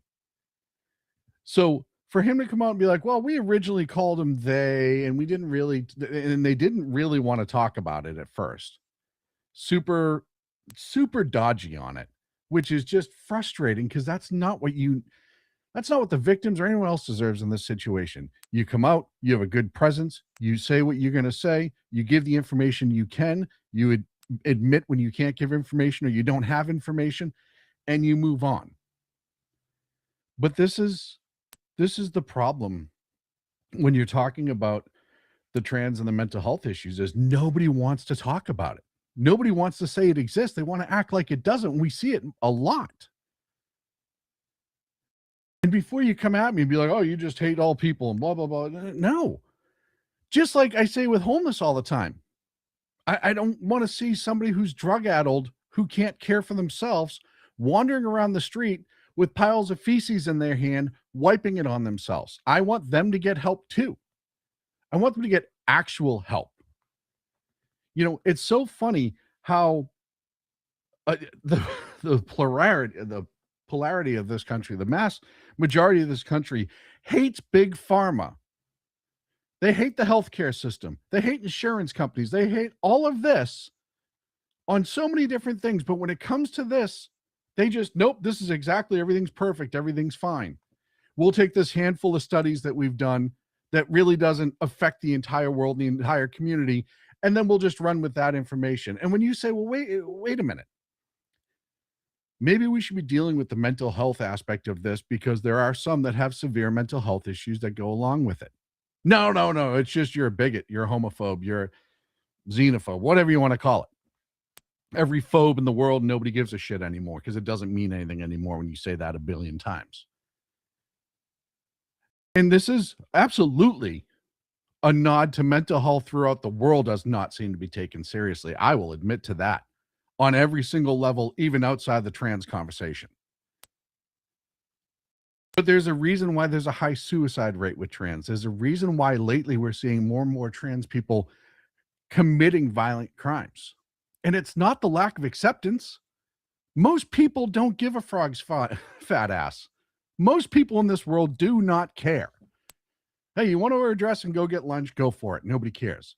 Hey, you want to shave your head and put on a flannel shirt and go get lunch? Nobody gives a shit. It's when it's affecting other people or when the actual problems are being ignored that are obvious and seen and being written off as just, well, you're just a bigot if you don't accept that. No. It's not the same thing.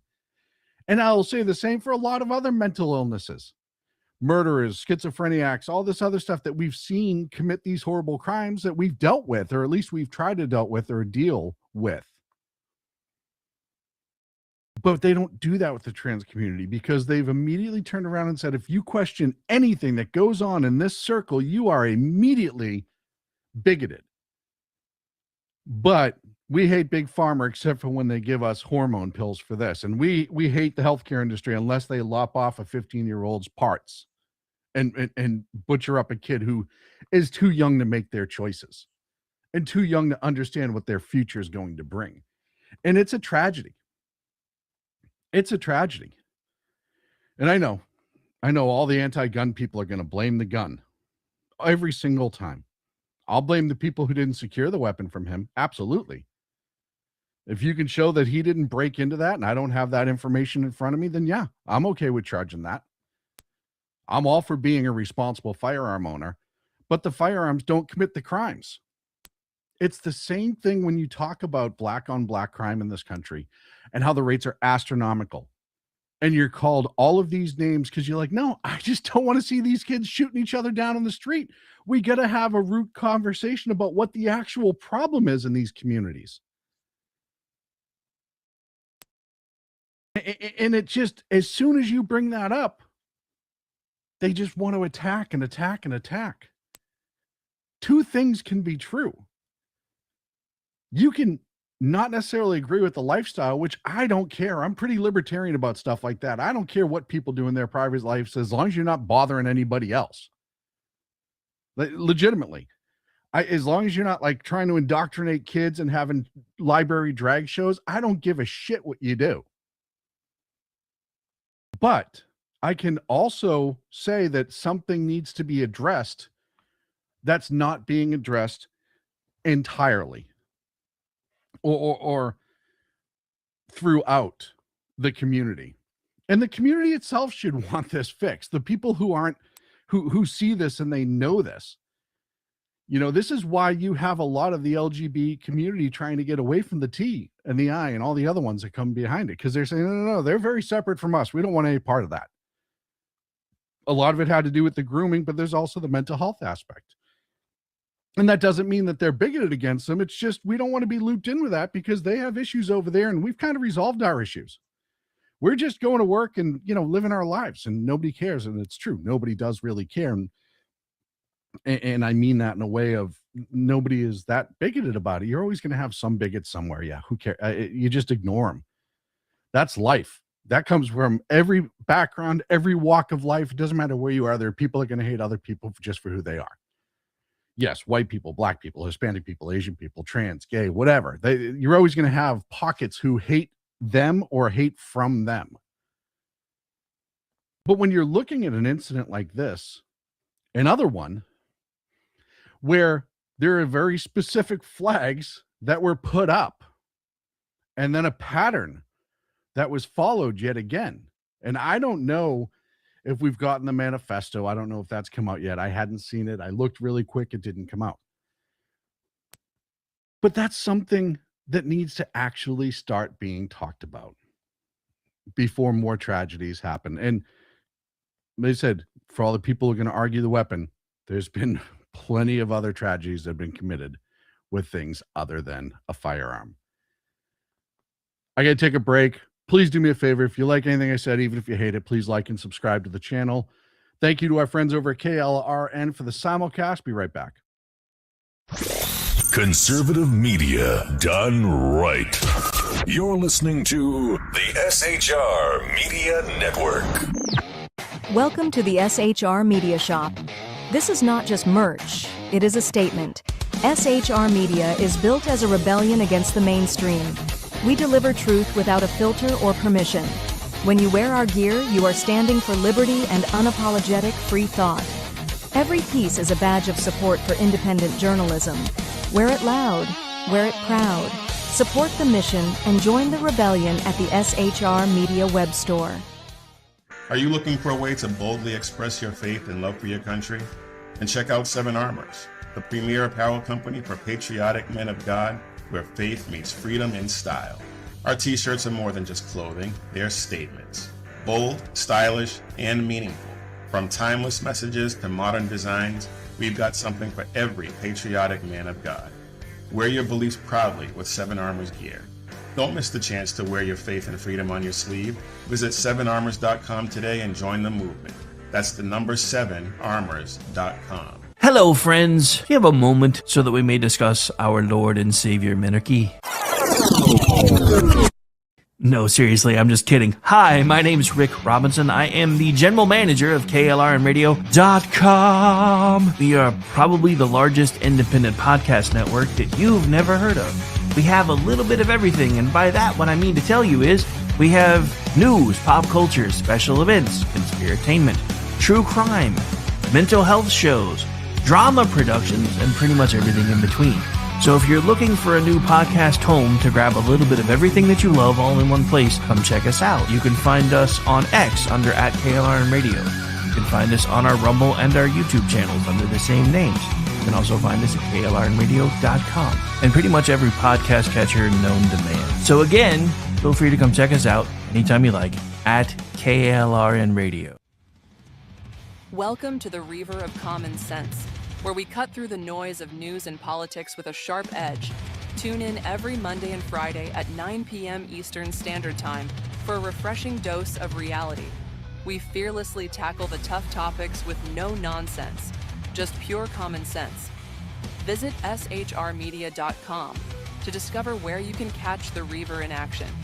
He is here to amplify your inner logic. He may not always be polite. He may not always be refined, but one thing is for sure. He always tells it like it is. The Reaver of Common Sense.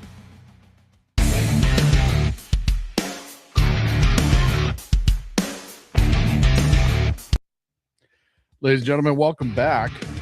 Oh, there's my music. I'll get there eventually. Welcome back to the Edge of Liberty right here on the SHI Media Network. I saw Philip in the chat room mention the shirts look nice. I'm wearing one of them right now. 250 reasons to read source documents. 250 birthday limited edition shirt. You go to the shrmedia.com website, and actually, if you go from a computer, there's a link right at the top. If not, just click on shows, and you'll see the link for the shop. And as of today, I can give you a discount code, 10% if you use the word freedom. 10% if you use the word freedom. If you want to pick up this shirt or any of the other shirts and products we have on there, there's a couple. We have one for BZ, Mission Ready Men, Reaver of Common Sense, my show, The Edge of Liberty, and of course the limited edition 250th shirt. So thank you very much. If you want to check it out, please go over there and we will absolutely hook you up. So going from Canada, come back home, we're going to talk about the jobs market, the jobs report, I should say. Man, you know, this is something, it's never just an easy answer. And you're like, hey, the jobs report came out, and I looked at it, I was like, oh, cool, you know, job numbers pretty good. Then you're like, yeah, but, and then you go down this rabbit hole, which is how I end up with half these stories. So the job report came out, January beat everyone's expectations. It was estimated, I think, to be at 70,000 and ended up coming with 130,000 jobs.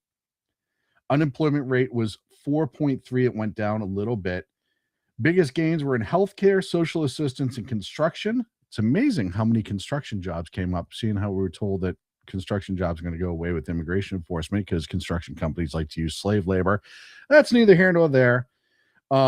Job losses were from the federal government. This was a net gain of 130, by the way. With the federal government, which we knew was coming, 34,000. And then financial activities is what it's banking and stuff like that, down 22,000. It also came with addendum that the 2025 job growth revised from 584,000 to 181,000. It went down significantly.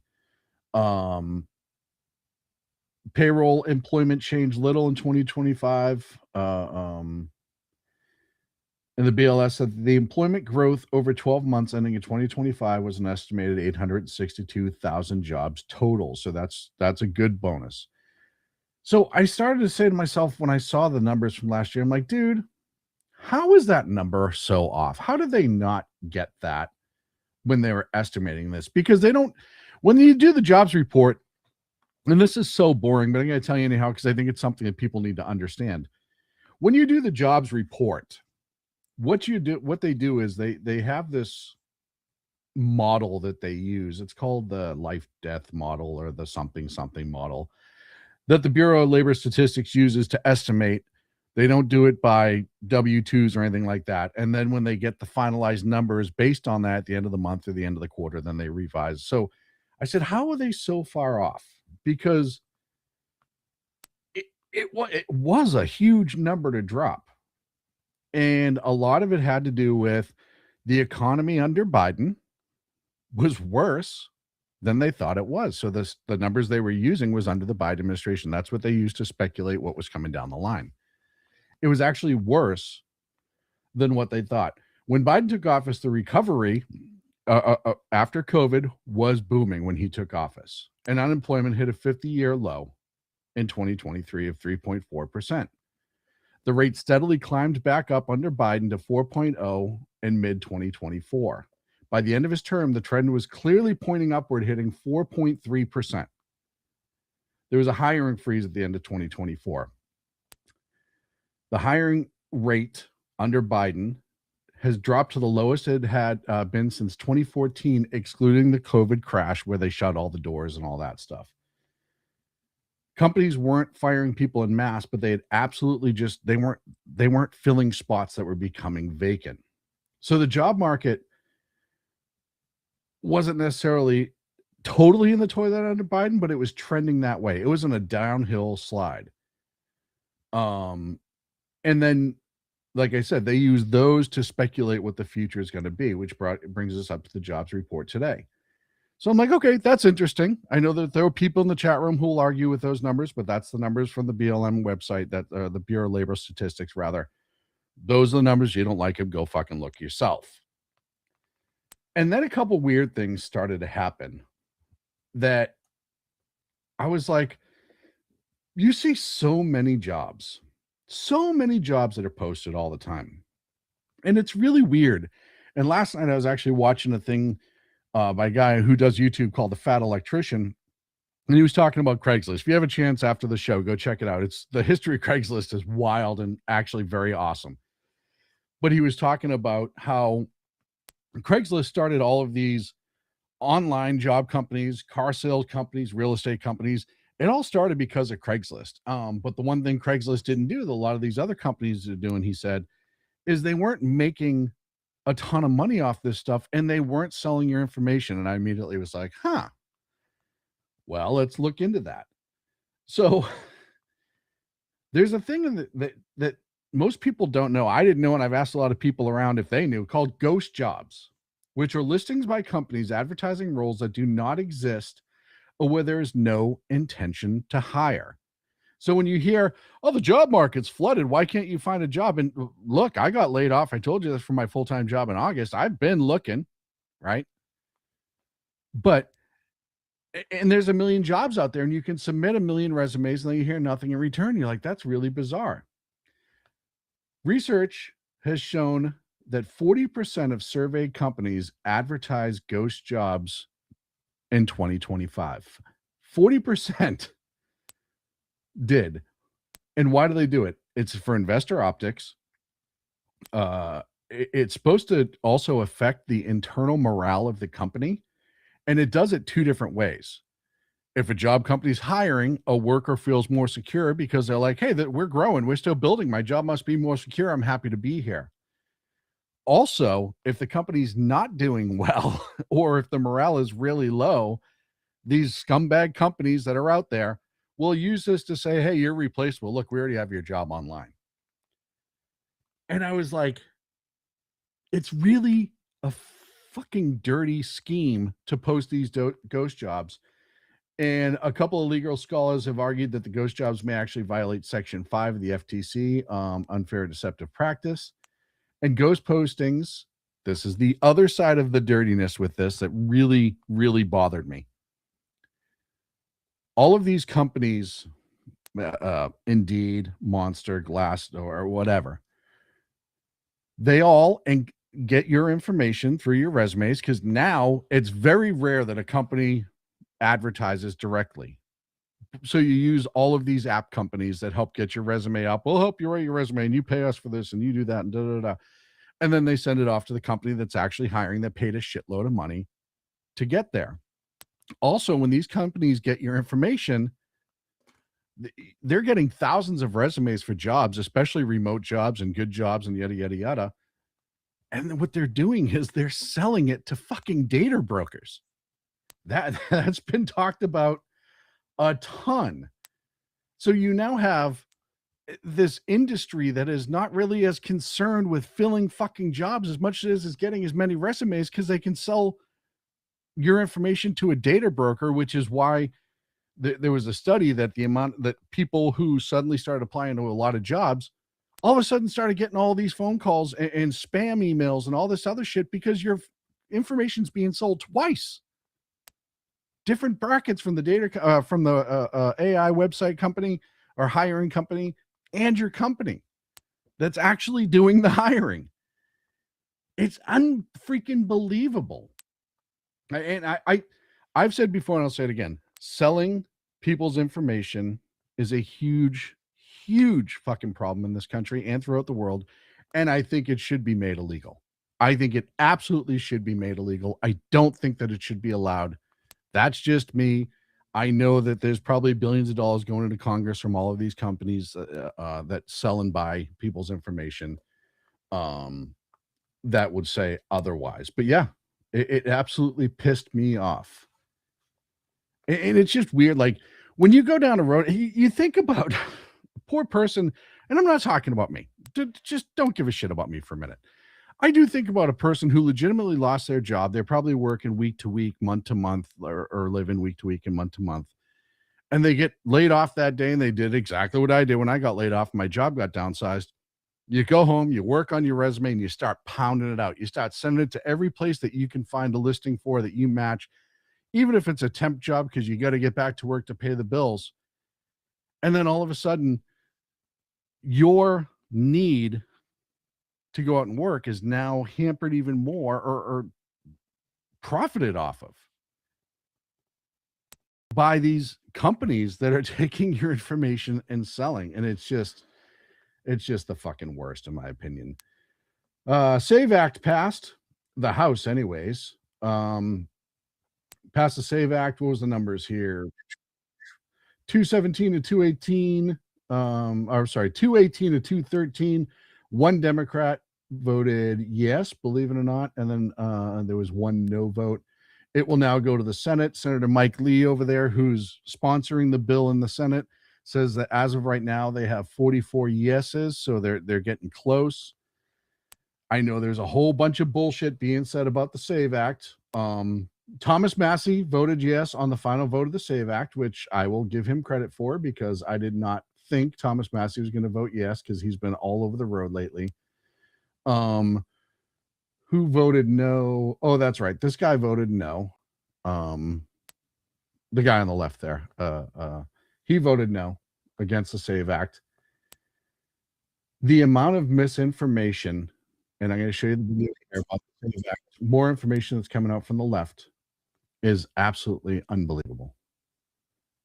The question is always the devil is in the details, right? If you have to produce a passport, for example, in order to register to vote, we have tens of millions of people in this country that don't have access to passport. Are we going to then waive the passport fee of $150 so that it's not an unreasonable poll tax to be able to show proof of citizenship? Another aspect in that SAVE Act is for married women. They say now you have to sign an affidavit. Again, that requires a notary public. Are we going to have notaries at every single poll location? Are we going to require all the married women in this country to go out and then hire a notary to get the affidavit?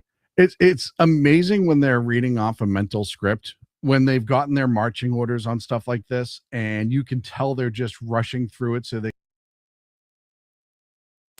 Oop, wrong person goes off the screen. It's supposed to be me. Getting better at this every day. So I've only been doing it for, 14 years. But here's the thing. They brought up, if you don't have... You don't need to have a passport. And I said, Monday night in the show? Look, I'll give everyone a government ID. I will pay for that to secure our elections. I will make sure that everybody's allotted their government ID if that's what it takes. If that's what it takes to make sure our elections are secure. And for the Democrats, they should be a no-brainer because if there's no cheating, what are you worried about? You're just being proved right.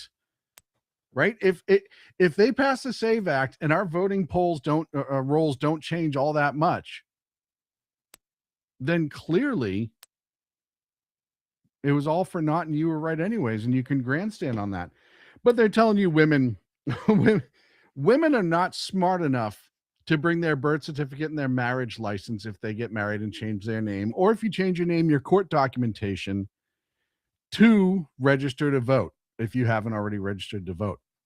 If you have a real ID, the ones that are nationwide required, you already meet all the qualifications from that. If you haven't changed your name, you just need a copy of your birth certificate, which you can get online now. It's not hard to do.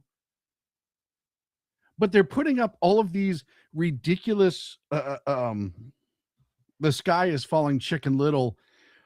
This is like repealing the 19th Amendment. Cut the shit. It is not.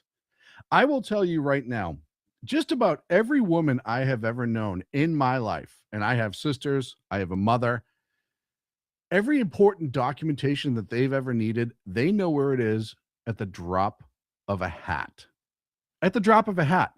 You could be having a conversation randomly about your third grade report card, and the vast majority of ladies will be able to turn around and go, oh, I have mine in the other room. Hold on, and come back out and produce it. Plain and simple. Easy enough. But you're saying they're too stupid. Oh, this is going to disenfranchise voters. 80% of the country wants this. 80%. It's not going to disenfranchise anyone. And yeah, like I said, I don't care if you want to add on that you get a free ID. Great. Everyone should probably have an ID. It's probably a smart thing to have.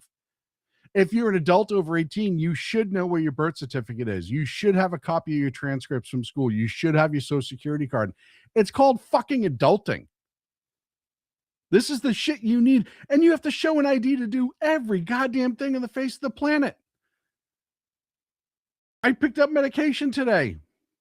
I had to tell them all of my personal information and show an ID just to get my medication. How would I guess that I had a prescription at that pharmacy and I needed a name and date of birth to be exact? I would have to know somebody and know something extra to do that, right? But no, they're double checking. That's fine. Double check. I think it's great.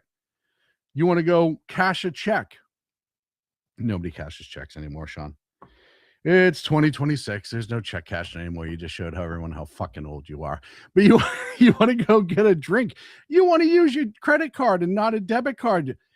They should be asking for your ID. Your ID is required 1,000 different ways and places. And you're an adult. Having your ID on you should not, and being able to prove who you are for a litany of legal reasons in a positive way, is not a monumental task. And securing our elections, one of our most sacred rights, our fucking elections, this should be a no-brainer. Please do me a favor, like and subscribe to the channel. Thank you to the moderators in the chat room. I appreciate you guys very much. Thank you to KLRN for simulcasting the show. We'll be back in a minute. Conservative media done right. You're listening to the SHR Media Network. Welcome to the SHR Media Shop. This is not just merch, it is a statement.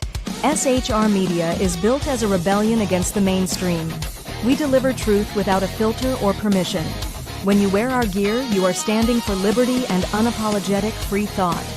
Every piece is a badge of support for independent journalism. Wear it loud, wear it proud. Support the mission and join the rebellion at the SHR Media web store. Attention, all patriotic women of faith. Yep, I'm talking to you, sis. Are you looking for high-quality, super soft apparel that reflects your love for country and your devotion to God? Look no further than Carry Girl Gear. Picture this. You rocking a tee so soft it's like being hugged by a cloud, all while showing off your love for God and country. Sounds dreamy, right? Well, welcome to reality, babes, because that's what we're all about here at Carry Girl Gear. We specialize in super soft tees, tanks, and more, designed specifically for the strong, patriotic woman who proudly wants to carry their message of faith and freedom. When you shop with us, you're not just getting a t-shirt. You're joining a community of like-minded women who are proud to wear their beliefs straight on their tees. So whether you're sipping sweet tea on the porch or leading the charge for faith and freedom, do it in a Carry Girl tee. Because life's too short for stiff, boring tees. CarryGirl.com, where faith and freedom meets fashion. Come listen to BZ's Berserk Bobcat Saloon Radio Show. Live on select and exclusive Tuesday and Thursday nights at 11 p.m. Eastern, 10 p.m. Central, and 8 p.m. Pacific on the SHR Media Rumble channel, SHR Media YouTube channel, X, Twitch, Spreaker, and wherever great conservative podcasts are found. BZ, your conservative Sherpa, guides you through the maelstrom of Democrat, leftist, and globalist lies, chaos, deceit, and betrayal. Raised as a free-range child with dirt, stains, mud, and freedom, BZ broadcasts from North Idaho, comfortably surrounded by actual normal people. Jump into our plush, sumptuous, palatial, and resplendent chat room on rumble.com. Click on live chat to join. Now, with 37% more umbrage and 19% more bulbosity than previous shows, featuring delicious Liberty additives for the best in late-night conservatarian talk radio. BZ reminds you that with great beard comes great responsibility. No chinchillas were harmed, embarrassed, fat-shamed, or the focus of any sarcasm whatsoever in the making of this ad.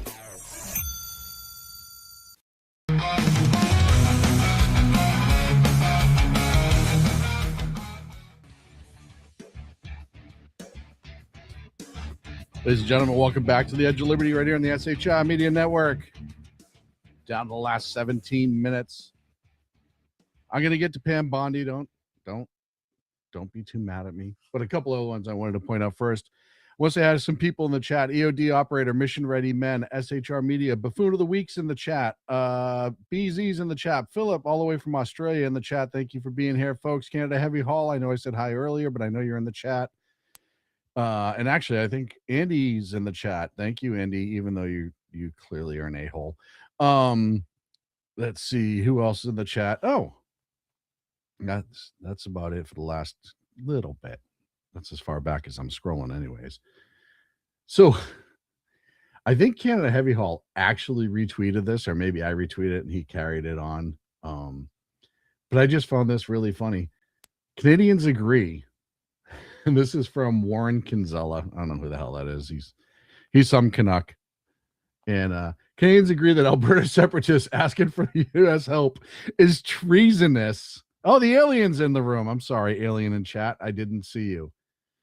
Asking for U.S. help is treasonous in the National Post. Man, I'll tell you, it doesn't matter what you do. America gets blamed for it, or is somehow involved in the blame. It makes me laugh absolutely hysterically. So we had Pam Bondi Pam Bondi was in the Oversight Committee today. It started off, this is why I like Oversight Committees, because they're so calm and relaxing that if you could be Jerry Nadler, hell, you get to sleep right through this. Protect the American people and Look at him just snuggled away, all sleepy times. And that wasn't the first time that he fell asleep, and it wasn't the last time he had to be woken up by the staffer. So we're off to a good start. So when I talk about term limits, there's a reason for it, and I am for term limits, no questions asked.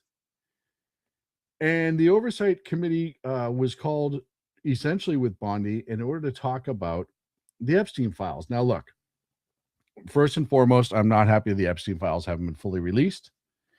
I understand that it's a major undertaking. I'm the first one to bitch about it. And I'm also the first one to say anybody that's in it that actually did something scandalous and evil and wrong should be hung from a tree.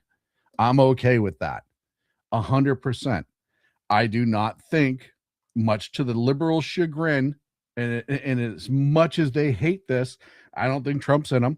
You have the report of the police chief saying that Trump called him and thanked him for taking care of Epstein. I talked the other night about what he may have known, may have not. Okay, put him under oath. Let's find out. But I don't think he was actually participating, which is pissing Democrats off to the point that they're just throwing out those general statements. Well, he's in there 38,000 times, yet 36,500 times or so were campaign emails that Epstein signed up for that said the name Donald Trump.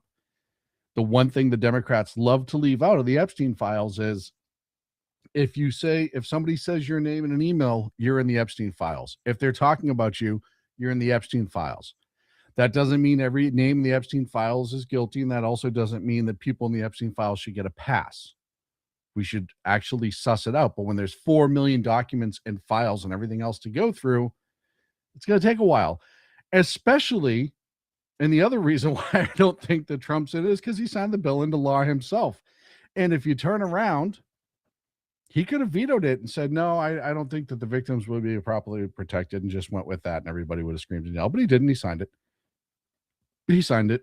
So I don't think, and as much as the Democrats have been edging their followers and the leftists and like almost physically edging them to the point of climax that he is, and then when he's not, they have massive meltdowns. I don't think Trump is in the Epstein file. That being said, I do believe the file should be dumped.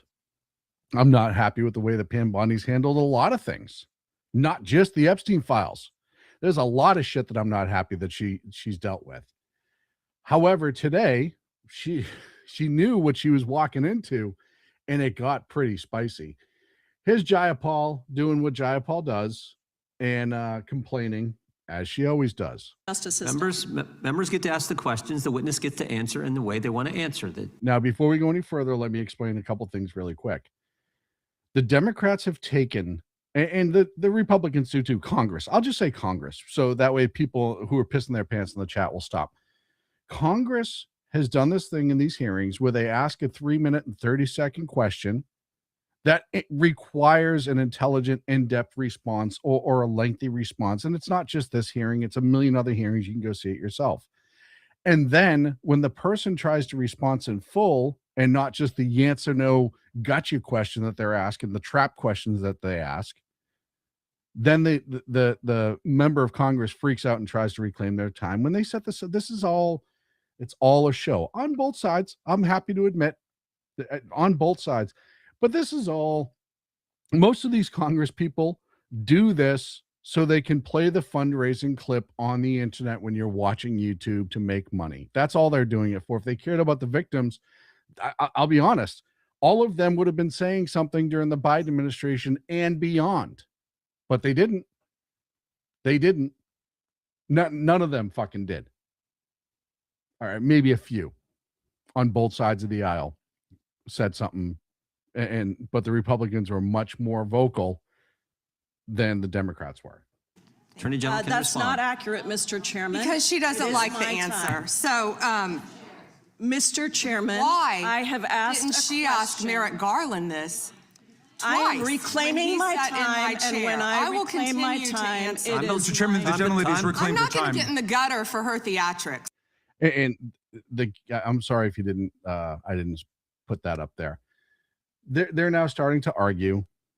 Jayapal did the I'm reclaiming my time, and Bondi's trying to respond, and it just turns into the shit show. And this is what all these hearings turn into now. It doesn't matter what the topic is. The time belongs to the gentlelady. The gentlelady has 17 seconds. Thank you.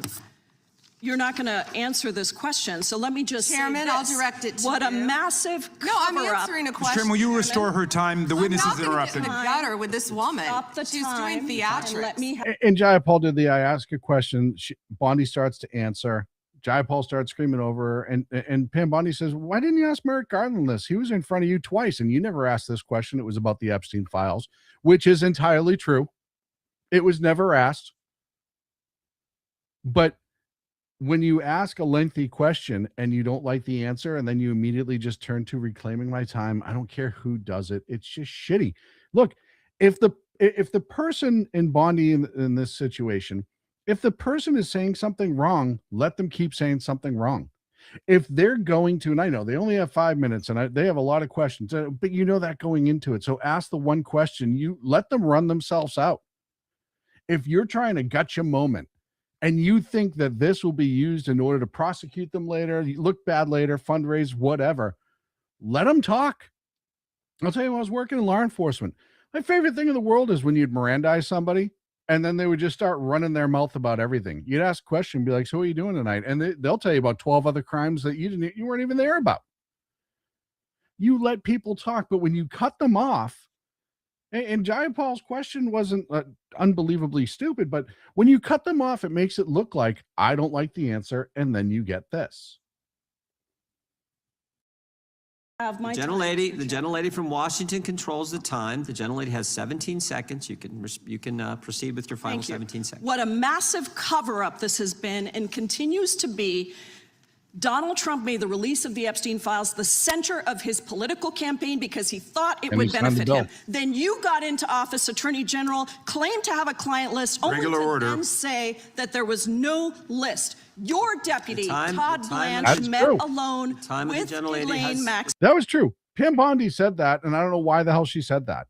I mean, they have a, and again, I talked about this today. I talked about the messaging being important in a lot of these serious situations. If she was talking about the co-conspirator list and that was called the client list and she was just loose with her words, your words matter when you're in government, and you should be specific. But that doesn't necessarily mean that the files are being completely hit. They've released 3 million of them. They need to release more. Like I said, yes. But again, this is the buildup. This is the edge, because no matter what comes out of those files, and I said, you haven't seen them all. I haven't seen them all. I've already told you my beliefs. No matter what comes out of these files, the allegation is always going to be the cover-up. Even though the Biden administration sat on it like the Biden laptop, the FBI had it under them. They didn't say shit. Why? Because, it started to come out that there's a lot of prominent Hollywood sports people. And I don't give a shit. Reid Hoffman, all the other ones, prosecute them all as far as I'm concerned. If not, where's the cancel culture for Hollywood and all these sports people and stuff like that, and these celebrities? Where's the cancel culture for them? Cancel culture from the left was riding high for years. And how come all of a sudden that stopped and you're only focused on Trump? Because you don't like the answer. And that's been the ongoing problem with these Epstein files, is they don't like the answer, so then they get mad. Jamie Raskin, he was mentioned over 1 million times. Prove it. It's almost like when what's his name there? Pencil Neck. He used to be a representative. Now he's a senator from California. Adam Schiff. When Adam Schiff said, I have the damning evidence that Trump has colluded with Russia, blah, blah, blah, blah, blah. And he never, ever, ever produced anything close to it. And then we found out the whole Steele dossier was bullshit. We all kind of knew it was bullshit, but then it was proven that to be bullshit. This is what they do. They edge, and I've talked about this so many times on this. I've written about it. They edge out these followers who are already emotionally involved. They set them up for all of these things, spewing lies about reality. And then when it doesn't transpire, they turn around and they say, well, you have to send us money so we can stay on this and stay in office. Because if we don't stay on this and stay in office, it's going to fall by the wayside. And what you saw today was entirely a fundraising video that she was trying to make. And this went on. It wasn't just with Jayapal. The whole hearing was contentious. And here's another ounce of proof of how they like to mention certain things, but not mention all of it, but make things seem bigger than they are. And the social media drug addicts, as they pretty much are now, because they're looking for that dopamine hit every time they scroll, will buy it. Here's Jasmine Crockett earlier today, who is absolutely mentioned in those files. And frankly, we know that he had already been sued prior to him ever entering office, where there were allegations that he sexually molested a child. We talked about that Monday night. That was part of the open tip line. It was thrown out of court. It was FBI investigation was done on it. Even Aaron Parnas, who's a gigantic lefty reporter, said when you have those open line reports, the FBI gets the information, then they do in the investigation, and you have to wait to determine whether or not it's credible or not. And it was not found to be credible. The woman, as I said Monday night, had a history of mental illness and has sued a bunch of other people for this. So she knows this. All right. This is the woman who just said over the weekend in another interview that, yeah, sometimes I know I'm lying in Congress, and that's okay because the ends justify the means. And she's saying this about Trump right now, that he was sued and we already know all about him. She's setting it up. There's no proof to it, but she's going to put the allegation out there because she knows most people will not follow up truthfully on it. This is on the record. Now, granted, the case didn't go through and whatever, but we know that. That's the part that the media will most likely clip out later on when the Democrats and CNN, all the other ones, replay it. She admitted it right there. And this is the same one, the Lake Erie thing. This is the same case that she's talking about, by the way. Didn't go through and whatever, but we know that the allegations were there way before he even took office the first time. Yeah, there's a bunch of allegations. And if they were investigated and cleared, then it's no longer an investigation. It's no longer an allegation. It's a closed case. That's how it works. And again, the Biden DOJ had all of this. The same people that were making up crimes and adding a second prong to crimes that didn't exist and applying it in ways that have never been used before in order to prosecute Trump so they could say, oh, he had 37 felonies. Yeah, well, they were all not even felonies until you made them felonies. You literally played by the communist rule book. Show me the man, I'll show you the crime. And that's exactly what they did. And that's pretty much what she's doing there too. Let's see. I had another good one. Andy Biggs had a couple of good comments, a whole bunch of truths that I'll play. I get a couple minutes. I'll play this. This was also from the hearing today. On that topic. Because we want to lead the way in the space on that, so we appreciate the help. And with that, Mr. Chairman, I'll yield back 10 seconds. Gentleman yields back. We'll recognize the gentleman from Arizona for unanimous consent. Thank you, Mr. Chairman. I have a number of UCs. Gentleman can proceed. Thank you. Bombshell new docs show Trump called police about Epstein in 2006. Without objection. Kamala Harris defends Biden administration decision not to release Epstein files. Without objection. Why weren't they released during the Biden administration? Without objection. House Democrat Stacey Plaskett exchanged texts with Epstein during 2019 congressional hearing. Without objection. New York judge allows Epstein victims' claims against Plaskett to proceed.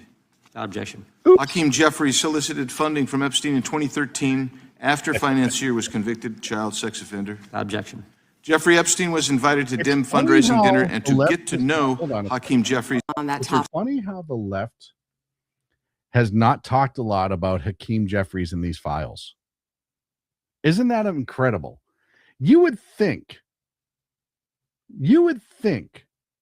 that if they really were about the victims, even the Democrats would be going after Hakeem Jeffries. Epstein was already convicted. He was already convicted.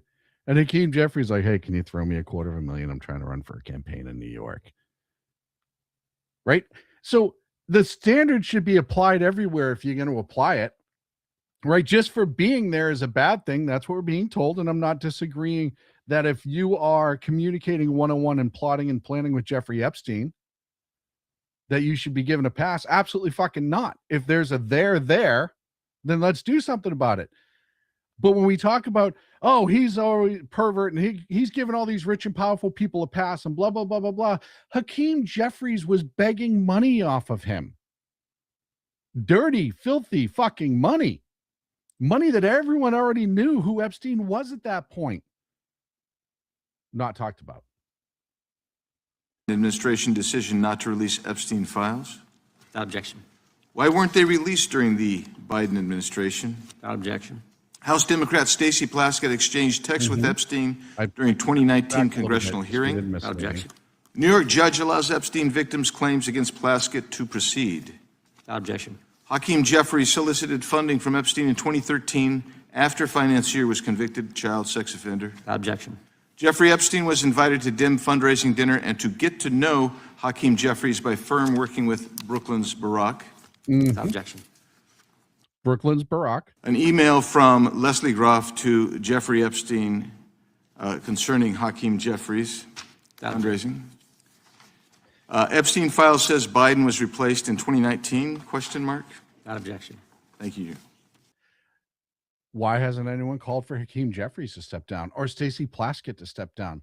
Why hasn't anyone, and I'll tell you why, is because they can't afford to lose them in Congress right now. That's what it comes down to. It comes down to the final numbers politically. Just like the three, I think there's three Democrats right now who are under federal indictment when George Santos was forced to resign immediately upon his indictment.